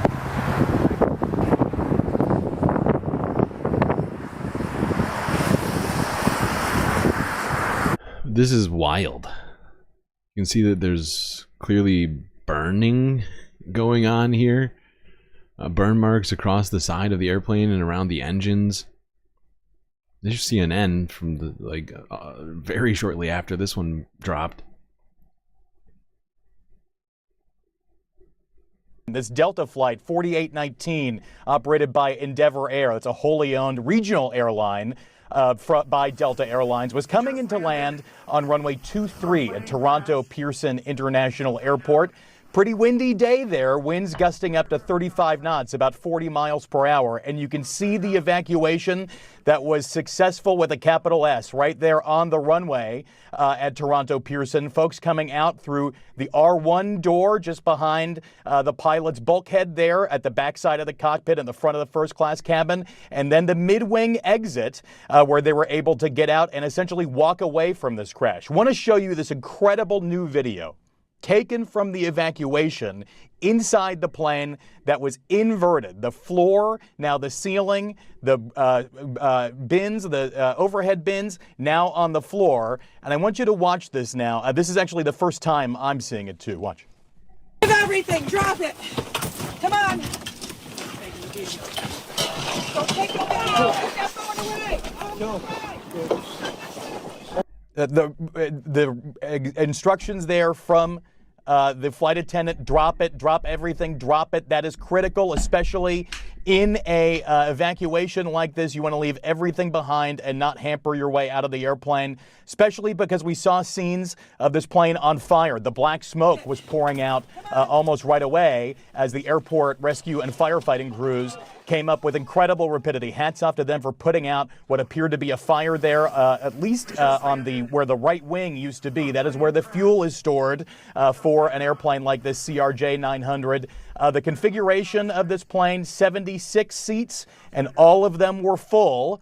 4 members of the crew, so 80 people in total. We've seen reports vacillating between 15 and 18, injured 2 to 3 with critical injuries. But pretty incredible that this full flight, essentially everybody leaving with their life, a very different story compared to 19 days ago when we were covering the disaster, the mid-air collision over the Potomac River, where all 67 people lost their lives. A really incredible and miraculous outcome here, Wolf. Certainly true. Pete, stay with us. I want to bring in some more of our aviation experts right now for some serious analysis. Peter Goals, how could a plane like this end up flipping the way it did?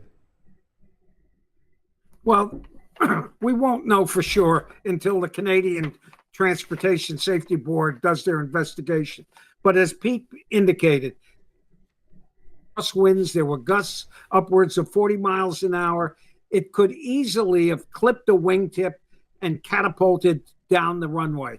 It's happened before, and it is extraordinary that everybody got out of that plane alive. Mary Schiavo, have you ever seen a plane upside down on the runway like this? What do you think may have happened? Well, not exactly like this, but similar.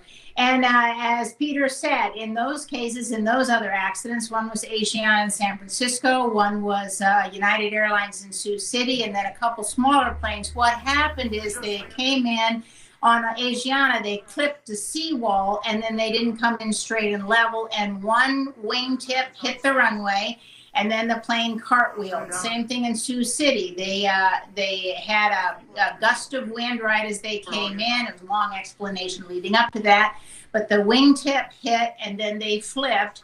And then in some other accidents, that was the same thing. And in others, it's where they have exited the runway and encountered something such as an embankment or other.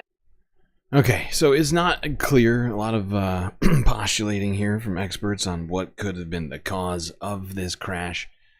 But nothing will be certain until Canada's flight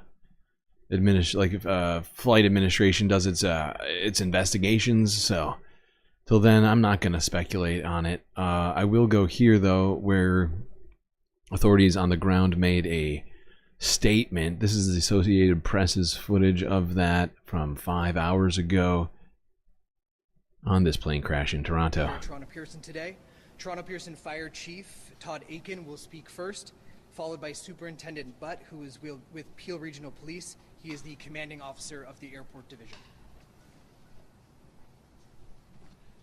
Good evening. I'm Todd Aiken, Toronto Pearson Fire Chief. The cause of the crash is still under investigation and being led by the Transportation Safety Board. It's not appropriate for us to comment at this time. However, I can speak to you about our aircraft rescue and firefighting services response. 3 of our stations in the airport operating area responded with 8 aircraft fire and rescue apparatus. Plus, so the quiet. Mississauga Fire and Emergency Services quickly responded with 6 engines, 2 district chiefs. In my earbuds, I could hear it, but with my my headphones, my monitoring headphones for this, I can barely hear this. I don't know if anybody else. No, the sound is full blast right now. Okay, their sound is low. Look, full volume here. I got my volume cranked all the way up here on the desktop audio. It's just quiet as shit. Manned vehicle and a tanker. Peel Regional Paramedic Services responded with 18 paramedic units. Okay, we're going to skip past this one since it's so inaudible. But suffice to say, during this, because I listened to it before, they are still investigating. And we'll have updates for us as that investigation happens, essentially saying it's not an appropriate time to comment on most of it, and for people to just, pray for the recovery of the people who are badly injured. Now let's go to this story. We still have one more Canadian story to talk before we move on to environmental news, weather, and other sorts of stuff like that. So, although this one could technically be, I could have jammed this in there too, really, and it's juxtaposed right up next to it, so whatever. But this one, when I heard this, I was like, oh wow, so this is one of those things that we could have probably foreseen before doing all of this stuff, Trumpy? What? Before waging a trade war against our closest trade partners, allies, and neighbors, maybe we could have foreseen this particular one in advance. Meanwhile, with tensions running high between the two countries, some Canadians are calling on their leaders to cut off power to the U.S. As Yvette Brand reports, others are urging negotiators to tear up a decades-old water treaty that ensures the U.S. gets reliable power. A stunning vista, but not to Crystal Spicer. It's devastating to look at. That's because decades ago it was here that waters swallowed her family farm when this area was flooded. I'll never forget the paradise it was before. A fertile valley, First Nations lands, all lost to create a reservoir to control the water flow for downstream states. I've always looked forward to the modernization or the termination of the treaty because it's been so unbalanced. The Spicers fought for their home, less water fluctuations to preserve the fish, the river, seen by Trump as a faucet. So you have millions of gallons of water pouring down from the north with the snow caps in Canada and all pouring down. It's all just coming down. And they have essentially a very large faucet. These red dots represent just some of the 60 dams on the Columbia River Basin system, which provides more than 40% of all the hydroelectric power in the U.S. I know Canada was compensated monetarily, but not enough for what Canada lost. She says tearing up the treaty would help Canada push back against tariff and other threats. And if Canada really wants to play hardball, Canada can say, we're serving notice of termination. We're going to run.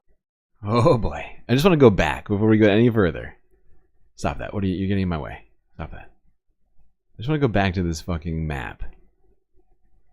Look at all of these red dots. These are all hydroelectric dams that depend on the downriver flow from this Columbia River, which starts up here in Canada.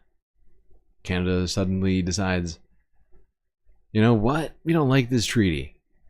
And all of a sudden, everybody here, and I'm guessing in some of these other surrounding states, because sometimes power is transferred a little bit of a ways.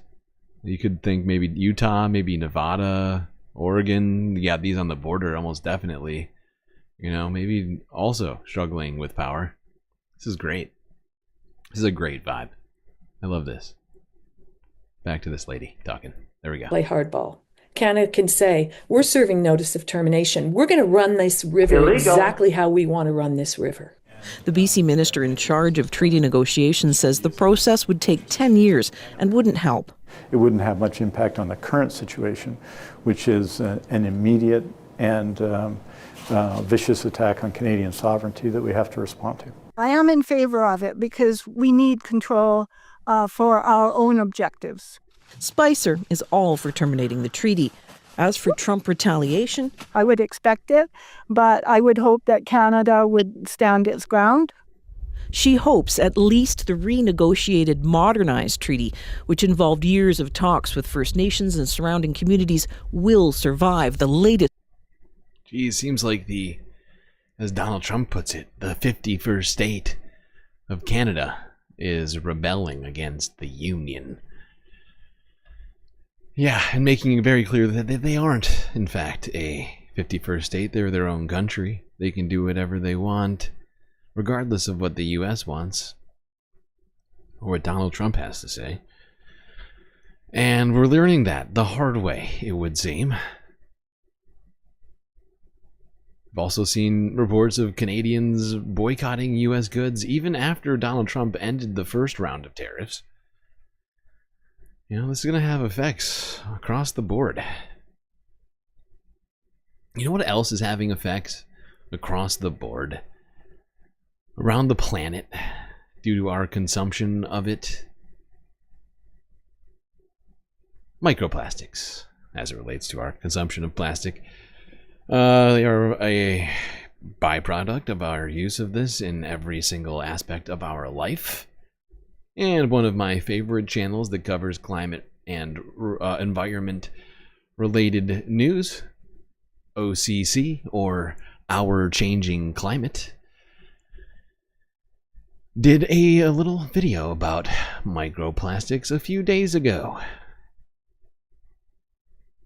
Let's go there. I'm sure this won't be horrifying at all. Hey, what are you doing? Recently garnered attention. Microplastics. Unlike organic material. Don't screw me. Plastics are... Take two. The results were shocking. From 2021 to 2022, surgeons from Beijing's Anzhen Hospital collected blood and tissue samples from 15 patients undergoing heart surgery. And every single patient had at least some microplastics in those samples. It's hard to escape. The air we breathe, the water we drink, the very food we eat. Microplastics are everywhere. But just how bad is this epidemic of plastic? Is there increased exposure to plastic destroying our health, like we're hearing about in the headlines? Of the possible health risk from chemicals in plastic. Microplastics in two areas of the human body where they have never been seen before. And what ties do microplastics have to climate change and the power of the fossil fuel industry? Today, we tackle the specter of microplastics. We'll dig through minuscule grains of soil and explore the far reaches of the atmosphere. From the plastic running through our veins all the way to the damning documents that reveal the complicity of fossil capital in the plastic crisis, today we'll uncover just how dangerous microplastics really are. If you want to watch all my videos a month early and ad-free, consider becoming a Nebula subscriber. Signing up for Nebula using my link literally is what helps this channel stay financially viable. Yeah, very true. And also, I would recommend anybody who enjoys this channel, not on Nebula, but going to Patreon, checking that out. It's one of the ways that we are able to keep doing what we do here. Sorry, I had to use that moment to 8 market billion tons. Goddamn A channel. number so massive that it's hard to fathom. That is the amount of plastic estimated to exist on the Earth. That's double the mass of all the animals currently in existence. So it's no exaggeration to say that we live in a world of plastic. These days, pretty much anything you touch contains some form of plastic. Your phone, food container, clothes, and that shampoo bottle in your shower all contain some form of plastic. And now, almost 75 years after plastic exploded into mainstream use, we must face the consequences of such gluttonous production. While images like this, or like this, come to mind when we think of plastic pollution, we need to zoom in on a threat that has only recently garnered attention: microplastics. Unlike organic material, plastics are rarely chewed up, decomposed, and mineralized by bacteria and other microorganisms. They don't break down organically. Instead, they just split apart and degrade into smaller and smaller pieces. These little bits then accumulate everywhere. They come from plastic containers breaking down in the sun, from the polyester plastic fibers that fray off of your pants in the wash, and even from microscopic tears in car tires when they come into contact with the road. And by everywhere, I do mean everywhere. Researchers have found microplastics in the air we breathe, cosmetics, our water, our soil, our immune cells, our livers, our hearts, our testicles, our breast milk, our placentas, and even our fruits and vegetables. But just how bad is it if plastic is everywhere? Is it really a plastic crisis, or is it just overblown? Climate change and plastic pollution appear to be parallel problems. Two crises that have co-evolved from the insatiable overproduction and overaccumulation of capitalism. Two separate catastrophes that rarely interact. But as we'll soon see, that is far from the case. Climate change exacerbates plastic pollution and vice versa. The two are intimately intertwined. Indeed, microplastics and plastics in general are fueling the fire of climate chaos, because plastics are just fossil fuels made solid. Over 99% of plastics are made from chemicals derived from fossil fuels. Indeed, as this research paper reveals, plastic production accounts for 4% of global fossil fuel use for materials and 3 to 4% for energy during production. All this means enormous emissions from the creation of plastics. In 2019, the plastic industry, which is just a subsidiary of the fossil fuel industry, emitted the equivalent of 850 million metric tons of greenhouse gases into the atmosphere, which means that if plastics was a country, it would be the 6th highest emitter. But it's not just the plastic production process that is damaging the atmosphere. The degradation of plastics into microplastic has also been shown to release copious emissions and toxic chemicals into the air and water. To make matters worse, recent research seems to suggest that as microplastics break down into smaller and smaller pieces, their emissions become larger. As a result of both. This is such an overwhelming problem. And the longer and longer that we allow the edifice of oil to run our entire society, and not find, and this is it's the same thing like with medical research, like we were talking about earlier with the, all like the defunding of like the NIH and all these other sorts of important research programs through Donald Trump's actions. Like finding the solutions to these things are contrary to capitalist objectives that currently exist, and therefore the research isn't done, right? It'd be more expensive to do the research than to just keep doing what they're doing, right? And they're making so much money. Like, why would they stop? And, this is why we need government research. And like what was it? Like the Senate committee that was called by, what was it, Jamie Raskin and, God, who was the other one? can't remember who he partnered up with, but they brought to light a bunch of lies that the oil companies had manufactured, 50 plus years ago to dupe the public about the effects of the oil industry and its contribution to climate change as we know it and global warming. All tied together. Off-gassing and fuel needed for its production. No, we'll keep listening. The global life cycle of greenhouse gas emissions from traditional plastic materials were 1.7 gigatons of carbon dioxide in 2015, and if current trends continue, they will rise to 6.5 gigatons of carbon dioxide by 2050. As of right now, plastics are responsible for 4.5%. Like, anybody who's concerned about this and is also fine with Donald Trump getting rid of the EPA is delusional, right? Like, like if you think that this getting rid of the EPA is going to address microplastics in our environment, of total global greenhouse gas emissions. But that percentage is only predicted to grow as the plastics industry becomes a safe haven for fossil capitalists to sell their glut of oil and gas reserves. Right now, plastics is one of the fastest growing industries, and if left unchecked, plastic emissions could claim a 15% share of the world's emissions.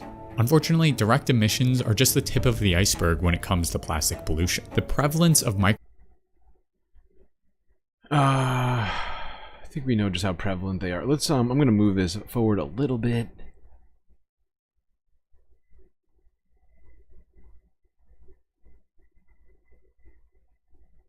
Let's talk more about what I had mentioned, how fossil fuel industry has been lying to everybody itself. In February of 2024, the Center for Climate Integrity released a bombshell report, one that revealed 5 decades of deception from the oil and gas industry. But this wasn't about their decades of misinformation and obfuscation of the connections between fossil fuels and climate change. Instead, it detailed the insidious maneuvering of fossil capital to ensure plastics continue to be an essential part of the global economy. As I've already mentioned earlier, plastic companies are just another wing of the fossil fuel empire. It's just oil and gas packaged in another way. And as backlash against fossil fuels mounts, oil giants like Shell and Chevron are increasing their plastic output. But the plastics industry is vulnerable to public backlash. Indeed, the history of plastics is marked by deceptive marketing and tactics to quell public dissent about the toll of plastic pollution. At the core of this strategy, as the Center for Climate Integrity reveals, is selling consumers on recycling. To be clear, recycling is not a solution to the glut of plastic production. For one, the vast majority of plastics that consumers throw into the recycling bin aren't recycled into new products because there is no market for the specific type of plastic under capitalism. As the Center for Climate Integrity explains, certain types of plastics have no end markets and therefore are impossible to recycle. To date, viable markets only exist for PET and high-density polyethylene plastic bottles and jugs. These are known as plastics number 1 and 2. In addition, there are so many different types of plastics, and recycling needs highly pure plastics. So a plastic bag or bottle that is made from several different types of plastics can often be energy intensive to transform into usable plastic again. And finally, even if something is recycled, you can only get 1 to 2 cycles out of the process before the plastic degrades into unusability. And because of all of these hurdles, plastic that ends up in recycling usually isn't turned into something new. It ends up in the landfill or in our oceans and rivers. Indeed, the US recycles just 5 to 6% of its plastics. And yet to keep their production line churning, fossil fuels flowing, and profits growing, the petrochemical industry championed recycling as the solution to plastic waste throughout the mid-1980s to the late 1990s. During that period, as one petrochemical representative testified in Congress in 1992, there was a rush to demonstrate environmental purity. The call was to recycle or be banned. As a result, fossil fuel companies like Exxon Chemical, alongside bottling companies, created the Plastics Recycling Foundation, which was used to assuage lawmakers' fears about plastics by claiming that the industry was researching plastic recycling and would tackle the problem. They did this, as one internal industry letter explains, to deflect some harsh, restrictive language, singling out plastic as a difficult material to collect and recycle. Recycling, then, was a shiny object the industry could hold up to distract profits from their destructive overproduction. And the petrochemical Yeah, it's not a solution to plastic waste, unfortunately. Not a good situation. All right. Let's keep it moving. Let's go here. This was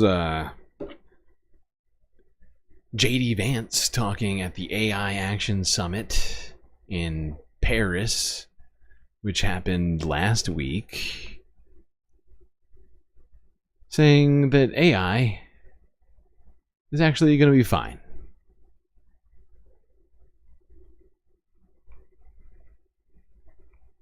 Number two, we believe that excessive regulation of the AI sector could kill a transformative industry just as it's taking off, and we'll make every effort to encourage pro-growth AI policies. And I like to see that deregulatory flavor making its way into a lot of the conversations this conference.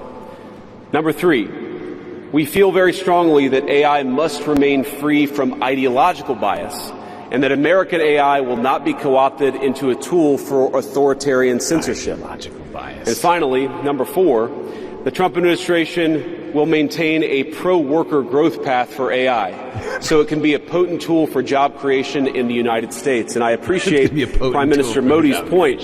AI, I really believe, will facilitate and make people more productive. It is not going to replace human beings. It will never replace human beings. And I think too many of the leaders in the AI industry, when they talk about this fear of replacing workers, I think they really miss the point. AI, we believe, is going to make us more productive, more prosperous, and more free. AI is going to make us more prosperous, more free. It's going to create all the jobs. The only thing that's holding it back is all these dirty, dirty regulations stopping them from doing what they want to do, which is just give people jobs. That's all they want.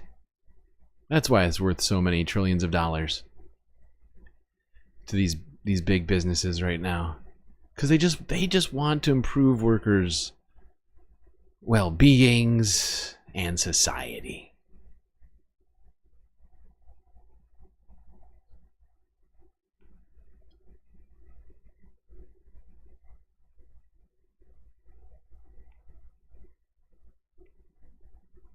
All right, now let's go and talk about insurance a little bit, as State Farm has been asking for an emergency rate hike request from, I believe, California's insurance commissioner. Apparently it has been rejected. Here's KTLA 5 on the story 6 hours ago.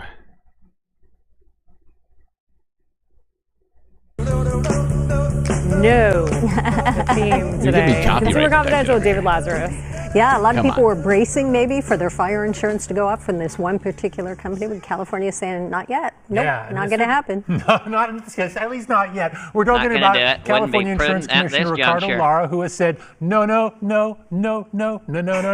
to State Farm after State Farm says it needs an emergency 22% rate hike because of the LA fires. And that's on top of a pending 30% rate hike that it asked for last year before the fires.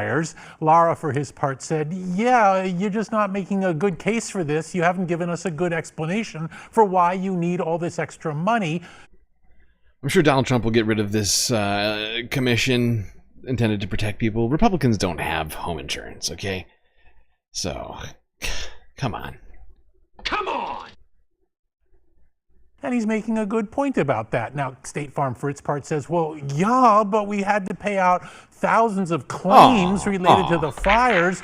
But let's stop and take a step back. Now, you've heard me talk about a number of times about how insurance is the art of risk management. And essentially, for a homeowner, what you are doing is paying fees so you can offload at least a portion of your risk to an insurer who is willing to take that risk on. The insurer, of course, is trying to buck the odds and figure that, okay, maybe no claims will come in, so we just get free money. That's the give and take of the insurance game. Yeah. But now here's State Farm stepping up and saying, oh man, the odds went against us. We guessed wrong. So now we need an emergency rate hike. Excuse It's amazing. I honestly wasn't I wasn't expecting such a shocking take from KTLA5 here. But yeah, a shockingly accurate take. It's capitalism, baby. Come on, State Farm. You've been benefiting from this system this whole time, and now suddenly you have a problem with paying out? What's the deal? That's too much, man! What? I mean, isn't that kind of like a casino saying that everybody at all the tables has to ante up even more money because some guy over at slots cleaned up and got a huge jackpot? That's exactly. This is, of course, entirely nuts. But that's exactly what it is.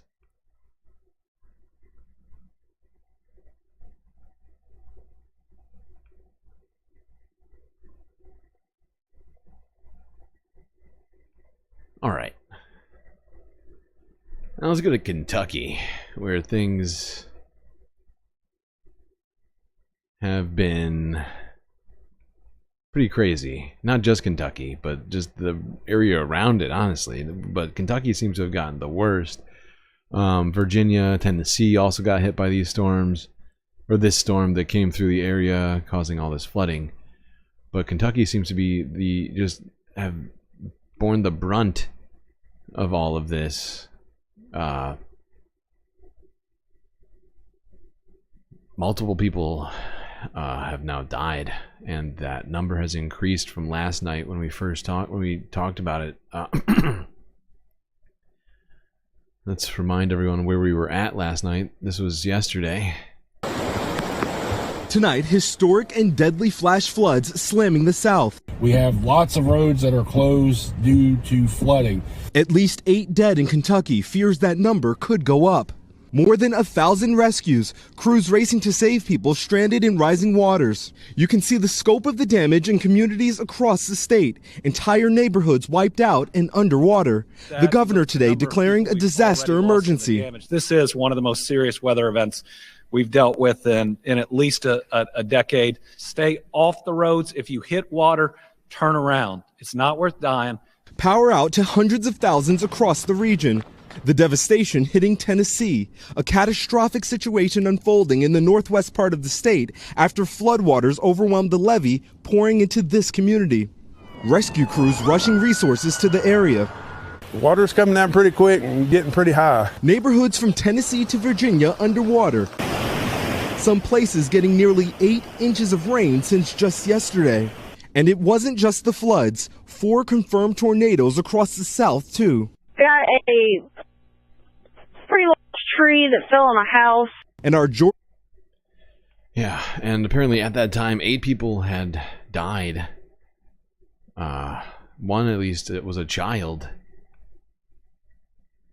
But the death toll has increased and the flooding is still coming. More flood warnings have been extended since all of this started, as the water rushes down all the waterways in the area.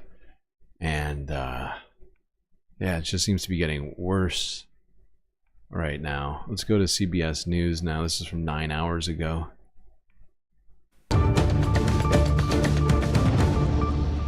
Search and rescue efforts are taking place in Kentucky after a powerful storm swept through the state over the weekend, causing intense flooding and killing at least 11 people. Kentucky's Governor Andy Beshear says President Trump has already approved a disaster declaration for the affected area. And he gave this warning today to people in the flooded areas. We continue to remind folks not to drive through standing water, not to drive around barricades. They are there for a reason. We need to make sure that we are not creating additional emergency situations so that all of our first responders can focus on those that we know are stranded and need help. CBS News national reporter Karen Hua is in Bowling Green, Kentucky, which is in the southern part of the state. Karen, what are the conditions like where you are? Well, Lindsay, I'm standing in a few feet of water right now, and this is one of about 300 roads across the state that is still flooded. You can see the river is all the way back there, but this is a walkway to a park. Several structures in the park are also submerged, like that information center right behind me. It was about half submerged this morning. We did see that water go down a little bit, But the unfortunate news is the flood warnings across the state have been extended until tomorrow. That's Tuesday morning. That's because many of the rivers around here have still not crested or reached their highest peak yet, which means that search and rescue efforts are still going to be underway, and this death toll. Yep, and it's hard to imagine that this isn't the peak of the flooding that's going to be happening. But that's the way rivers work, that's the way physics works. You know, it's not a straight line or an immediate showing up of this water. It takes some time for it to get from one place to the next. So this is NBC News Now. Next, from 6 hours ago, death toll rises from Kentucky flooding with 11 now dead. Catastrophic floods across the South. The death toll from weekend flooding in Kentucky is rising again tonight, with a young child among the lives lost. Many are believed still to be trapped, and more storms threaten the cleanup effort. NBC's Shaq Brewster is in eastern Kentucky tonight. He joins us live. Shaq, good evening. Good evening, Tom. And just look at what this back road has turned into. You have rushing water filling the backyards of several of these homes. One neighbor telling me 7 feet of water is in her basement, and this is the result not of a swollen river, but instead a mudslide that diverted the water, leaving yet another neighborhood devastated.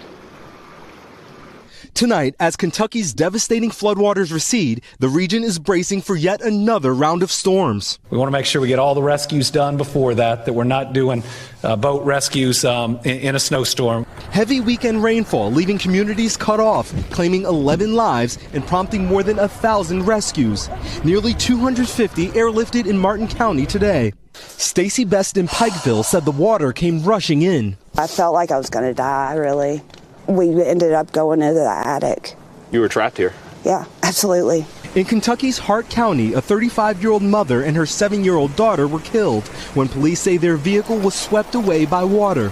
More than 300 roads are still closed. 194. In Pike County, rescuers are working to reach the many they believe are still trapped. The most urgent concern right now is making sure that people who need help, that we get to those people. How many people are we talking about? We have no idea at this point.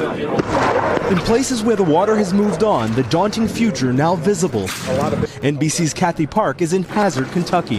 At one point, downtown was completely underwater, forcing businesses to evacuate. Now the community is cleaning up, pushing mud out of these buildings, and trying to save anything they can. This is pretty crazy. You know, this storm, there's not a lot of warning for this storm, it would seem, and just sort of swept through this area, leaving a lot of devastation behind it. Across Kentucky, some 10,000 remain without power and nearly 17,000 without safe drinking water. This weekend storms also spawned tornadoes in Tennessee, damaging cars and ripping off roofs. In Atlanta, a tree collapsed into a bedroom, killing a resident. And a lot of these places that we're talking about right now got at least some amount of damage from Helene's and or Milton. Although Milton was mostly just Florida, if I'm not mistaken. Might have hit Atlanta slightly, I think. But, you know, like, a lot of these already had a bunch of storm damage that wasn't yet even fixed. From the previous weather event. The mounting toll of a severe winter storm with yet another on its way. Shaquille Brewster, NBC News, Fleming Neon. Okay. I wonder if insurance will cover that. The fact is, this was historic flooding for many of these areas in Kentucky. Hadn't been seen before. Who knows whether or not these people had flood insurance and whether or not those insurance companies will even attempt to do their jobs.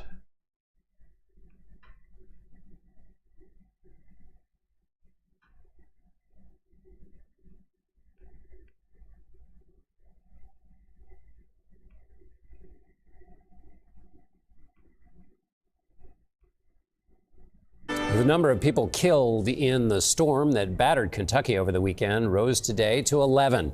9 of the deaths were linked to the severe flooding. At least 1,000 people had to be rescued. Nicole Valdez is in Kentucky. The water had at that time risen to almost hood level. Mason Michael is the fire chief in Horse Cave, a small town in central Kentucky. This morning, he raced to rescue a couple stranded on top of their truck, stalled out in floodwaters. We had an EMS unit here that had thick blankets that we had on the heaters while we was deploying the boat. We gave them the blankets. We got them wrapped up and then brought them back. A brutal winter storm system that thrashed much of the South this weekend left swaths of eastern Kentucky underwater. We just got hit by one of the most significant natural disasters we've seen in our lifetime, and that's after seeing a lot. Kentucky Governor Andy Beshear toured Pike County, one of the worst hit areas, and warned residents that flooded roads can be deadly. Among the dead, a mother and her 7-year-old daughter swept away after trying to cross this bridge in Bonneville. The Hart County coroner tells CBS News that flash flooding flipped the car, trapping the two inside. We were there hours later when crews began rebuilding the bridge. At least 11 tornadoes touched down across 5 states. In Atlanta, a tree tore through this house, killing the 61-year-old man inside. Got to the back of that tree line there. Fire Chief Mason Michael told us his biggest concern is safety. This situation, we came out on the positive end. Of course, that's not always the case, and that's not always the case with our responders. One other thing we noticed, first responders left that truck behind. We're standing a ways away from it now as we're still looking at about a foot deep. Yeah, I mean, what are you gonna do to get a truck out of the middle of what is basically a impromptu pond? Not a lot to be done there.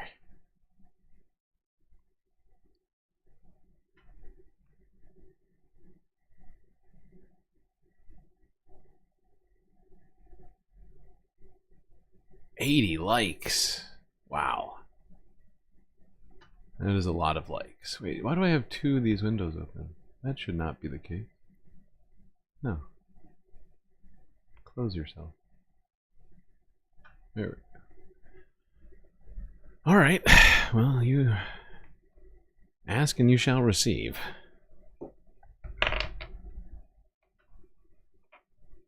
We already have. Do we have that? Yeah, we do have that one. We have that one too. We don't have that one. Okay. All right.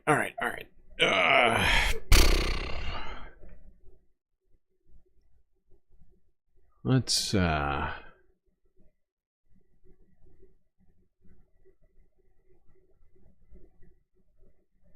move on to here.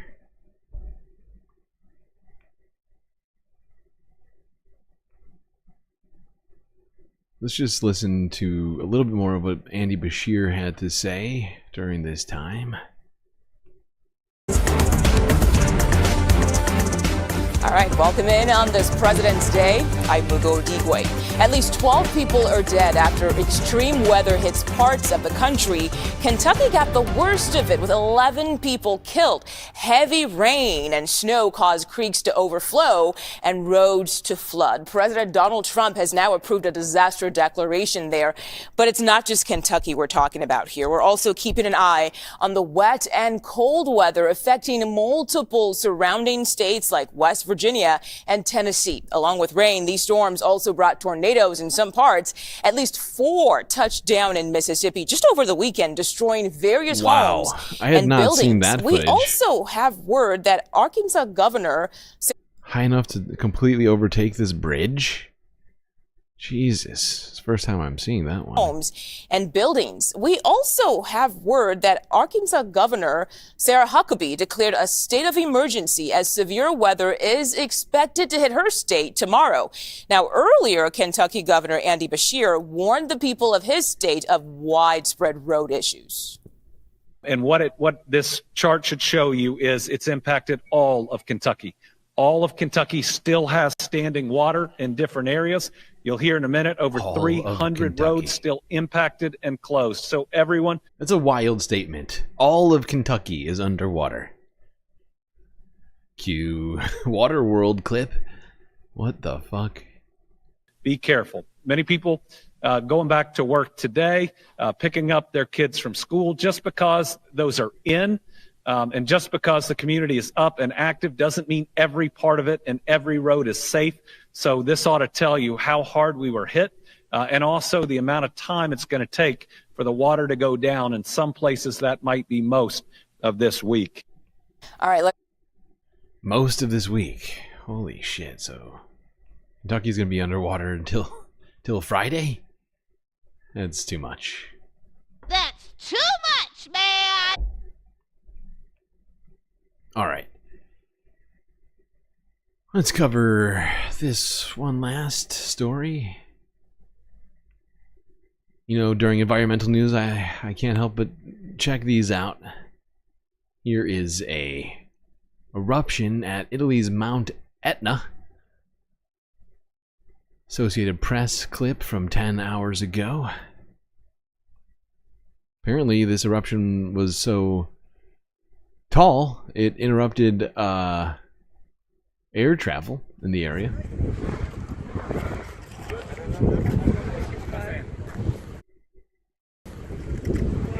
Ja, hast du gesehen, dass da unten auch Steine fliegen? Ja. Da!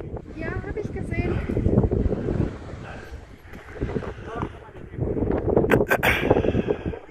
Yes!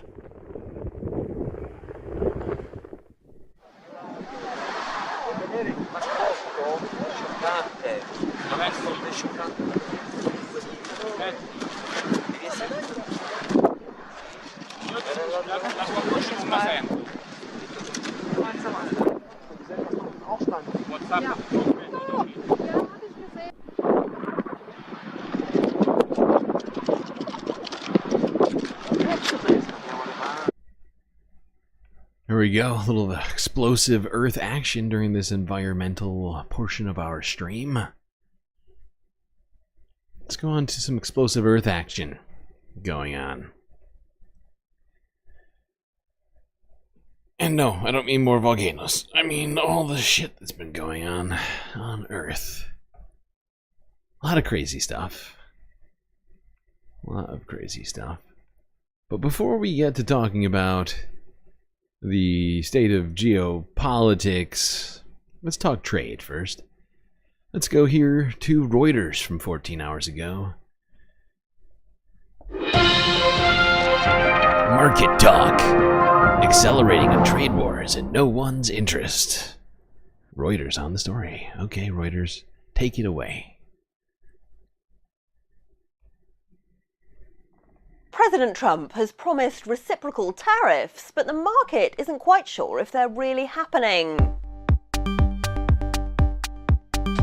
The US president said on Friday he'd asked his team to look into tariffs on every country that imposes any duties on the US, potentially breaking down the WTO framework entirely. They have until April 1st to report, though, and the US team's apparent willingness to kick the can down the road has brought the biggest Trump trade, the strong dollar, lower in recent sessions. Tim Graff is head of macro strategy at State Street.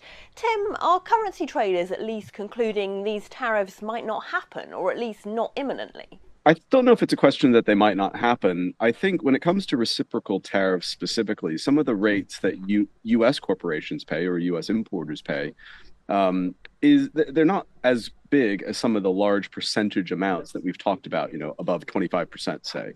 So I think it's a case that these maybe aren't as extreme when it comes to the tariffs that are paid here that would then be reciprocated by the U.S.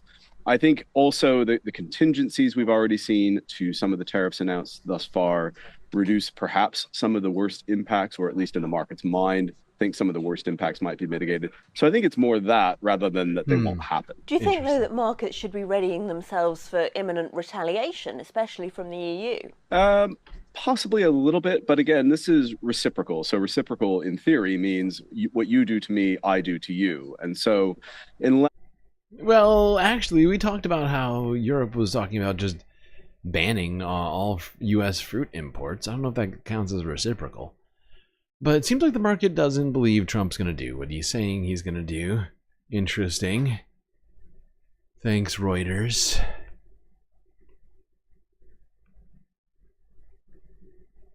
And then when Donald Trump heard about that, he said that he was going to put reciprocal tariffs on those tariffs.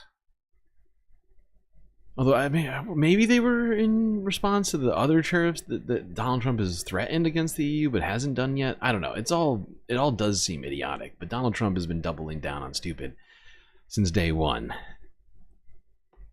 I don't want reality.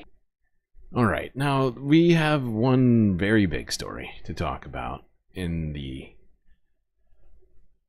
was I assume going to take up the rest of this half. And we sort of previewed all of this yesterday. We talked about how Europe was essentially calling an emergency meeting regarding Ukraine and the United States pulling from its apparent long-standing support for the country. And, well, a lot has happened since then. Last whatever it's been since we talked about it, 16 hours. How long has it been? Maybe it's getting close to 24 hours now, I suppose. But let's first talk about the UK, who's technically not part of the EU.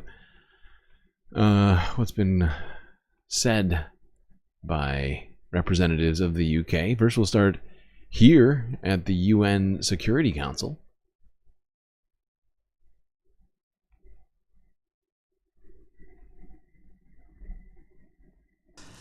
President, Russia is once again using this meeting in an attempt to distort the truth behind its illegal war.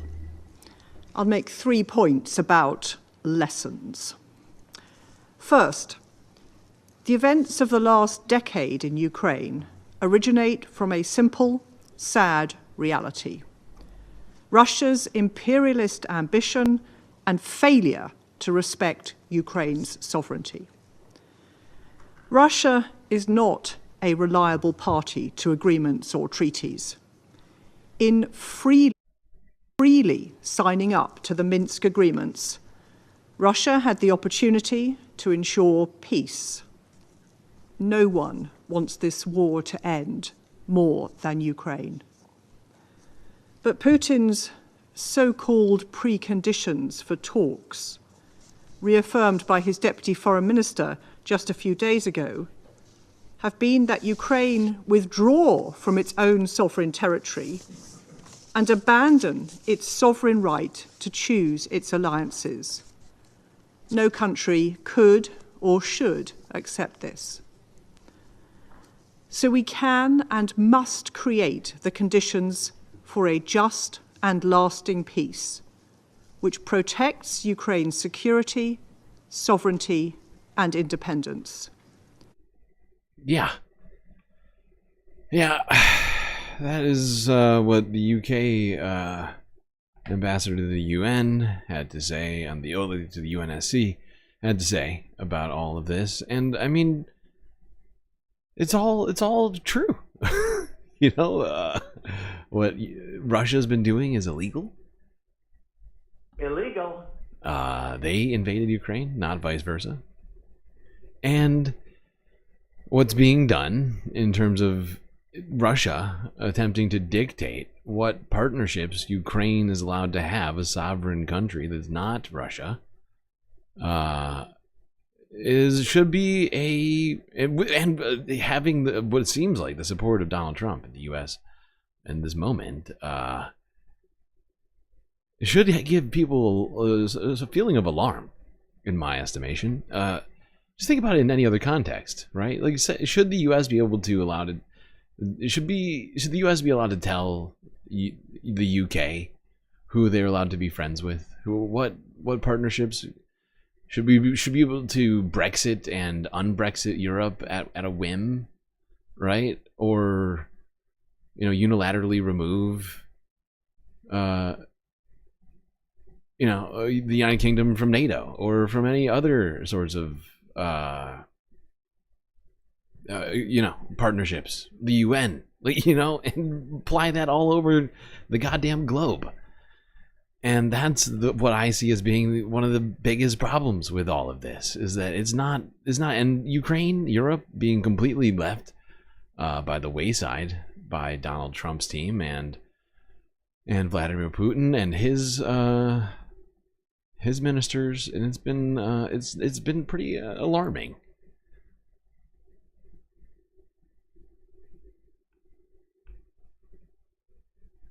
Now, Keir Starmer had some stuff to say about all this. This is a once-in-a-generation moment for the collective security of our continent. Only a lasting peace in Ukraine that safeguards its sovereignty will deter Putin from further aggression in the future. On Ukraine, we're at the very early stage of the process. Europe must play its role. And I'm prepared to consider committing British forces on the ground alongside others if there is a lasting peace agreement. But there must be a US backstop, because a US security guarantee is the only way to effectively deter Russia from attacking Ukraine again. Now, recent statements by the US administration should not come as a surprise. President Trump has long expressed the wish for Europe to step up and meet the demands of its own security, that he wants to get a lasting peace agreement to end the war in Ukraine. In this moment, we have to recognise the new era that we are in, not cling hopelessly to the comforts of the past. It's time for us to take responsibility for our security, for our continent. And I've been clear today, Britain will take a leading responsibility. So I think that was his response.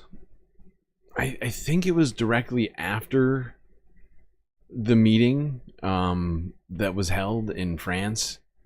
I believe it was actually Paris, where the leaders of European nations got together to discuss what all is going to be done around this. I think I have the timing right on that. I guess I should have put that one at the end. Not the end, but like towards the end. Now, I don't love Keir Starmer. I think everyone here knows that. Got plenty of criticisms about this guy. But a lot of what he's saying is true, in that there was a shift in eras right now. And the United States is no longer sticking by its formal partnerships that it's had for decades. And the Trump administration is clearly not interested in much of that, right? You know, and I found it a little disturbing, the discussion of, UK putting troops on the ground. And, I feel like this all just, like I've been saying since, like, this all started evolving over the last, 4 or 5 days, is a broader escalation, right? This conflict somehow spilling out into other places. And with the U.S. not backstopping all of this and seemingly getting on Team Putin, it's hard to even estimate. I've been trying to figure out what exactly this all means, but I'm still sort of in the nascent stages of that, if anything. Not that I, put too much. What do you call it? I don't put too much on my own sort of analysis of these things or anything, but it's kind of the thing I'm doing here. Trying to do, at least. But we got a bunch of other people to hear from. I just realized I did put some of these stories in mixed up order because we started with the UK first. I foiled by my own petard. Anyway, let's look at some of the stuff that was happening, like, leading up to this meeting. This is... Actually, I'm going to do it in this order. We're going to go to another Guardian piece here first. Yeah. This is from 18 hours ago.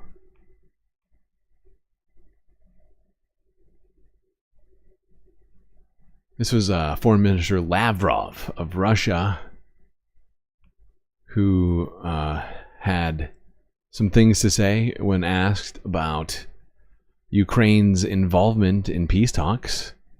Let's see what he had to say 18 hours ago. European philosophy hasn't gone anywhere. So I don't know what they should do at the negotiating table. If they are going to weasel out some cunning ideas about freezing the conflict.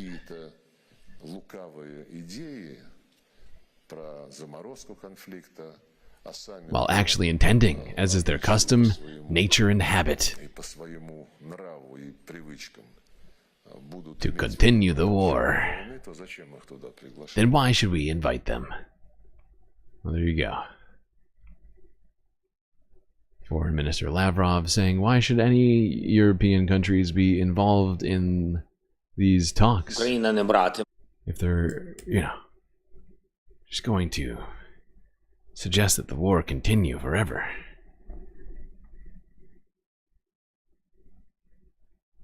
Now, I don't think that's what people are trying to do, but, Russia is very good at framing these things in a way that sounds good for them, right? Because when Foreign Minister Lavrov says something like that, he means that, objections to Ukraine being a sovereign territory are, that's the sort of thing that's going to stop the war from ending, right? Objecting to, Russia unilaterally deciding what allies Ukraine gets. That's too much. That's too much, man! Now here was Zelensky, basically speaking on the same topic, but from the other side, an hour later, also from the Guardian News, suggesting that Ukraine would not accept any results of bilateral US-Russia talks held without them in the slightest. Україна не братиме. Україна про це нічого не знала. Oh, shit, sorry. I have to do the translations. That's fine. I can do that. Ukraine will not take part. Ukraine did not know anything about them. Ukraine regards any negotiations on Ukraine without Ukraine as ones that have no result, and we cannot recognize any of these things, any agreements about us made without us, and will not recognize such agreements. Yeah. Day one, gonna end it.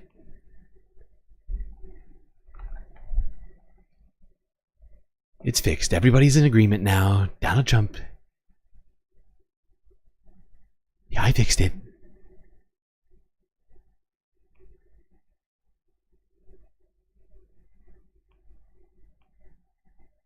Now, apparently there was some negotiation over minerals, which had we've talked about a couple times up to now. Apparently, there's been some back and forth regarding this. We talked about how the most recent proposal was rejected. This is BBC News from 15 hours ago. More on that.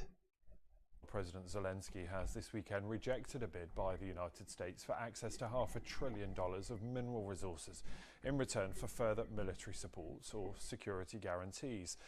In an interview with the broadcaster NBC, Mr. Zelensky questioned whether minerals in areas currently held by Russia might be handed over to President Putin. Well, Ukraine holds huge deposits of critical elements and minerals, everything from lithium to titanium. It also has sizable coal deposits, as well as oil, gas and uranium. But much of this is in territories that are currently under Russian control. Well, let's speak to Robert Maga, who's the founder of Erupt, the institute. He joins me now from Munich, where he's been attending that conference. Good to have you here. And talk to me, first of all, about Ukraine's position in the world mineral market. What has it got, and why does America want it? Well, good to be with you. I mean, the first thing to say is that Ukraine is a critical mineral superpower. It's got about 117 of the 120 minerals that are desired by countries around the world, many of which are desired by the United States and the European Union, and has, as you said, an abundance of hydrocarbons, oil and gas, especially coal, but also things like titanium, iron, lithium, rare earths, all minerals that are highly We need the rare sought after in the earths. rush for the green transition, as well as for aerospace and defense. Yeah, and they're so crucial in that green transition, of course, particularly for their role in batteries. And we know that that is at the centre of that big row between the US and China. And so Ukraine probably finds itself caught between the two in terms of who has access to it, because if you have access, you have power. Well, that's right. I mean, we estimated back in 2022 that Ukraine had something in the order of $26 trillion worth of deposits. The big challenge, though, is not only are those not fully developed, but about 20 to 30% of those back in 2022 were in Russian-occupied areas. And so while Ukraine has an abundance of many of these kinds of minerals that are being sought after, especially, as you say, for electric vehicles as well as for defense systems, a lot of these aren't yet developed or are only partially developed. And that was an issue that was actually being addressed before the war started, but the Russian-Ukraine war actually slowed down the auctions that were being planned by the European Union at the time. And so is it your assessment here that these minerals are being used as a bargaining chip in terms of whether the US will support either militarily or in terms of security guarantees? They're saying, look, give us access to these minerals, then you get our support, and without it, we won't. I mean, is that what it looks like right now?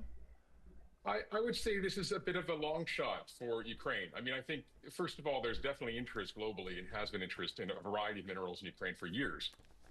But right now, I think what Ukraine desperately seeks is more economic entanglement with the United States, especially in those areas that are occupied by Russia or those areas that are adjacent, as well as security guarantees, so that there's a lot. Yeah, and doesn't seem like that's going to be happening in relation to this deal, as Zelensky rejected the deal that the United States countered with that did not include any of those U.S. backstops that existed before, so essentially rendering the deal completely useless to Ukraine. But yeah, I mean, Russia, I think we all can see that Russia seized these areas, whether it be Crimea or the Donbass, for particular reasons. Crimea, support, which Russia needs to ship its, goods, commodities around the planet. And then the Donbass, which is just littered with mineral riches. It's not to free Ukraine from Ukraine.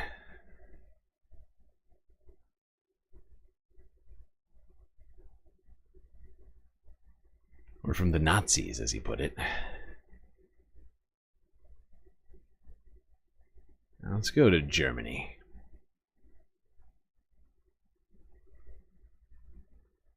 Well, not to Germany, actually, to talking about Germany. Because we have now hit the point where we're going to listen to a number of different statements from different prime ministers and other officials. After this meeting happened, they all gave different sort of press briefings here, or at least many of them did. Let's go here. Guardian News, 15 hours ago. Olaf Scholz, Chancellor of Germany, speaking to the media after this impromptu Ukraine meeting. Bei der Unterstützung der Ukraine, aber auch im Hinblick auf europäische Sicherheit und unsere eigene Stärke. Das ist wichtig, auch wenn das nicht das Format ist, wo wir Entscheidungen treffen. Das machen wir im Europäischen Rat. Das tun wir in den NATO-Strukturen, in denen wir alle miteinander zusammen sind. Wait. I could have sworn this was in English. German auto-generated. That's not what I wanted. Could have sworn at some point he started speaking in English here. No? Am I losing my mind? Hold on. Did I add the wrong video? Please hold.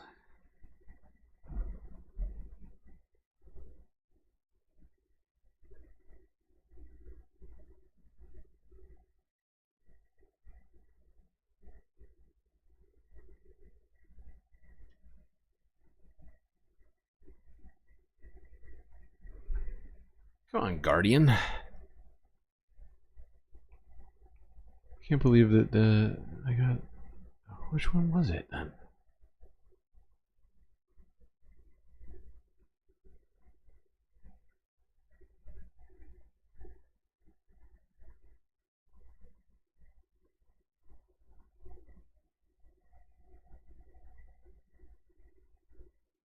Am I losing my mind? Did this video get deleted or something?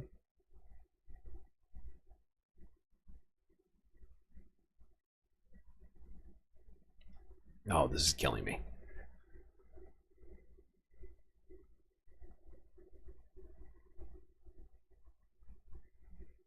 This is all in German too.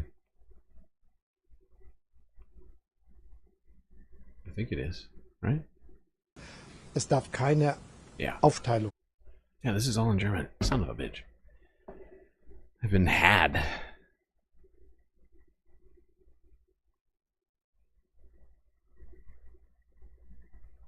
I've been had. Oh god.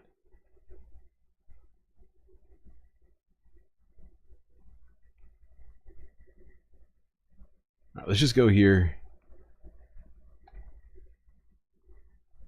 See what the Danish Prime Minister Matt Frederiksen had to say. Og vigtigste i mine øjne. Det andet, jeg gerne vil understrege, det er, at det her med en våbenhvile i Ukraine, det kan lyde bedre, end det i virkeligheden er. Fordi Not in Danish. This is killing me. I've lost my mind. I've added videos that we can't even discuss. What have I done? I made a huge, tiny mistake. Oh my god.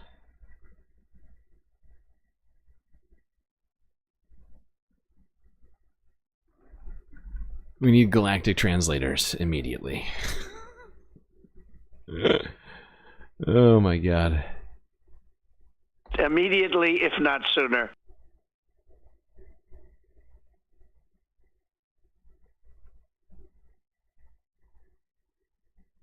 These are the only versions of this that exist right now. Can't get translations? That's fucked. That's fucked. You fucked me. You fucked me, Guardian. You fucked me. Take a lot of offense to that. Very rude.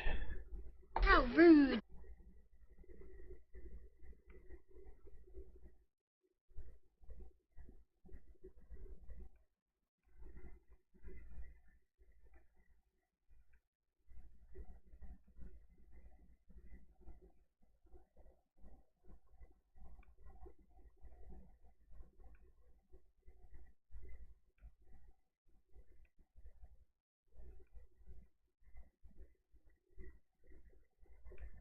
Alright, we're gonna skip these. It kind of pisses me off. Totally screws with my galactic vibes. I anticipated us going through these. God damn it. Alright,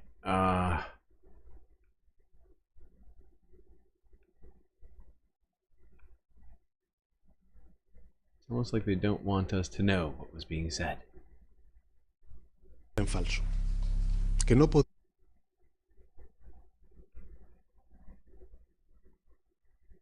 Alright, let's go here.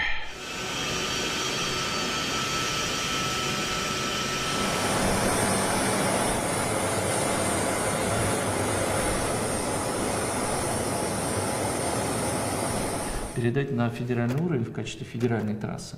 И тогда мы совместными усилиями. Now I do have subtitles and I'm not reading them. Just failing at my job all over the place right now. Okay, take two.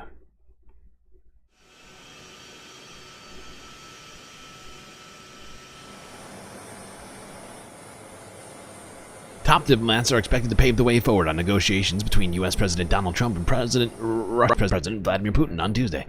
The world leaders are expected to discuss the restoration of Russia-U.S. relations and peace talks as the war in Ukraine nears its 3-year mark. Did you speak to Secretary Rubio this morning? I did. What is the latest with the negotiations in Saudi Arabia? We're moving along. We're trying to get a peace with Russia, Ukraine, and we're working very hard on it. It's a war that should have never started. Do you expect Zelensky to be involved in these conversations? What will his role be? I do. He will be involved, yes. Do you think he wants to? He'll be involved. He'll eventually have to sign it, so he'll have to show up at some point, I guess. All of Ukraine, or just like, what do you think he wants? No, I think he wants to stop. That was my question to him, because if he's going to go on, that would have been a big problem for us, and that would have caused me a big problem because you just can't let that happen.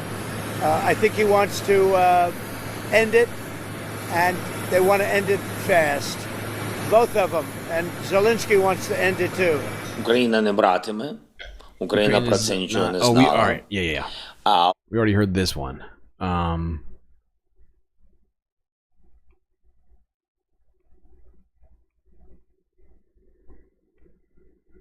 Group in Congress that supports Ukraine and a positive resolution believe that we are not going to see any kind of negotiated end to this war unless there are security guarantees that people feel comfortable about. We saw what happened in 2014 when Russia came in, and we weren't tough enough. I don't think we believe any just peace can be reached without the participation and leadership of Ukraine, without the participation of Europe, and I don't believe that any agreement can be done behind Ukraine's back. Of course they have to be at the table. There are thousands of people who have given their lives to defend this country. Does anybody really believe that the United States would negotiate an agreement with a European nation that's done what they've done on the battlefield, that's suffered what they have, and not be at the table? Of course they will. And you'll see that in the coming weeks and months. Oh, we'll see it. That's good. We're just doing pre-negotiation negotiations, that's all. Right, and see, like, this sort of says it out loud. The question now is to agree on how to start negotiations on Ukraine. Yuri Ushakov, Kremlin foreign policy aide. So essentially, he's talking about agreeing, the United States and Russia, on how to agree on how to get Ukraine to the table from their perspective at this point. The American side has not appointed its main negotiator to conduct business. Really? That's all it is? You just gotta get a U.S. negotiator in there. Just gotta get a negotiator in there, that's all. Okay. Cool. Alright then.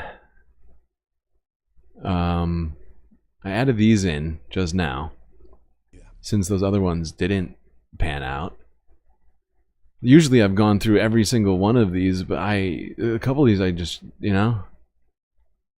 not manage to get through. And I guess I hallucinated that those ones were fine.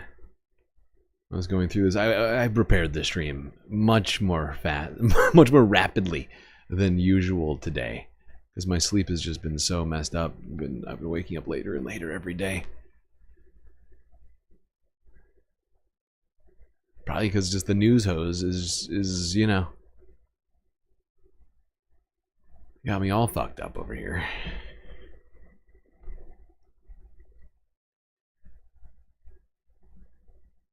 I feel like I've usually done way more preparations than I did for this stream today. And that's becoming more and more evident as we get through this. It's gonna be fine though, I swear to God. I'll be fine. Let's go here. France 24 English. France hosts emergency summit on Ukraine. US treating EU as junior partner. We're going to continue discussing this issue with our Europe editor, Armin Georgian. Armin, James there mentioned at some point the question of European defense. This is something that's been going around for years now. Why has it not materialized until now?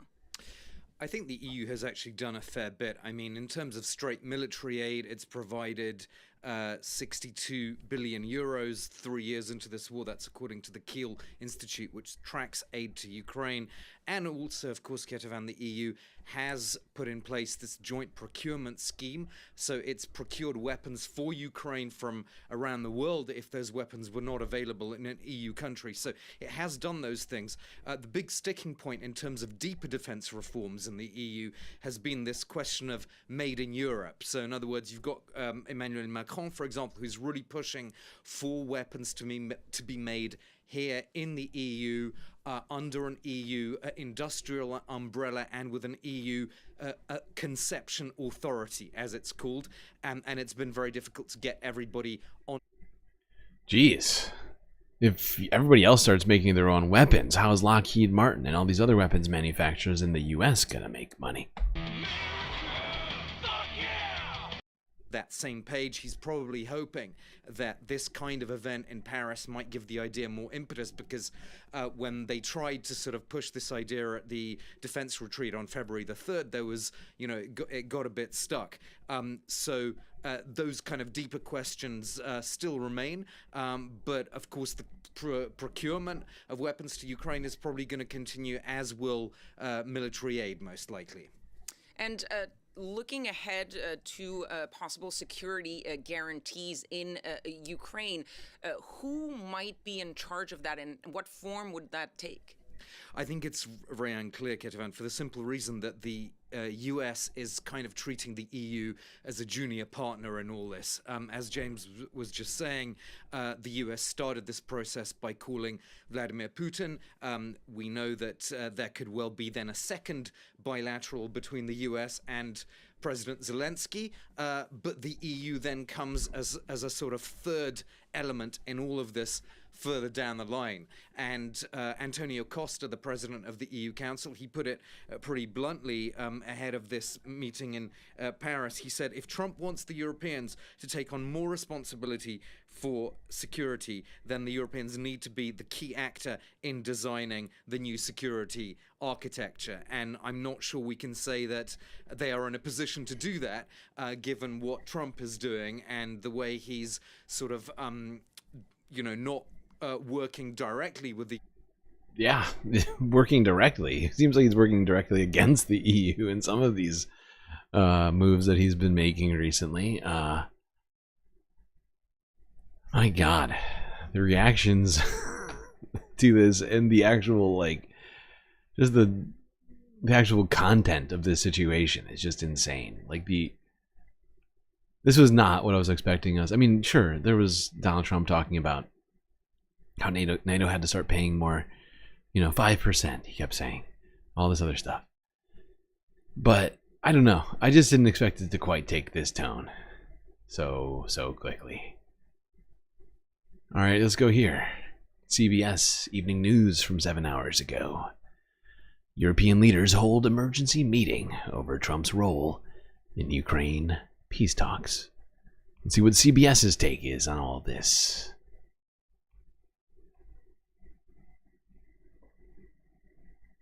Diplomats from the United States and Russia meet tomorrow to talk about ending the war in Ukraine. Only the United States and Russia. The talks are in Saudi Arabia, the Desert Kingdom, but all of Europe from Ukraine west has been frozen out. That led French President Macron to convene an emergency meeting of European leaders in Paris today. Nearly 3 years of war has left 750,000 Ukrainians and Russians, soldiers and civilians, dead or wounded. More now from MTS Tayeb. At the hastily organized summit at the Élysée Palace in Paris, European and NATO leaders greeted each other warmly. But behind the handshakes and smiles was deep concern over what has rapidly become the biggest crisis to grip the continent in decades. UK Prime Minister Keir Starmer. At stake is not just the future of Ukraine, it is an existential question for Europe as a whole. The Trump administration's plan is to negotiate directly with Russia to end the war in Ukraine without European or Ukrainian leaders. That has shaken the foundation of transatlantic defense ties, said Lord David Haney, a former UK ambassador to the UN. Is President Trump bullying his partners across Europe? You bet. It's pretty upsetting to European policymakers to hear themselves described in the very critical tones that the new administration takes. And the critical tone about Europe from his administration has also been echoed by Russia's foreign minister, Sergei Lavrov. If the Europeans are going to weasel out some cunning ideas about freezing the conflict, he said, then why should we invite them at all? Secretary of State Marco Rubio has already arrived in Saudi Arabia, where the first round of talks will be held with the Russian delegation starting on Tuesday. Is America now an unreliable ally? I think the possibility of that is out there floating in the ether, and it would be a terrible thing if it happened, because the main effect of it, of course, would be to reduce the deterrent effect of NATO, which has kept peace in Europe and indeed in the world for a very long time. And Imtiaz Tayeb joins us now from London. Imtiaz, in the first Trump administration, this kind of talk had the Europeans feeling insulted. How are Yeah, I mean, wow, Europeans insulted by Donald Trump insulting them and or telling them what to do, or, you know, suggesting, you know, all these other sorts of insane things about Europe, or his administration going to Munich conference telling them that Nazis should be included, stuff like that. Is that upsetting people? Shocking. Taking it this time around? Well, there's definitely that feeling of insult, but there's also a growing sense of isolation from the U.S. Remember, we're talking about nearly 80 years of transatlantic defense cooperation that's changing right before our eyes. But what we're also seeing is something that has haunted Europe throughout its past, and that's a potential at a lack of unity. Take Britain. It has said it would consider sending peacekeeping troops to Ukraine. Well, Germany is already saying that any such talks are premature. Yeah, well, Germany is right there. They don't want to spark this into a wider conflict. Understandably so. But talk like that is sure to escalate these things to some degree. To what degree, I do not know. I do not know, honestly. Alright, now we are at the time where the stream should be ending. But even though we didn't complete the goal, I'm just gonna count the, you know, first super chat that happened before it, as well as some of the memberships that didn't go through, just because it seemed like people were really trying today, even though we didn't get there, even though we fell short of the goal. I think we deserve it. So let's go. We'll watch this. Then we'll take our third and final break, and then we'll wrap it all up with more talk in Africa, the Middle East, and in Asia, as we do try to hit every part of the globe as much as we can, every single day, in and out, here at the Galactic News Network.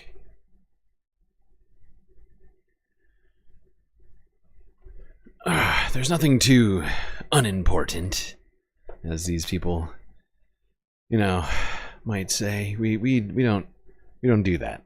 All the problems of all people on this planet should be at least recognized, galactically speaking, no matter where you're from.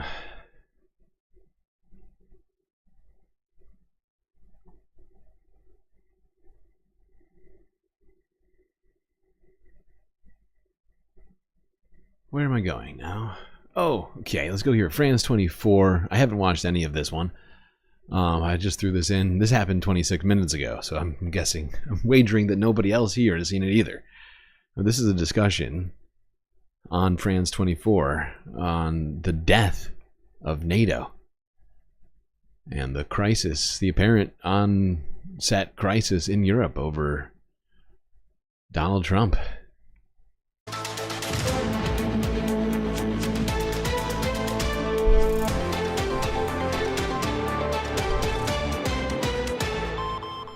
All people and ducks. Panic stations and duck problems are important too here. Avian issues. We recognize your plight. You know, amphibians, lizards, mammals, non-human, and and human both. Fish, if you live in the water, we care. Okay, coral, you might not be able to swim, but we still see you. Paris, an emergency brainstorming session of European leaders taking place in the French capital, not Brussels, where NATO's strongest power no longer seems a reliable ally to some. Can leaders figure out on the fly a way to shore up Ukraine and rewrite the playbook on European defense? This as the Trump administration makes good on what it said it would do, sit down with Putin's Russia and shut allies out of negotiations. We'll ask about last weekend's Munich Security Conference and a U.S. vice president who told Europe the U.S. was going over its head, even chastised German hosts who vote next Sunday for refusing to govern with a Nazi-rooted party. We'll also ask about Europe's military means and deterrence. During the Cold War, deterrence included nuclear weapons. France and the UK have them, enough though to make Moscow think twice. Today in the France 24 debate, are we witnessing the death of NATO? Joining us from Brussels, former commander of Estonia's defense forces, Rio Terras is a member of the European Parliament. Thank you so much for being with us. Hello, good evening. He's also a retired general from Guéret in the center of France, former French Air Force Chief of Staff Jean-Paul Paloméros. You're a former member of the NATO Senior Command. Welcome to the show. Thank you very much for your invitation. She's a former NATO political officer, Samantha de Bender, an associate fellow at the think tank Chatham House. Welcome back. Good evening. And he's a former Moscow correspondent who in normal times would be squarely focused on the Berlin Film Festival taking place where you are. But are these normal times, France 24 correspondent Nick Spicer? They are not. Nick Holdsworth, actually. Nick Holdsworth, excuse me, for your predecessor, Nick Spicer.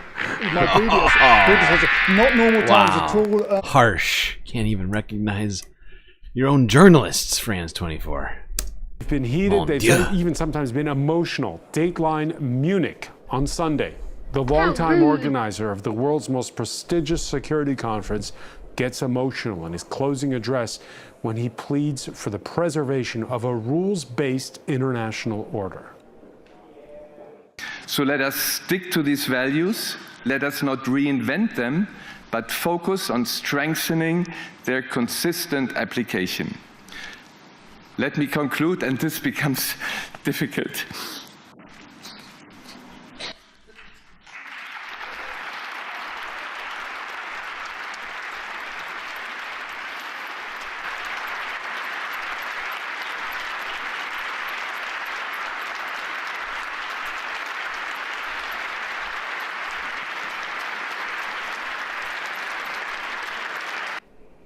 There's a feeling when you watch those images, Samantha, is that the day that NATO died almost?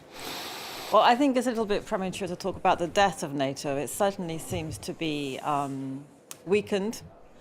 I would say maybe even suffering from an autoimmune disease, because the link that seems to be weakening NATO is coming from within, is coming from its strongest ally, from the most powerful military country which is in this alliance, which is the United States. Wow.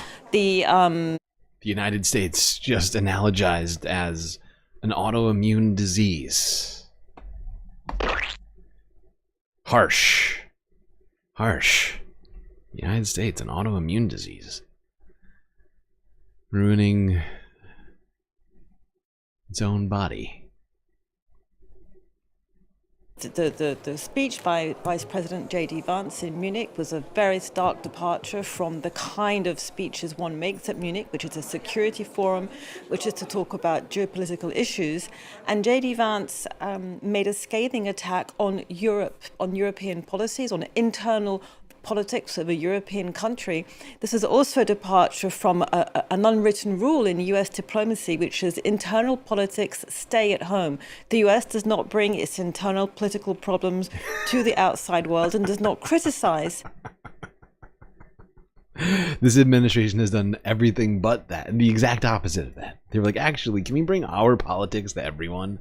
J.D. Vance going around trying to get everybody on the old Gamergate train or whatever else. Like, Nazis are being repressed right now and all this other shit. Like, yeah, we're definitely bringing our politics abroad. Sorry, that's the new plan for the next 4 years. The internal political problems or not of its allies. So this is the real departure in many ways. And there was not one single mention of the real threat facing Europe and the Euro-Atlantic alliance today, which is Russia. So it was a stark departure. These were not the words of an ally at Munich. They were more the words of somebody who is positioning themselves on the outside, looking in. And this follows, of course, from the Defense Secretary Pete Hegseth's speech in NATO the day before, when he said very clearly for the United States, Europe's security is no longer a priority. And what's so extraordinary is that on the one hand, the United States is saying to Europe, your security is no longer our priority. And at the same time, it starts meddling inside the internal politics of European countries. Yeah.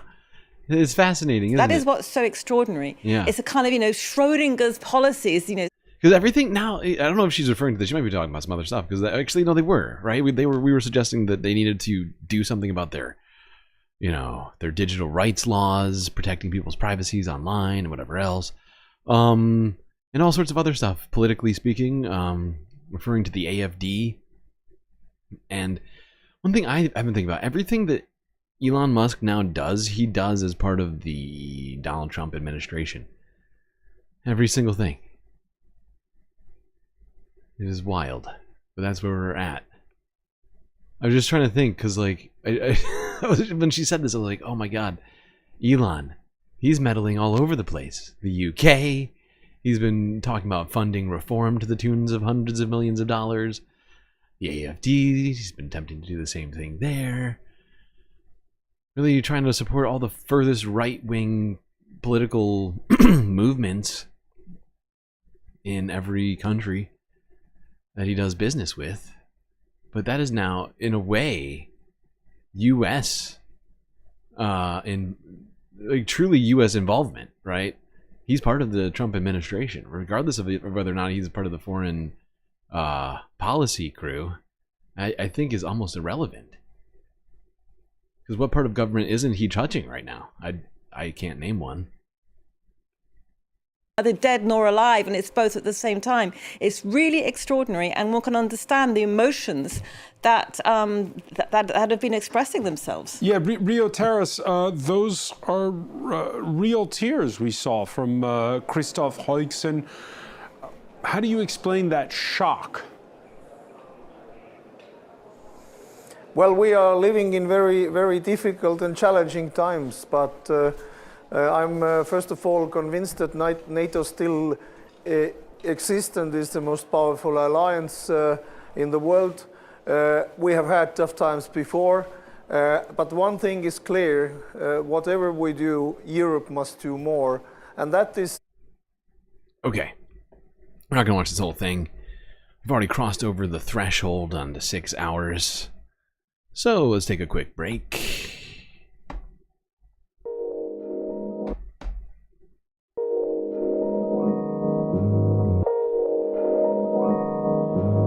Okay, hope you're all enjoying the show so far. If you haven't already hit the like button, don't forget to subscribe. Both very important. Liking gets us up in the algorithm, supposedly.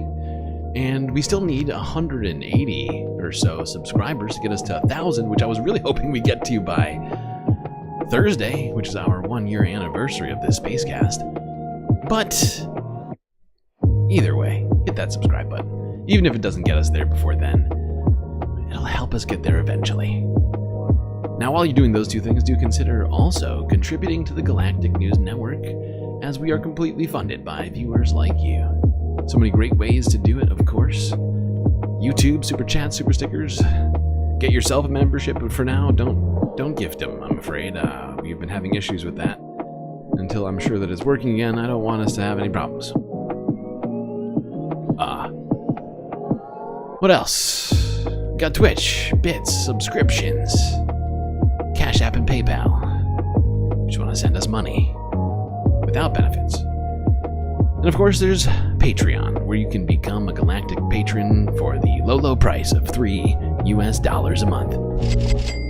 That's right, count them. 1, 2, and you're into receiving the most intergalactic space benefits achievable for Earth dollars. So, make your choice. But of course, remember not to go and do Patreon by signing up through anything but the website or Android's store, because Apple's App Store has been doing a bunch of messed up stuff. And it's much better for us if you go there. Use the app as much as you like, just pay through the site. Alright, chat, enjoy this short space break. Grab yourselves a drink, maybe a snack, and I will be right back.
freezing in here.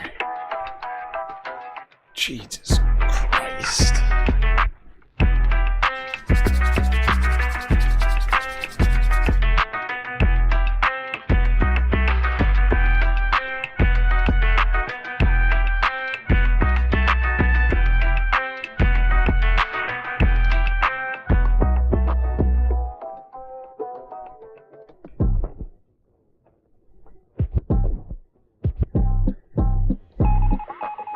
Alright, chat. I'm back.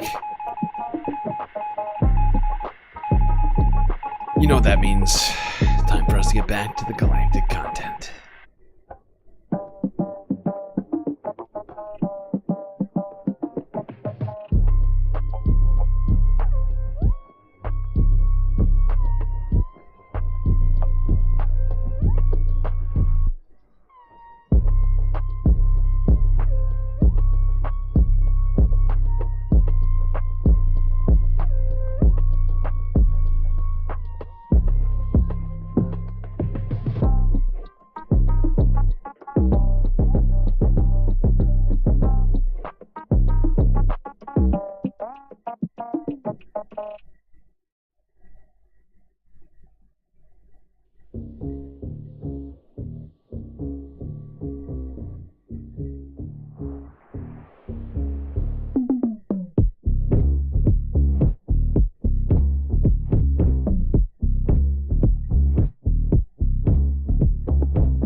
Starting back off.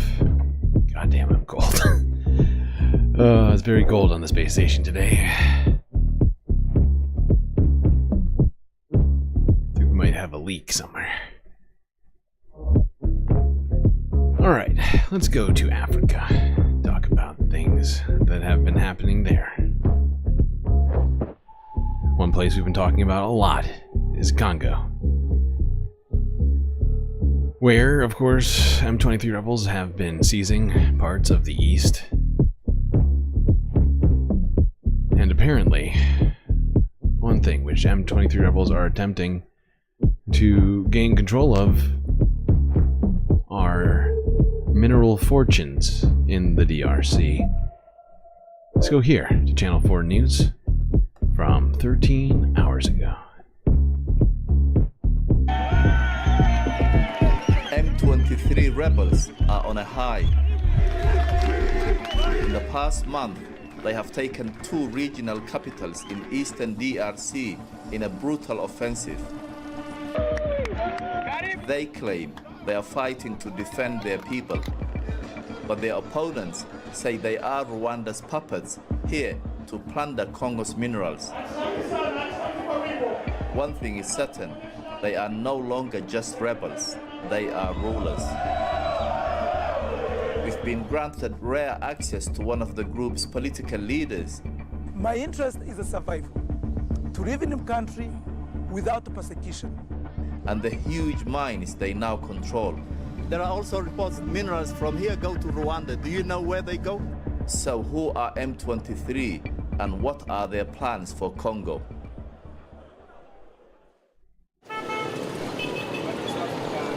Goma. Just 3 weeks ago, the city was captured in a fierce battle. M23 are in full control, and for now, normal life is resuming. But with the Congolese administration gone, the governor's residence is under new management. My name is Manzi Wiringarambe, and I'm vice governor in this province of North Kivu. Before M23's victory, Willy Manzi was living in Canada, working as an activist for the rights of his Tutsi community. Overnight, he's become a political leader, a new career that's the result of violent insurrection. The reason why I joined M23 is the only hope our people have. We must be the change we want to see. And the change is bringing love that we lacked in this. Love? all the Hutus in this area have fled. You know, M23, if anything, is, you know, loving everybody out of the area. Wow. So weird. I find this to be incredibly disingenuous. For people to be united. With no democratic mandate or experience in government, Manzi is now trying to win over the people he's been appointed to govern. Now we are going to ask... Oh, shit. I didn't quite catch the subtitle in time. Now we're going to ask you for something you can do for us. Many people here don't have jobs. So create jobs for us. The laughter and smiles are at odds with the vicious fighting which led here. Thousands have been killed and over 1 million displaced since M23 launched their current offensive 4 years ago. The UN has accused their troops of a range of abuses, including sexual violence, forced recruitment, and the targeting of civilians. What do you say about those, reports, human rights groups, UN, all these accusing the M23 of serious human rights abuses? Many of the people who feed the UN reports are actually benefiting from the government of Kinshasa. They will never say good thing about us. Oh, so they're all lying. It's just it's a fabrication to make M23 look bad. Aren't I a good guy? Come on, buddy. Come on! Because they are enemies. They are enemies. For us, they are not our enemies. They call us their enemies. Okay. Hold on. I'm going to skip ahead for a little bit from all of that and talk about the mineral wealth. I think it comes in a little bit. Yeah, right around here.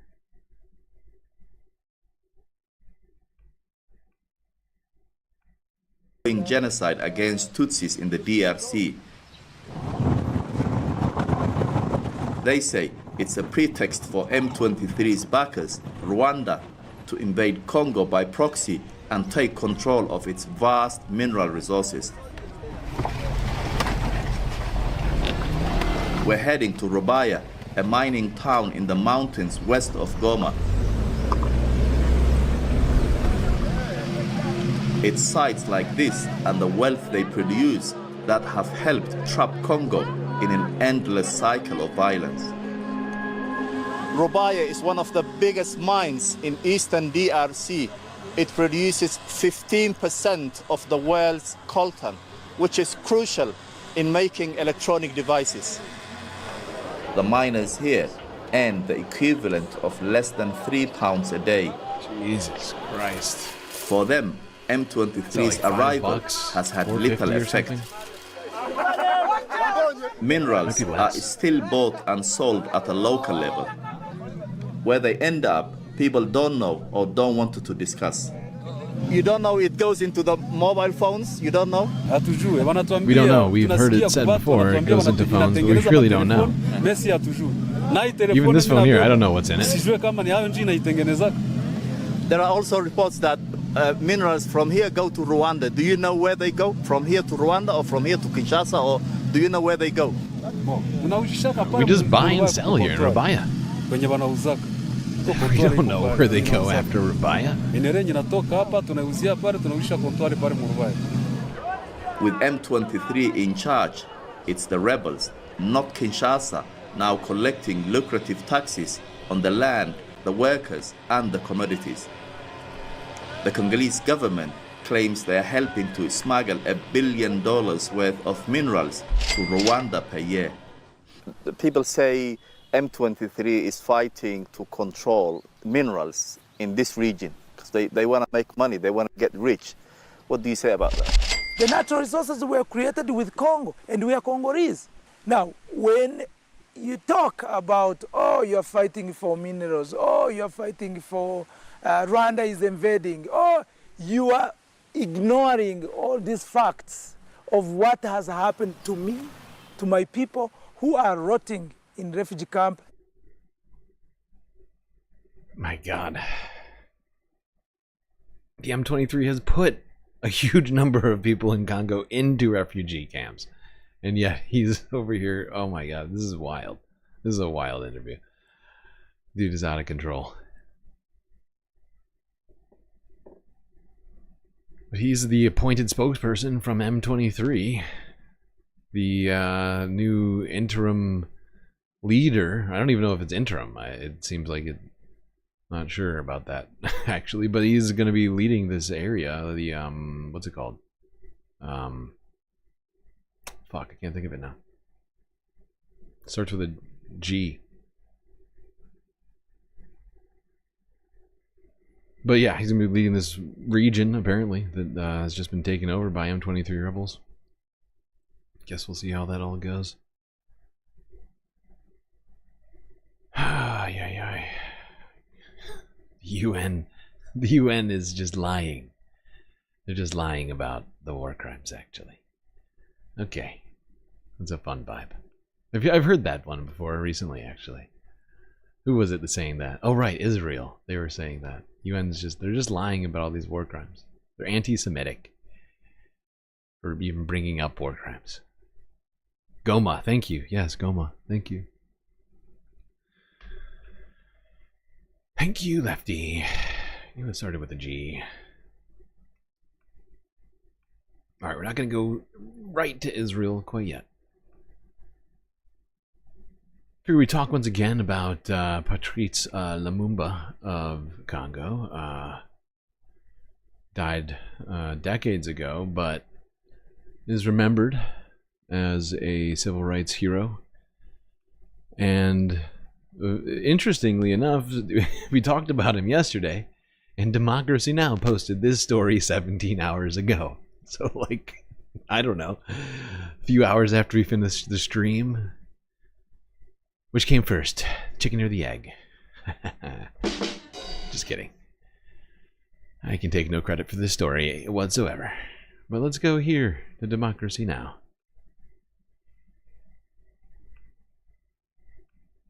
Democracy depends on a free press. Please support our independent journalism at democracynow.org/give. We turn now to the Oscar-nominated documentary Soundtrack to a Coup d'etat. Told entirely through archival footage, the film's a sweeping story of the events leading up to the pivotal chapter in Congo's history, the 1961 assassination of the Congolese president, the independence leader, Patrice Lumumba. The film tracing the long, brutal history of mineral exploitation in Congo from the time when Congo was a possession of the Belgian King Leopold II all the way to the conflict minerals of today, showing the power of the mining industry, highlighting the role of the Belgian mining company, Union Minière, in the overthrow and murder of Lumumba. Soundtrack to a Coup d'etat features several key leaders at the time, including President Eisenhower, Soviet Premier Nikita Khrushchev, former UN Secretary General Dag Hammarskjöld, as well as the jazz legends Abbey Lincoln, Max Roach, Nina Simone, Dizzy Gillespie, Louis Armstrong. This is a trailer.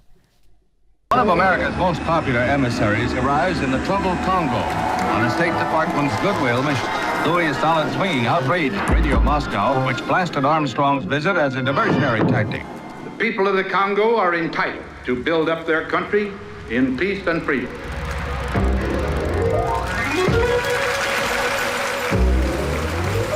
Hold me close and hold me fast. We were to go to Elizabethtown to attend a concert given by Louis Armstrong. How much money do the Central Intelligence Agency has poured into the Congo? I don't know. Are you prepared to say? I certainly, of course, don't know. I wonder if it's quite honest to represent our policy as completely angelic. And seated out on the terrace was a man I recognized.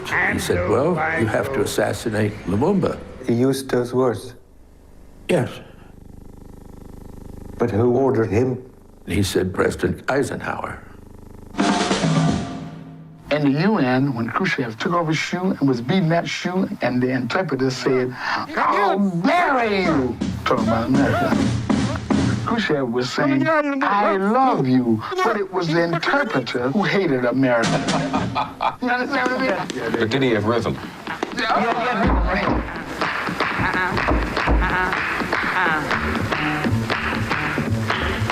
Rhythm is my business.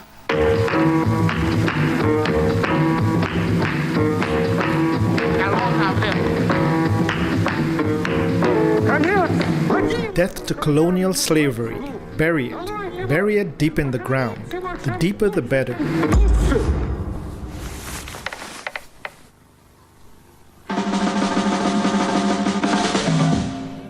The trailer for Soundtrack to a Coup d'etat, nominated for an Academy Award for Best Documentary. I just interviewed the director of the film, the Belgian filmmaker Johan Grimonpré, and began by asking him why he made it. Well, it roots back in the ignorance, not knowing and growing. This is new. This just came out. I mean, the details are, of course, old, but no, this is a new documentary, I believe, and a new Democracy Now! Story from just Monday. It came out Monday morning. In Belgium, but not learning that story in school. And so here we have war being privatized and a template of a corporatocracy that is dictating what sort of happens in the war industry.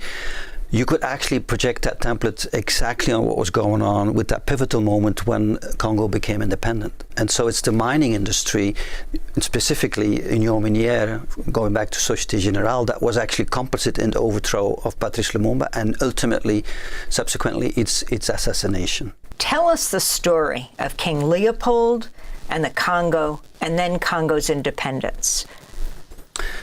Well, for example, Union Minière de Katanga was a private company by Leopold II. He actually, the Free State of Congo was his personal property. And so what we see in that sort of moment towards independence, still sort of a lot of stuff is lingering. The Union Minière was actually having a huge hold over the country. And so when Patrice Lumumba became the first independent leader of the Congo, Union Minière concocted, actually succeeded in the province of Katanga, installing a marionette president, Moshe Tshombe, to actually get back at Patrice Lumumba reconquering the Congo in a sort of a neo-colonial grab. You know, people talk about post-colonialism, but actually it's a misnomer. What was sort of the ground zero of how the West was about to deal with the riches of the African continent was actually the assassination of Patrice Lumumba. And talk about what the black U.S. jazz musicians have to do with the Democratic Republic of the Congo. Well, the context is that we have the 15th General Assembly, right? 16 African countries are admitted to the world body, and it actually causes a global shift, a political earthquake within that world body, where 16 African countries actually make that the global shift, sort of the Afro-Asian bloc suddenly gains the majority vote in the United Nations. They become independent countries, these African countries. They are admitted to the world body as independent countries, and it shifts the global vote. The Afro-Asian bloc is actually gaining the majority vote. And so we have East and West sort of trying to wrestle control over the United Nations General Assembly. Nikita Khrushchev would introduce the decolonization resolution vote to get the global South on his case. Nikita Khrushchev, the then Soviet premier of Russia. And then we have the United States, ruled by President Eisenhower, would send in arm twisters to actually buy up votes within the United Nations General Assembly. But also, subsequently, 1 month later, they would send black jazz ambassadors into the Congo. It was the United States Information Agency already before was sending black jazz ambassadors. So USIA, the U.S. Information Agency, is sending black jazz musicians to the Congo. It was a strategy that was already mid-50s. It was a way to actually win the hearts and minds of the global South. But I discovered that, for example, Dizzy Gillespie was sent to Syria underneath. You had actually the CIA buying up the Syrian government. Like with Louis Armstrong arriving in the Congo 1 month after the General Assembly, the United 15th General Assembly, you see that actually the United States, in cohorts with the Belgian intelligence, is actually plotting to overthrow the Lumumba government and also subsequently assassinating Patrice Lumumba. I want to actually go to that moment at the... It's a rough story. A lot of my heroes being mentioned in context with a bunch of horrifying colonial covert operations.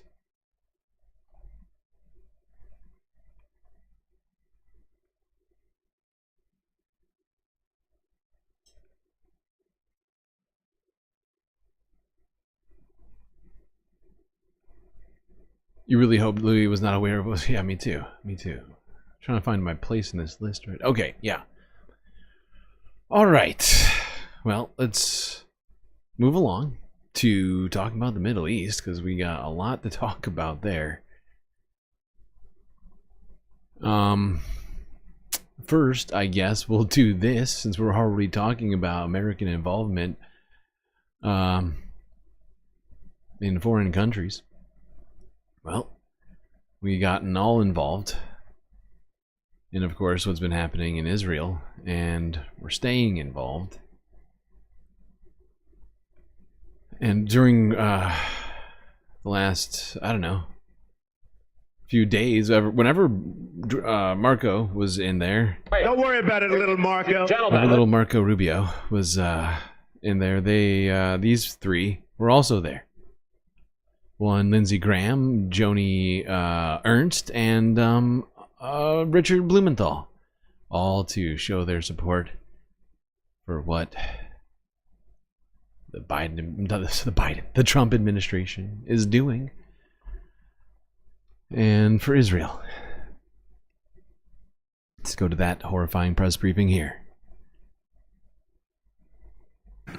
Newly selected president in Lebanon, as well as King Abdullah in Jordan before coming here.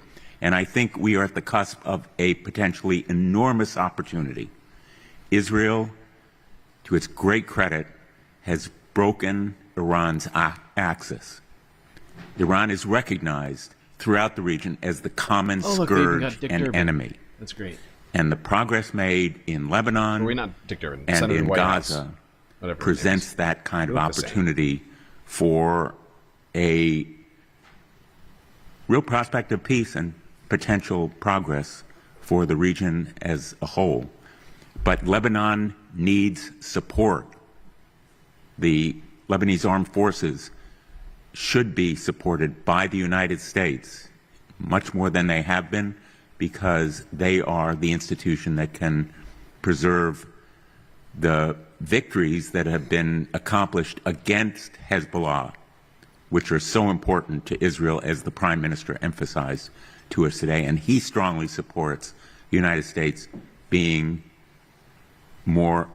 I love how this is one of the only things we can seemingly get bipartisan support for, from our leaders at least, is Israel. Giving Israel more money to, ethnically cleanse the whole Middle East. I mean, right now they're working on Palestine, but they got plans for other places. Southern Lebanon, Syria, wherever they feel like expanding to, or feel needs to become a buffer zone of some sort. This is just insane. And remember, Richard Blumenthal and Senator Whitehouse here, both Democratic senators, okay? Next to Lindsey Graham and Joni Ernst, all playing ball together. All good friends in this particular moment. They can all agree on this one.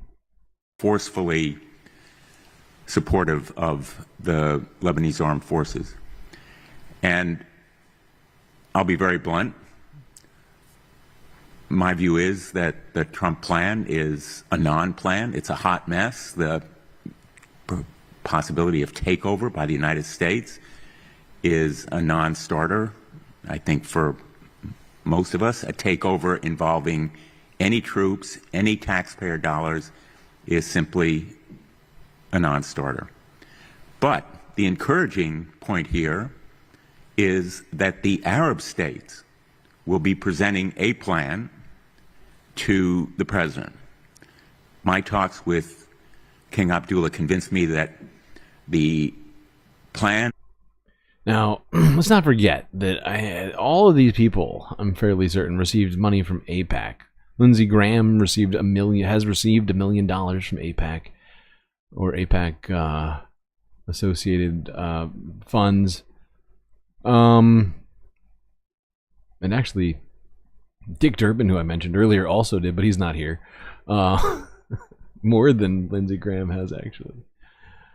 Let's see, who else has? White House has received a cool $600,000 from AIPAC.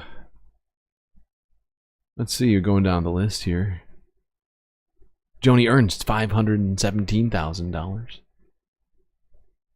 Where's Richard? Did I pass Richard? I may have passed Richard at some point. Wasn't looking for him. I should have been. Richard Blumenthal, $389,000.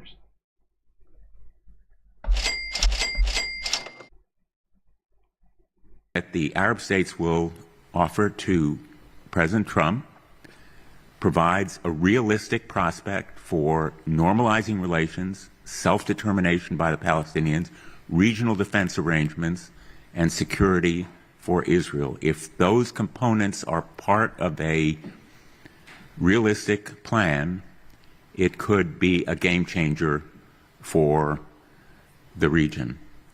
And finally, let me just say, as always, for me, and I think for many in our delegation, the most powerfully moving part of our trip was our conversation with the hostages. Obviously, yes, the accomplishments of the... Did you speak to any Palestinian hostages? Like anybody in you know, military prisons being held without a trial? Did you speak to any of them?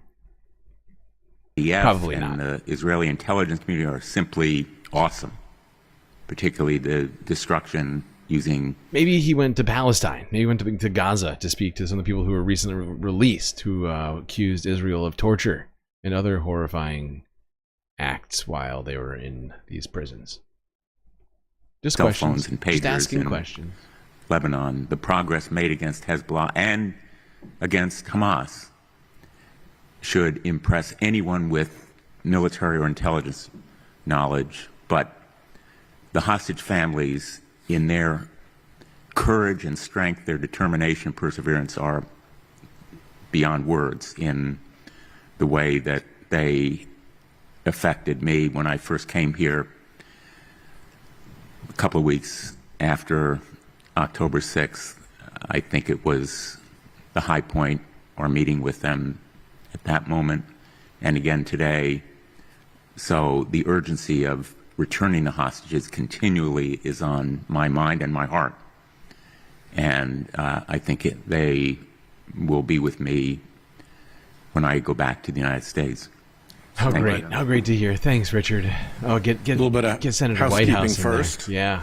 In less than 24 hours, our delegation has had meetings with the defense minister, the foreign minister, the Speaker of the Knesset, and the Prime Minister and his team. All Israelis. So, first of all, our thanks to the Israeli government for making such a significant element of Israeli leadership available to us in a short time period. Second, this is actually a pretty cool delegation. Super cool delegation. As Senate Very best delegations delegation go, ever. anyway. Really, this is the coolest one? You guys, Lindsey Graham and Joni Ernst? Yeah, we're the coolest. Look at us. Look at us guys, all over 65 years old. Out here, you know, we're living it up. It's like, have you seen The Hangover? It's basically The Hangover, but in Israel. Lindsey Graham has been working intensely hard to try to solve problems here in the Mideast, and I am very proud to be associated with him. Dick Blumenthal has been working with him very carefully, showing both bipartisanship and extraordinary diligence. They've both been here over and over and over again. Dick started coming to Israel when he was 11 years old. Joni Ernst has been the conscience of the Senate with respect to hostages and is extremely knowledgeable over here all the time. Her colleague Dan Sullivan couldn't be with us this evening because he has another speaking engagement, but he is also a very frequent traveler to this area, very strong on regional issues. Adam Schiff spent very important years as the head of the House Intelligence Committee and is deeply versed in the issues in this part of the world. And Andy Kim as a... Everybody's there, huh? Got to name drop everybody, huh? Sure that Senator Whitehouse Israel is able to zero out its continuing risk of Hamas attack. Oh, out of zero Gaza. it out. Zero it out. But what does that mean? What the fuck does that mean? How much of the risk has been zeroed out at this point? And how many civilians had to die to even achieve whatever things you think Israel's achieved aside from just genocide? Like, what is the end goal of all this? Like what is the, not even necessarily, but he just said the end goal, zeroing out the risk of Hamas and other people who Israel doesn't like. But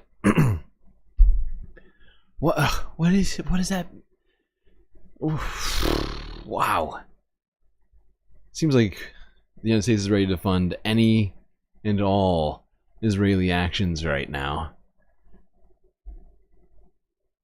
regardless of the implications. Because the last 15 months, now heading towards 16 months, have resulted in Hamas not being gone. We've seen Hamas doing just fine, walking around the streets, releasing hostages.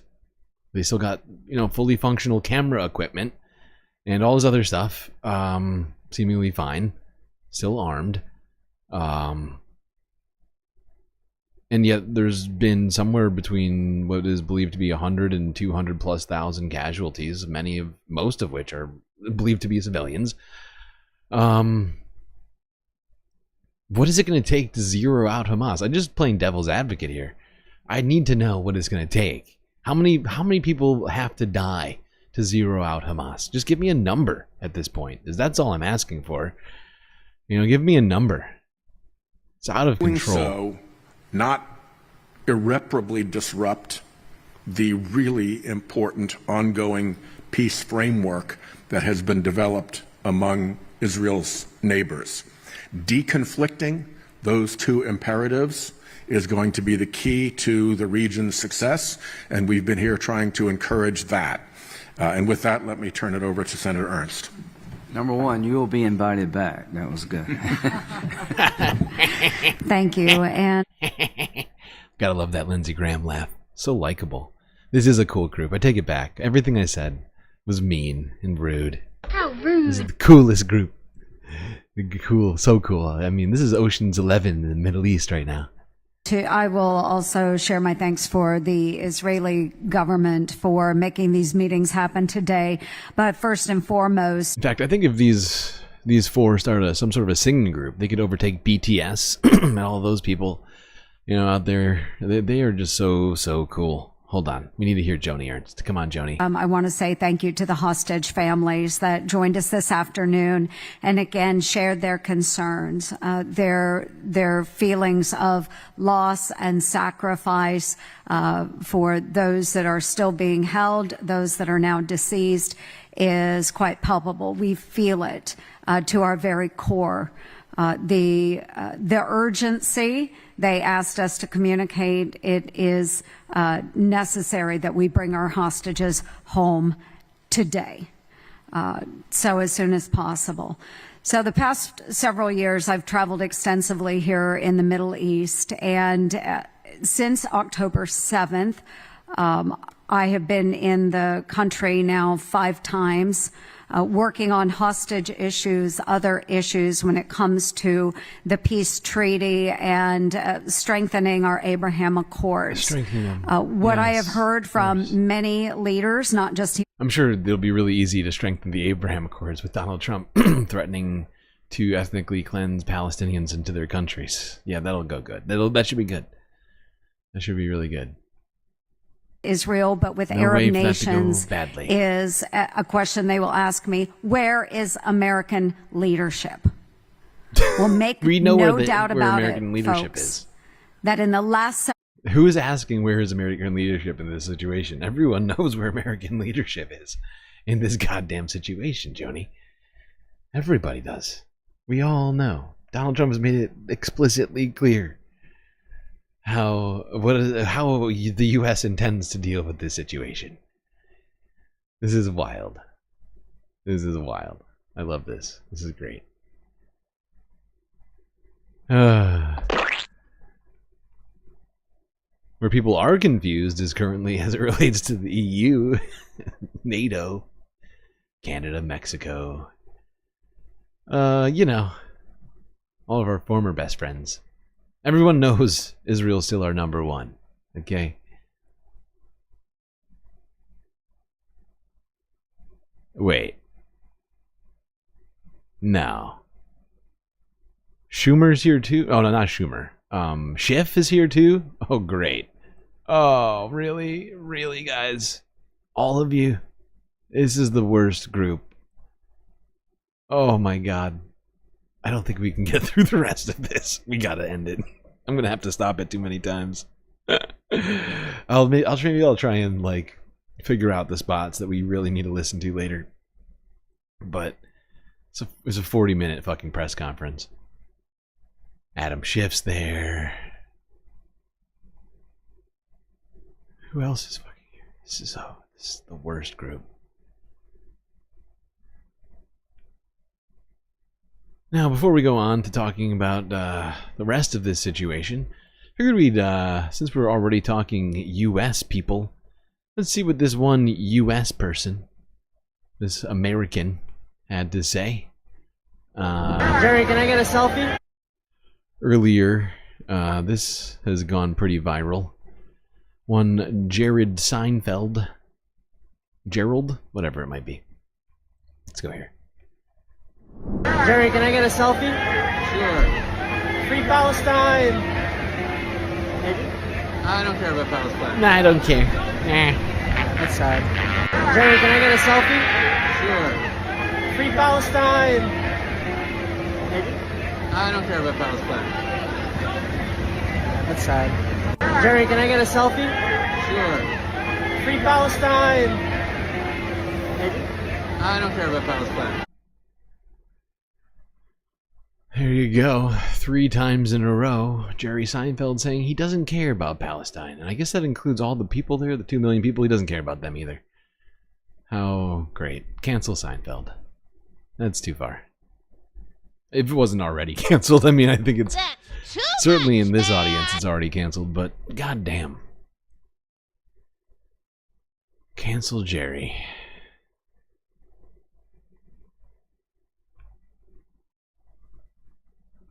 Oh, God. It's so sad. I used to love that show. Really used to love that show. I recently tried watching it, I don't even know what it was. It was like, not recently, but over the last 15 months, I tried at one point. Maybe, I don't know, like a year ago. Feels recent. I just couldn't do it.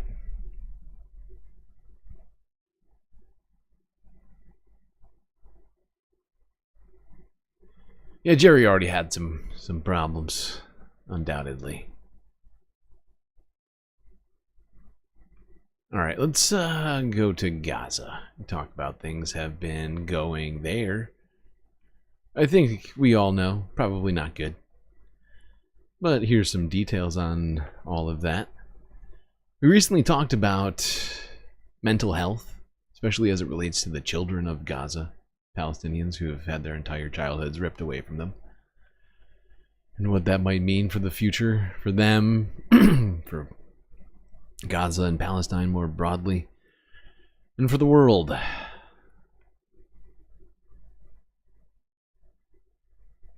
Alright, let's go here. Talk about this 11-year-old boy who's been living alone in a Gaza hospital.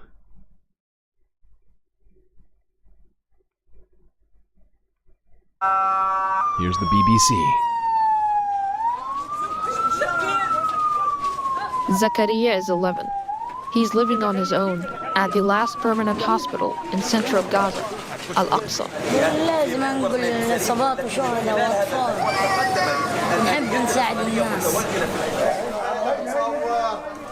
Zakaria's family were living at the hospital. When they left for a camp, he stayed behind. بس أكبر إن شاء الله سينما الصيف. من الصباح والشهر. من الشهر من الصباح.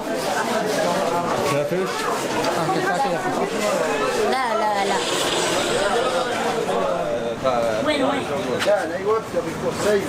Zakaria's mentor is Saeed. أرجين الشغل. الشغل ما راح Wants us to treat him like he's one of the paramedics. Whenever I treat him like a child, he gets upset. Dude is 11. His kid's 11 years old.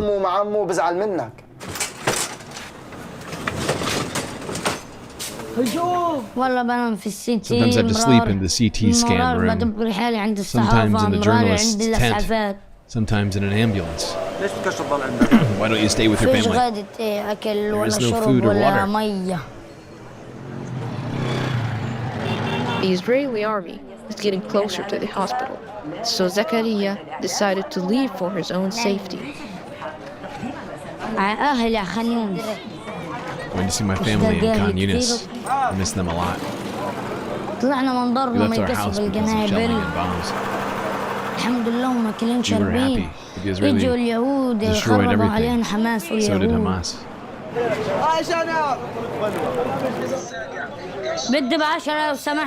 Give me 10 shekels worth. Make it nice. I got nappies and a few nuts for my mom. I help my family as best as I can. Oh my God, how many people are living in this fucking tent?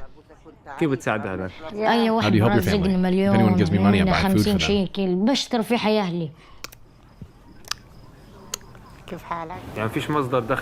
Are the only one bringing you money? Yes, just me. There's been a pause in the bombing, so Zakaria's family are planning a party.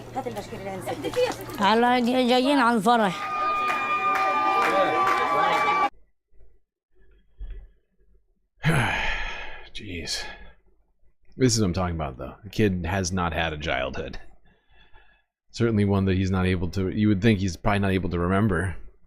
Most kids don't have too many memories before a certain age. I think it's like...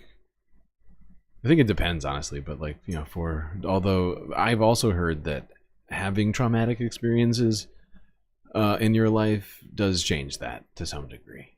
If you have really early onset, not early onset, that's the wrong way to put it, like early on, like childhood traumatic experiences, you may have memories very, very young, but all of this kid's early memories are going to be just horrifying, I guess, and of him essentially being an adult, trying to keep his family from, you know, starving, working in a hospital where dismembered people are coming in and out. It's insane to even consider what that means. Most of us have not had to live lives like that.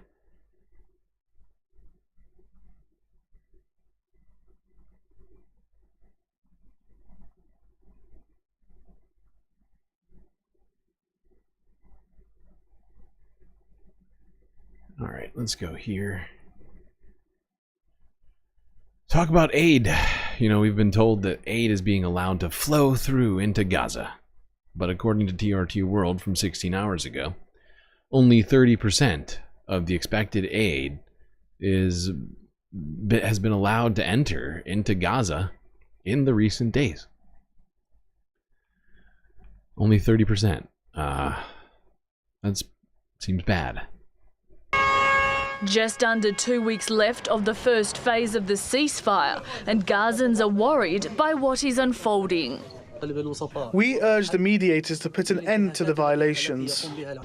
Come January 19th, the promise of diplomats who oversaw the details of the deal between Israel and Hamas said Gaza would see a surge of much-needed humanitarian assistance to Palestinian civilians. The daily quota is 600 trucks under the agreement. The Gaza Media Office says over the past 2 days, the number of aid trucks entering the Strip has not exceeded 30% of the expected volume. Israel is restricting the process, leaving much of it languishing in Egypt. 457 trucks loaded with more than 7,200 tons of various types of aid, including dry and canned food, blankets, mattresses, baby milk, medicines and medical supplies. It was all prepared with care. Hopefully it will reach our brothers in Gaza as soon as possible. Critically, rows and rows of bulldozers to clear rubble and trucks carrying mobile homes are waiting to enter Gaza at the Rafah border crossing. Israel says they weren't part of the deal. But according to the Wow. peace plan, supplies and heavy equipment must be brought in by March 1st to assemble 60,000 homes and 200,000 tents. We left our homes looking for safety, but we returned, we did not find homes. This massive scale of destruction is not normal, and America is still supplying Israel with weapons for destruction. There is nothing to be destroyed anymore. Those, however, are not the only violation. In Khan Okay. So yeah, I mean, this is insane. Israel continues to violate its own ceasefire agreements, which it agreed to and signed its name to, both in Lebanon and in Gaza. And there seems to be zero discussion of this in the Western media. The closest we can get to Western media is Turkey. And it's just insane that more isn't being done to get aid, the aid that Israel promised would get in there, to get in there. But of course, since the ceasefire agreement was signed, Donald Trump came out and said, actually, we're going to ethnically cleanse all of Gaza, actually. And I think that's partly what is spurring them on to continue doing what they, you know, what they want to do, rather than sticking to the agreements. And what's shocking to me is actually this next story, because this organization we're about to talk about has been banned from Israel and from operating. It has been accused of being a terrorist organization by Israel. But regardless of all of that, they continue to attempt to administer aid to Palestinians. UNRWA. Still attempting to provide critical services despite all of it. Here at Qalandia refugee camp in the occupied West Bank, nearly 20,000 refugees depend on the United Nations Relief and Works Agency for healthcare, education, and social support. Many fear what could happen if the agency is forced to shut down. Our experience with the occupation is bitter. We do not trust the actions of this occupation. It may suddenly attack the agency without prior warning and close it down. However, the agency's insistence on continuing to provide its services is appreciated and indicates that this institution is indeed humanitarian and is still determined to provide services despite the Israeli ban on it. UNRWA clinics and schools remain open for now, but residents worry that the growing pressure on the agency could leave them without essential services. Azzuddin suffers from high blood pressure, diabetes, asthma, and heart issues. She says if it wasn't for the UN humanitarian agency, she wouldn't be able to afford her medication. UNRWA is the only outlet for refugees. I just realized this is actually in the West Bank. Isn't it? Qalandia? I think it is. This is the occupied West Bank. Let me check, double check that. May have misspoken.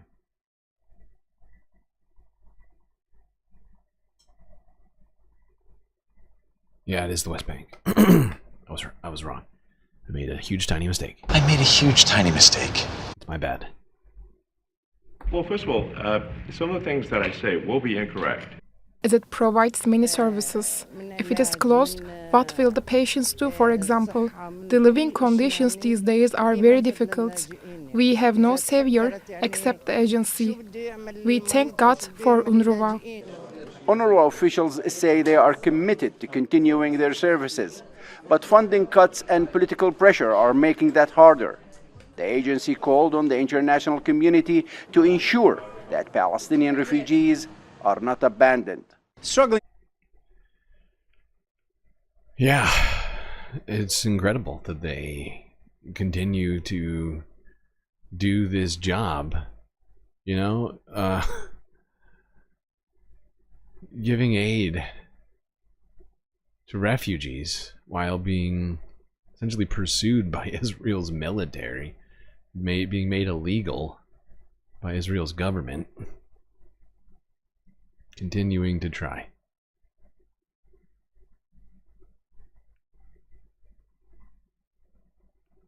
Now,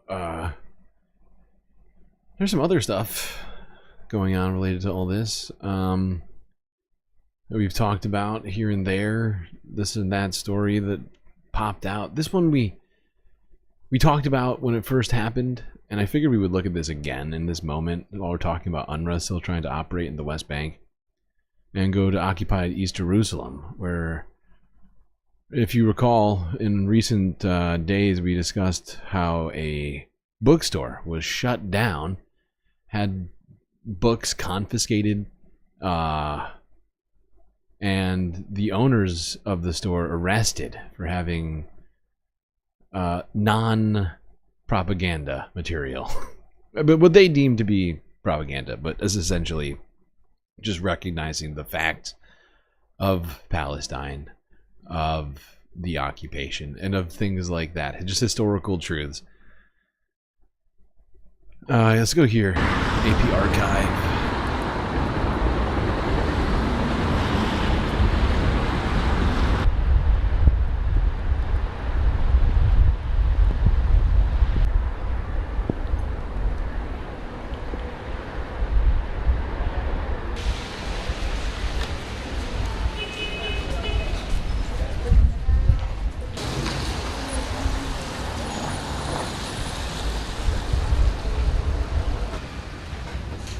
This is footage from inside of this bookshop.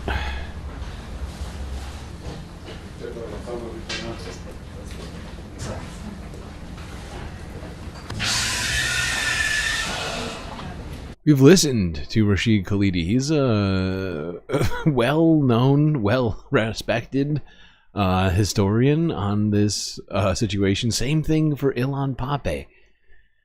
You know, one of the most foremost scholars on this matter. And this is the kind of stuff that they were banning from being in the bookstore. This is what they deemed illegal. This is the only democracy in the Middle East, according to the United States and some of its allies. Right? Certainly not all, but, you know, this is the supposed democracy that we have to look to in the Middle East. You know, we had a half a dozen U.S. senators, bipartisan group, both sides of the aisle, going out for this supposed democracy that's removing books from bookstores, just discussing Palestinians. It's horrifying.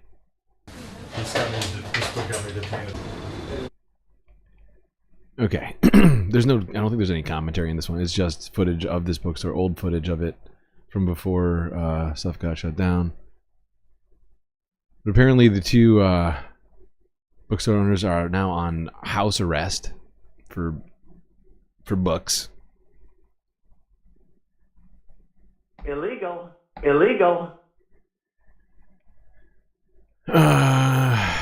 Now let's go to this. More proof of this democracy in Israel. Reuters from 12 hours ago. Palestinian detainee says he was tortured in Israeli detention. All right, Reuters, give us the story.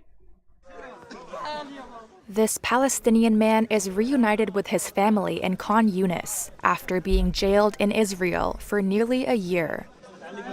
39-year-old medic and father of two, Tarek Rabbi Safi, was released on Saturday, along with 368 other Palestinian detainees as part of a ceasefire deal between Israel and Hamas. Safi was detained on March 3, 2024, and brought to an Israeli detention center, where he says he was physically tortured and underfed by his captors. There was no decent food or drinks or medical treatment. My arm was broken, and they did not treat me. They did not get me checked by a doctor, he says. He adds that a young man who was in the same room as him had died as a result of the treatment. Safi's wife, Abdallah, is grateful that wasn't her husband's fate. I thank God who brought back my husband in good health, she says. The happiness is indescribable. It is difficult to describe the feeling. Reuters was unable to independently establish the accuracy of the account. Wow. Gotta get that in there. Unable to to, what was it, verify the veracity? Doing any verification of veracity with the Israel stuff? Aside from in these moments where Palestinians say stuff about Israel? That seems the only time that they do it. Could be wrong. Now, let's go to some other Middle East stuff, or one other Middle East thing. Although this isn't really... This meeting, it wasn't really about the Middle East, but rather the situation in Ukraine. Marco Rubio has been going across the globe from Panama, now in Saudi Arabia, meeting with Crown Prince Mohammed bin Salman in Riyadh to discuss the bilateral peace talks between the United States and Russia. All right, little Marco. Don't worry about it, little Marco. Gentlemen. And as you believe, we have a lot of things to talk about, bilateral and also in the region and other areas. So we're more than glad to work with you and with President Trump. And I believe he like the record of for me, having a friend in a short period. Did I say brown prince? I'd say too many words. I'd say too many words each stream. If I said brown prince. Wow. Wow, I'm not perfect, okay, people? I make mistakes. I made a huge, tiny mistake. It's tough. It's tough out here saying 20,000 words a night.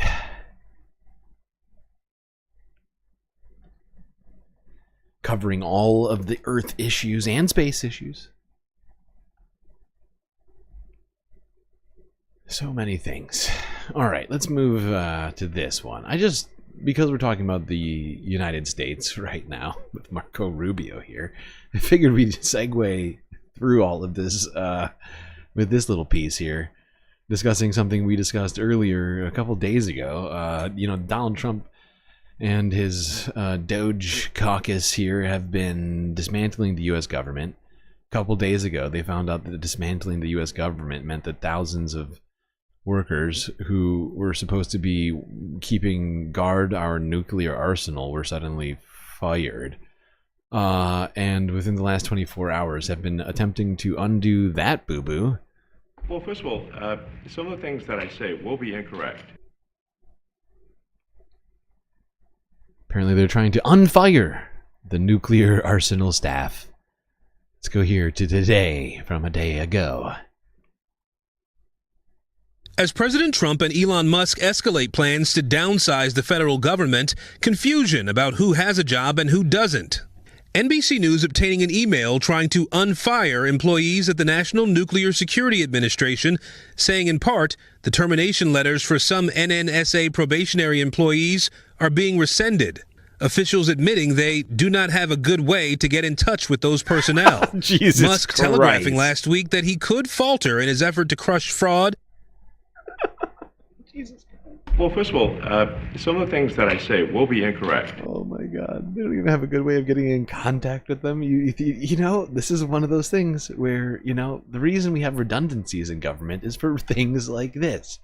Rather than having a bunch of redundant people around, we need to be making sure that these systems aren't suddenly in jeopardy, right? That's why efficiency should probably involve, I don't know, backup plans. In case we run around and break things and then actually break incredibly important things. Maybe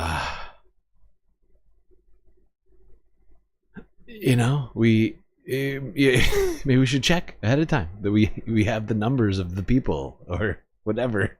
A good way of getting in contact with the nuclear arsenal staff. Or I don't know, maybe not, it's fine. Who cares? Waste and abuse. We are moving fast, so we will make mistakes, but we'll also fix the mistakes very quickly. Oh, you're gonna. The DOJ also terminating 20 immigration judges, including a Friday night firing of 18 recent hires, according to the union that represents them. Its president, citing a backlog of millions of cases, called the firings baffling and nonsensical. This all comes after thousands of layoffs across several federal agencies. Lawyer Kate Royce fired last week after 6 months at the Consumer Financial Protection Bureau. When you got that email, what went through your mind? So I think my first emotion was grief, quickly followed by anger. Okay, I'm going to pause it there.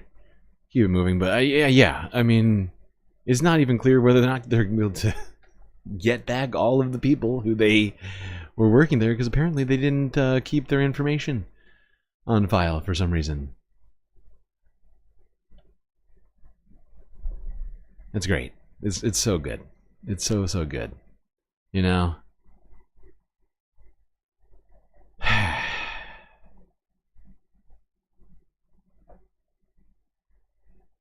United States.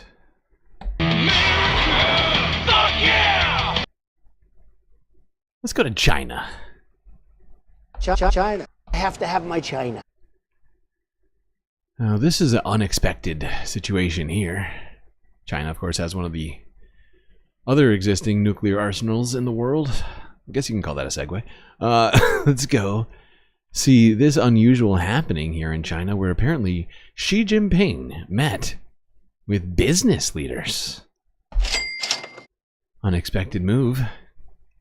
But with everything going on and the rivalry currently being sparked further, inflamed by Donald Trump and his policies, this meeting happened earlier on Monday.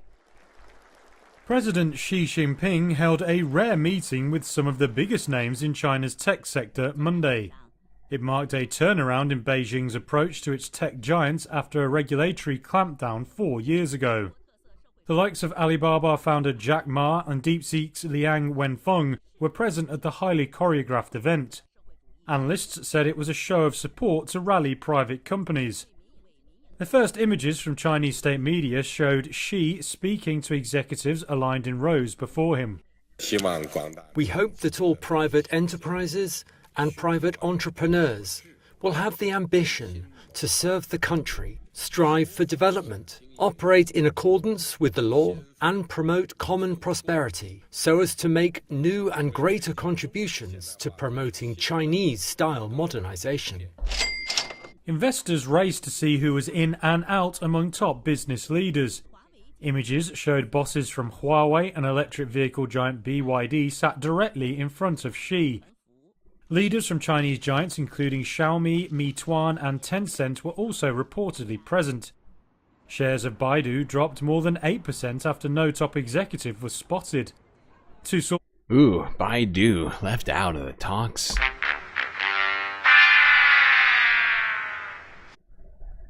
That's bad, dude.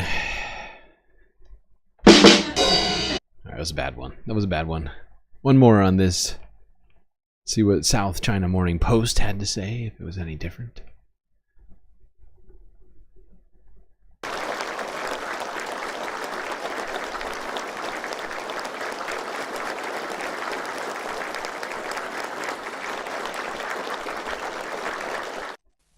I hope that all private enterprises, private entrepreneurs will have the ambition to serve the country, strive for development, operate in accordance with the law, and promote common prosperity. So as to make new and greater contributions to promoting Chinese-style modernization. That sounds like exactly what we heard before.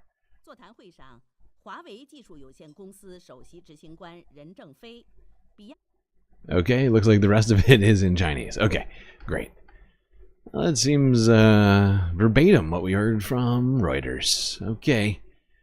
But we're not going to leave South China Morning Post. We're going to go to this to talk about something that's happening that is ticking my personal doomsday clock here on the space station. Much closer to midnight, I feel like, with everything that's going on right now. The sort of fracturing of geopolitical ties.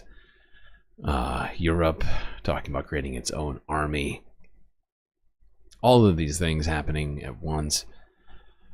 Middle East stuff, Iran, Russia.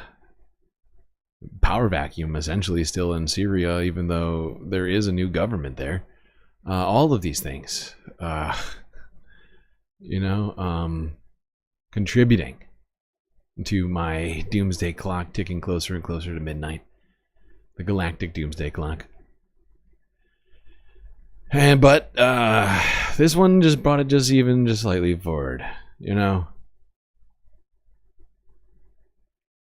This is a quote or a clip from a recent meeting of Asian leaders. That is the what's it called? The Asian Alliance of Southeast Asian Nations.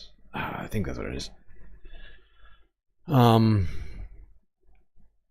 Which includes people like Malaysia, Indonesia, Thailand. I think Vietnam's in there. I think Singapore and even the Philippines are in there.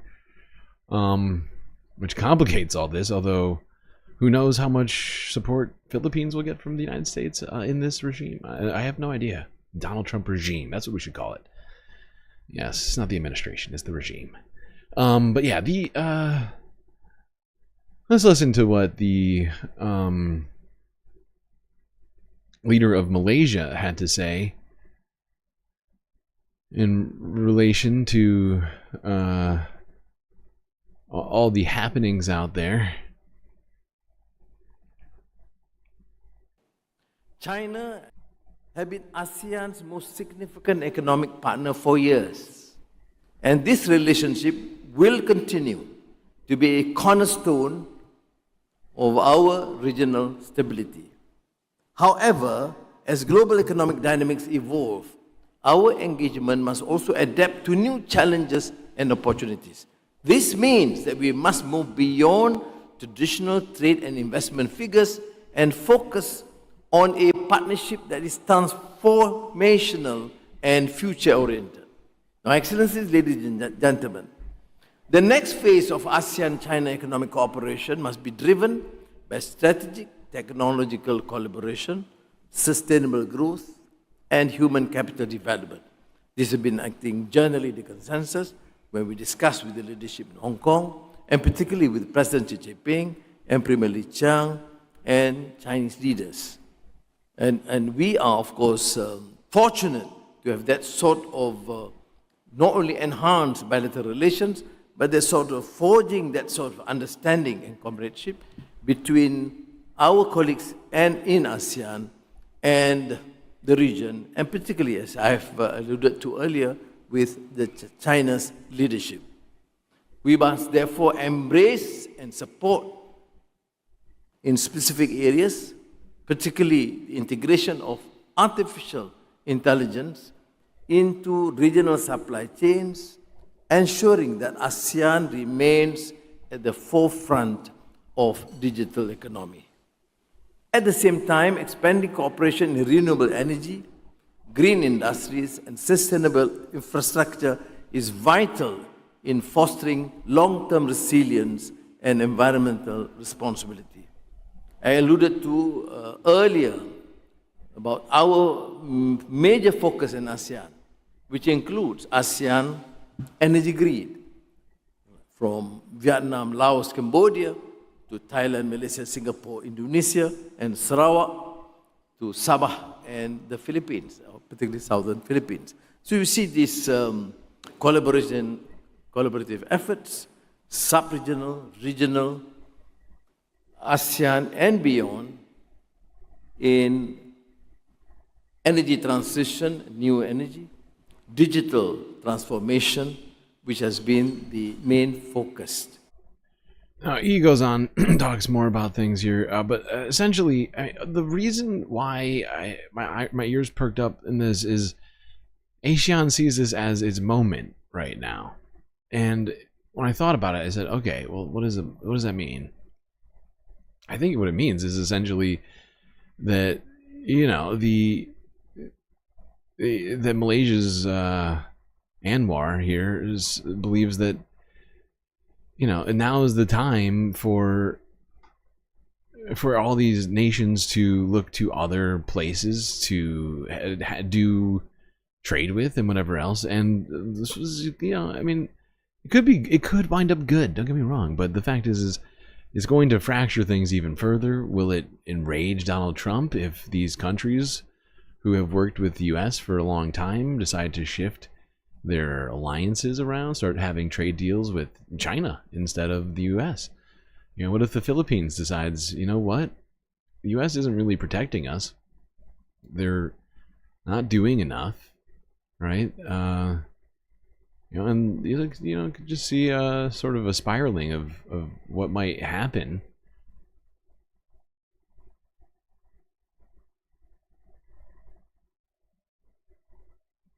Yes, good reminder, my dogs. Remind those FBI agents who are watching but not liking the stream to like it. Come on, what's wrong? What's going on? Come on! Is your thumb broken?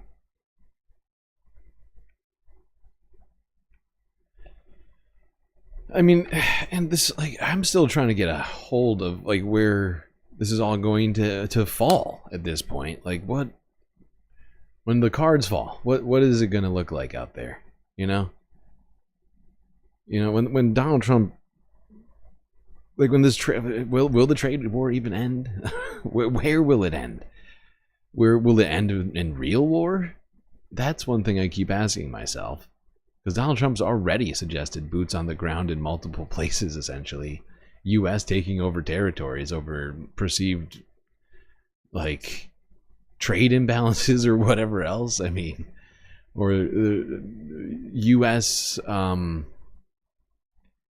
National security, international security. What's next? Are we going to take over Malaysia? I don't know. Hopefully not, but it's just the sort of things that immediately come to mind when I start hearing shit like, oh my God, what's Donald Trump going to do now? Oh God. And I mean, shit, Pete Hegseth can't even name a single country in ASEAN. Earlier, he suggested that Japan was in ASEAN and China and a bunch of other people who weren't in it. God. Oh my God, that was our second to last story. You didn't even get applause. So there's applause in post for having gotten through that one and gotten so far to now the final story, which we already technically did yesterday, but because of how long these streams go, I figured I'd throw this one in here for a second time in case anyone missed it. Just for fun. Kim Jong-un. Little groundbreaking on a massive project of epic proportions. 우리 당의 향도의 손길 아래 찬란히 펼쳐질 번영의 미래, 그 품속에 누려갈 구름없는 새 생활에 대한 무한한 신심과 낙관이 격종의 환호에 실려 2월의 하늘가에 끝없이 메아리 쳤습니다.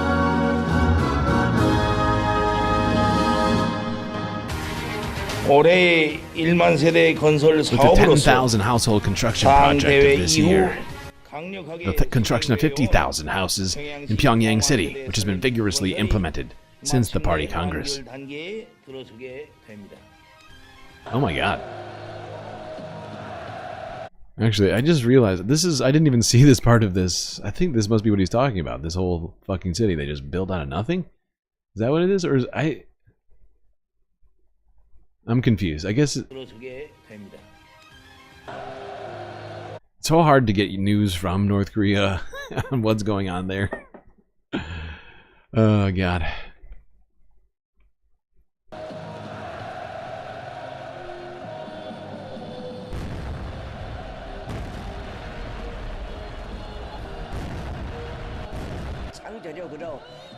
I don't know why they needed to do the explosion, aside from the awesomeness of it.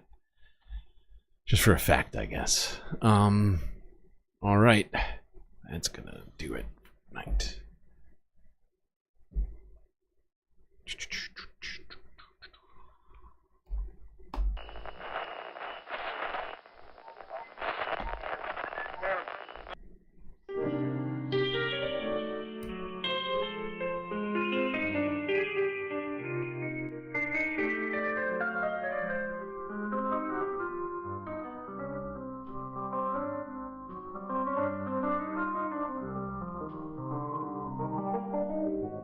Well, looks like we got through another stream, chat.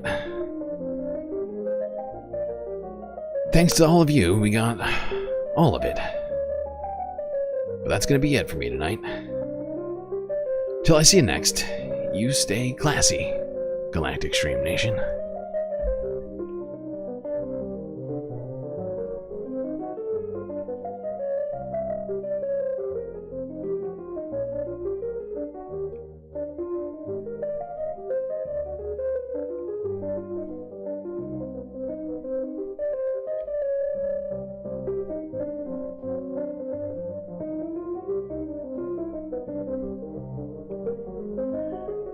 Cannot forget this.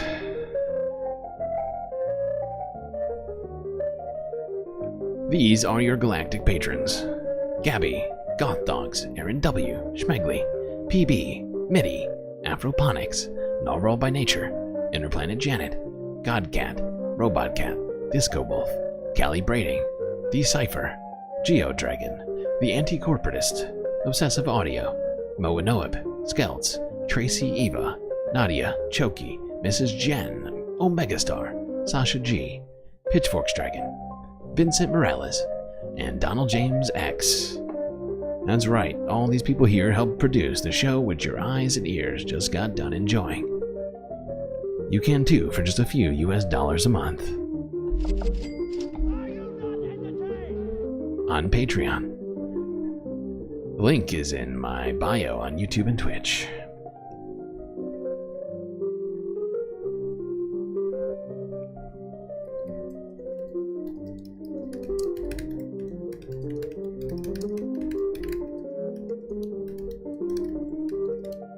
I also see that you're owed another support character for next stream. I will make it so.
How's everybody's after stream going on here? Hopefully well.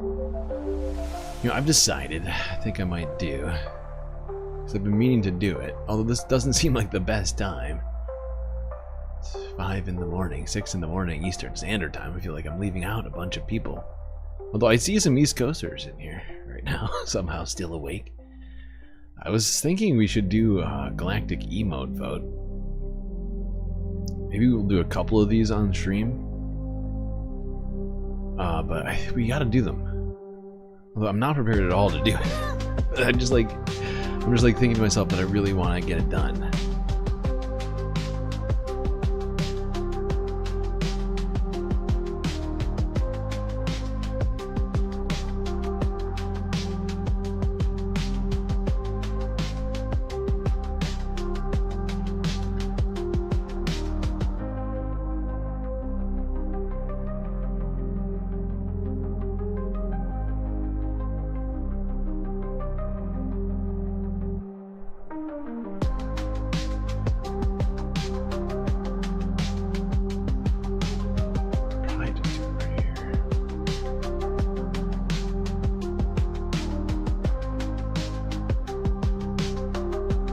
Right now we have like 19 emotes that we're voting through and 16 available. If we can just get more memberships, and we should have gotten a new one tonight, we still only have 16 that were allowed based upon, why did I do that? Don't click that like that. No, do new tab. No, it's very stupid. Who's in charge of this shit? What was I saying? Oh yeah, we had a bunch of gifted subs today that should have given people more memberships, given us another emote. I don't think we got it though, because YouTube system is acting all fucked up to us.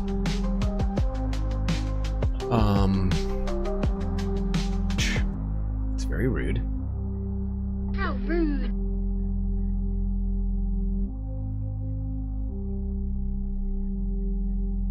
I'm double checking it right now, see if it's updated. It would be nice if it would just update. If I just clicked it and suddenly a bunch of people had memberships. I don't see any new memberships though, and it's supposed to populate immediately. Immediately, if not sooner. And I'll just check this one too. This is the other way I've been keeping track of where we're at. Is this updated? No, it's still the same. So we still have 16, which means 3 of those 19 emotes we cannot have. But I want everyone to have the emotes that they want most. Now, of course, we've been doing votes in the Discord, and if you're not in the Discord, I don't know why you're not there, but you should be. That's the link to the Discord in the chat.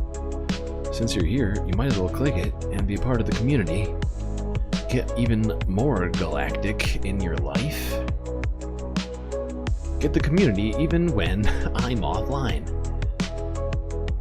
Even though it seems like that's a very short period of time during the day.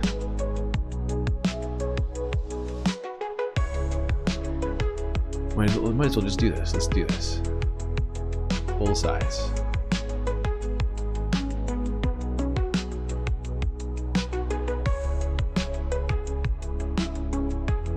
So this is... Oh god, I just realized I have to set up a vote. Oh, hold on.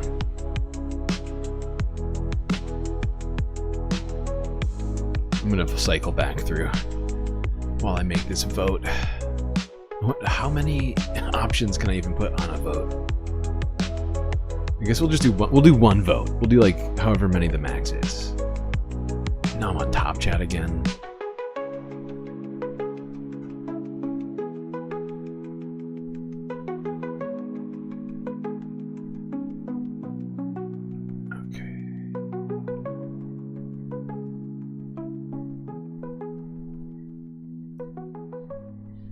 What the names of all these are.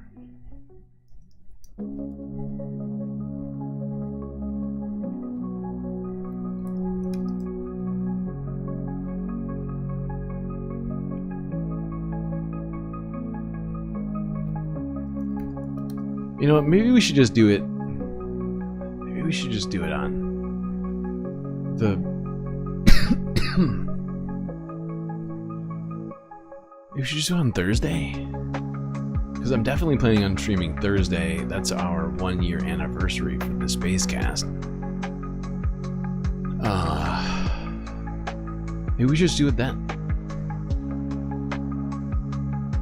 Although everybody's here, right? We got a lot of people here right now. Not everybody, but a lot of people are here. I just said I would do it.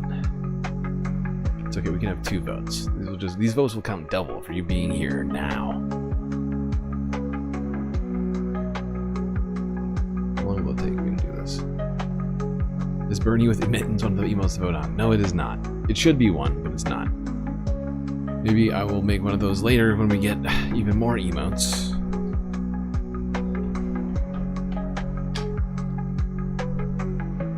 Somebody hate-rated Blakely's Discord. That's very rude.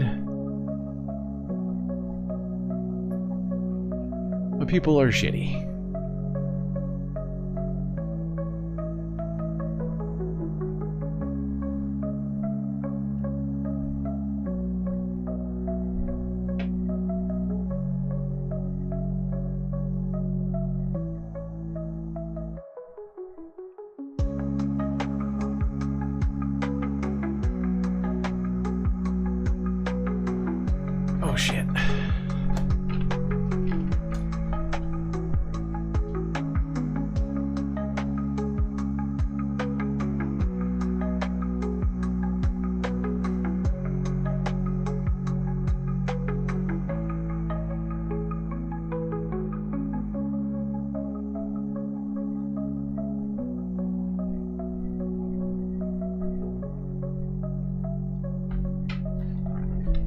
For a second, I forgot I was cooking. It's okay, I didn't burn the space station down. Everything's fine. Everything is fine. I was like, wow, it smells really smoky in here. Oh my god, I'm cooking.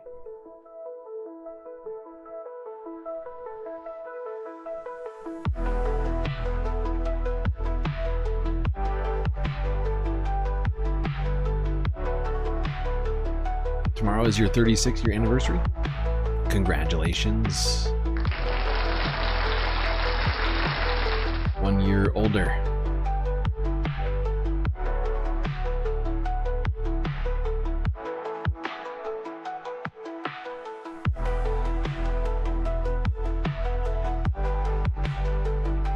Is it an actual... Wait, was it a birthday? Or you mean like... Have you been married for 36 years? Is that what you're saying? I'm just reading more comments like, wait, is that a thing? 36? That's a long time.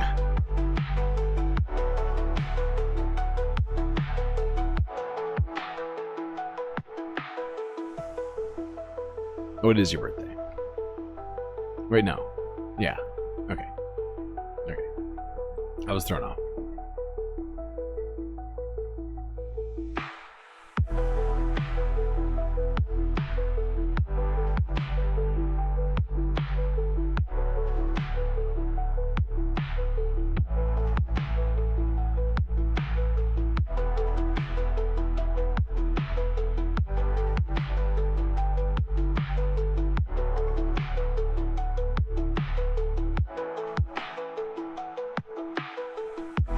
Smell what I'm cooking.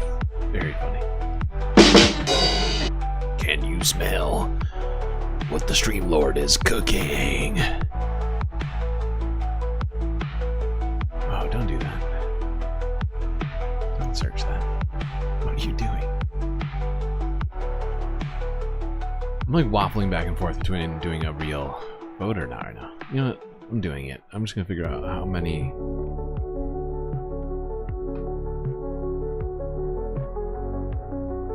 Actually, no, it's going to complicate things, isn't it? I just realized I don't have a good system for this. No, I take it back, chat. I wanted to do this and then just realized I have no... Let's just see. How many can I add? Emote, vote. If I can add them all, it makes sense. If I can't, I got to figure out a way to even do this vote. I just realized. Discord's really the best way to do it. I just realized. Oh my god. How many can you add? Oh no. Just 4? Oh, that's not enough. That's not enough.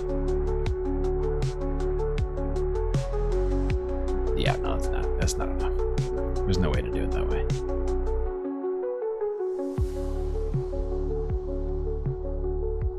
Because how would you know if you haven't even seen all of the possible emotes which ones you would want to vote on? Oh, God. Oh. I'm gonna have to formulate some way to do this. Last time we had matchups, but right now we can't even do that. We don't have enough characters to do that. I'm trying to think how many we would need to even do a bracket system. Way more, because we already have 16. I only have 19 ready. I have to make a shit ton of emotes just to even do a bracket system. Damn it. Sorry, chat. No vote. No vote. I failed you. If you're not already, get into the Discord so you can vote on them. Right now, I could at least look over it. I'm gonna look it over right now while I'm talking about this, so I'll say which ones are in the lead at least. Give people an update.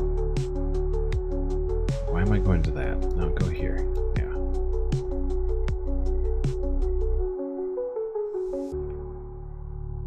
Can you vote if you have a vote? Yeah, of course you can.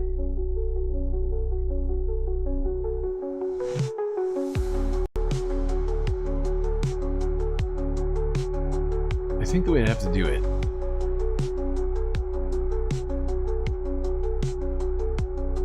well, I guess would it matter? God, math fails me at this time of night when I try and do stuff like this. Yeesh. I'm gonna look at the emote vote channel in the Discord. Who's leading? I think right now, Keeping It Gary, which is already won, is leading with 14 votes. Second most votes. It's gonna be either Space Gasp, which is just me gasping, just my head. Then is Garycation, which is Gary on an island vacation. Potta Gary with 8 votes. And third, actually tied for. Actually, there's 3 with 9 votes. It's Space Gasp, Garycation, and Garylock Holmes. Garylock Holmes is already definitely won. So is Space Gasp, and so is Keeping It Gary. But Potta Gary's not one yet. Garycation isn't one, and those two are in the leads. Thirsty Gary is on there already. That one's got the next most votes, it looks like.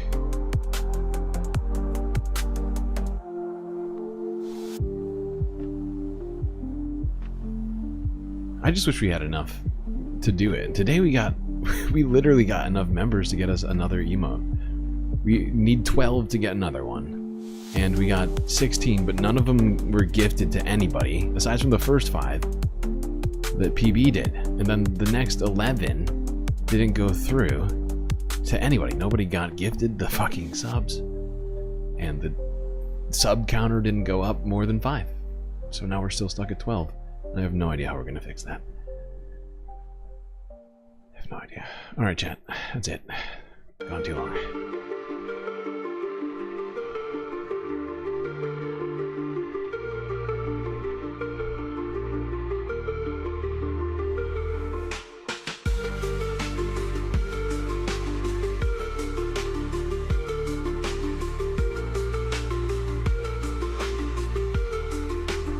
Oh, and I did see 2 people sign up for the Discord while I was looking at it just now.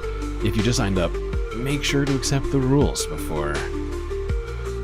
Well, you can't use it unless you accept the rules. So do that so you can get access to the server. Well, no, we don't lose the emote spot. Here's what it is. I'll explain this. I'm gonna turn the volume down. I'll explain this. Here's what it is. We lose emotes on the emote counter. We don't lose the emotes. From what I can tell, we haven't ever gained or lost emotes available. We have 16. I think we're going to continue to have 16. But to get more, we have to get that number to a certain number on a particular month, right? So it's like we're racing against the clock to get it to a certain level, to get us a certain number of emotes, right? Otherwise, you know, if they, for instance, they were to fall off, and we were to stop, you know, getting a bunch of gifted memberships or whatever, we would go back on a daily basis, just keeping track of it. And so, like at like midnight or 5 o'clock in the morning, I don't know which one they're actually using. I think it might be 5 o'clock in the morning, or midnight in Hawaii for that counter. But basically,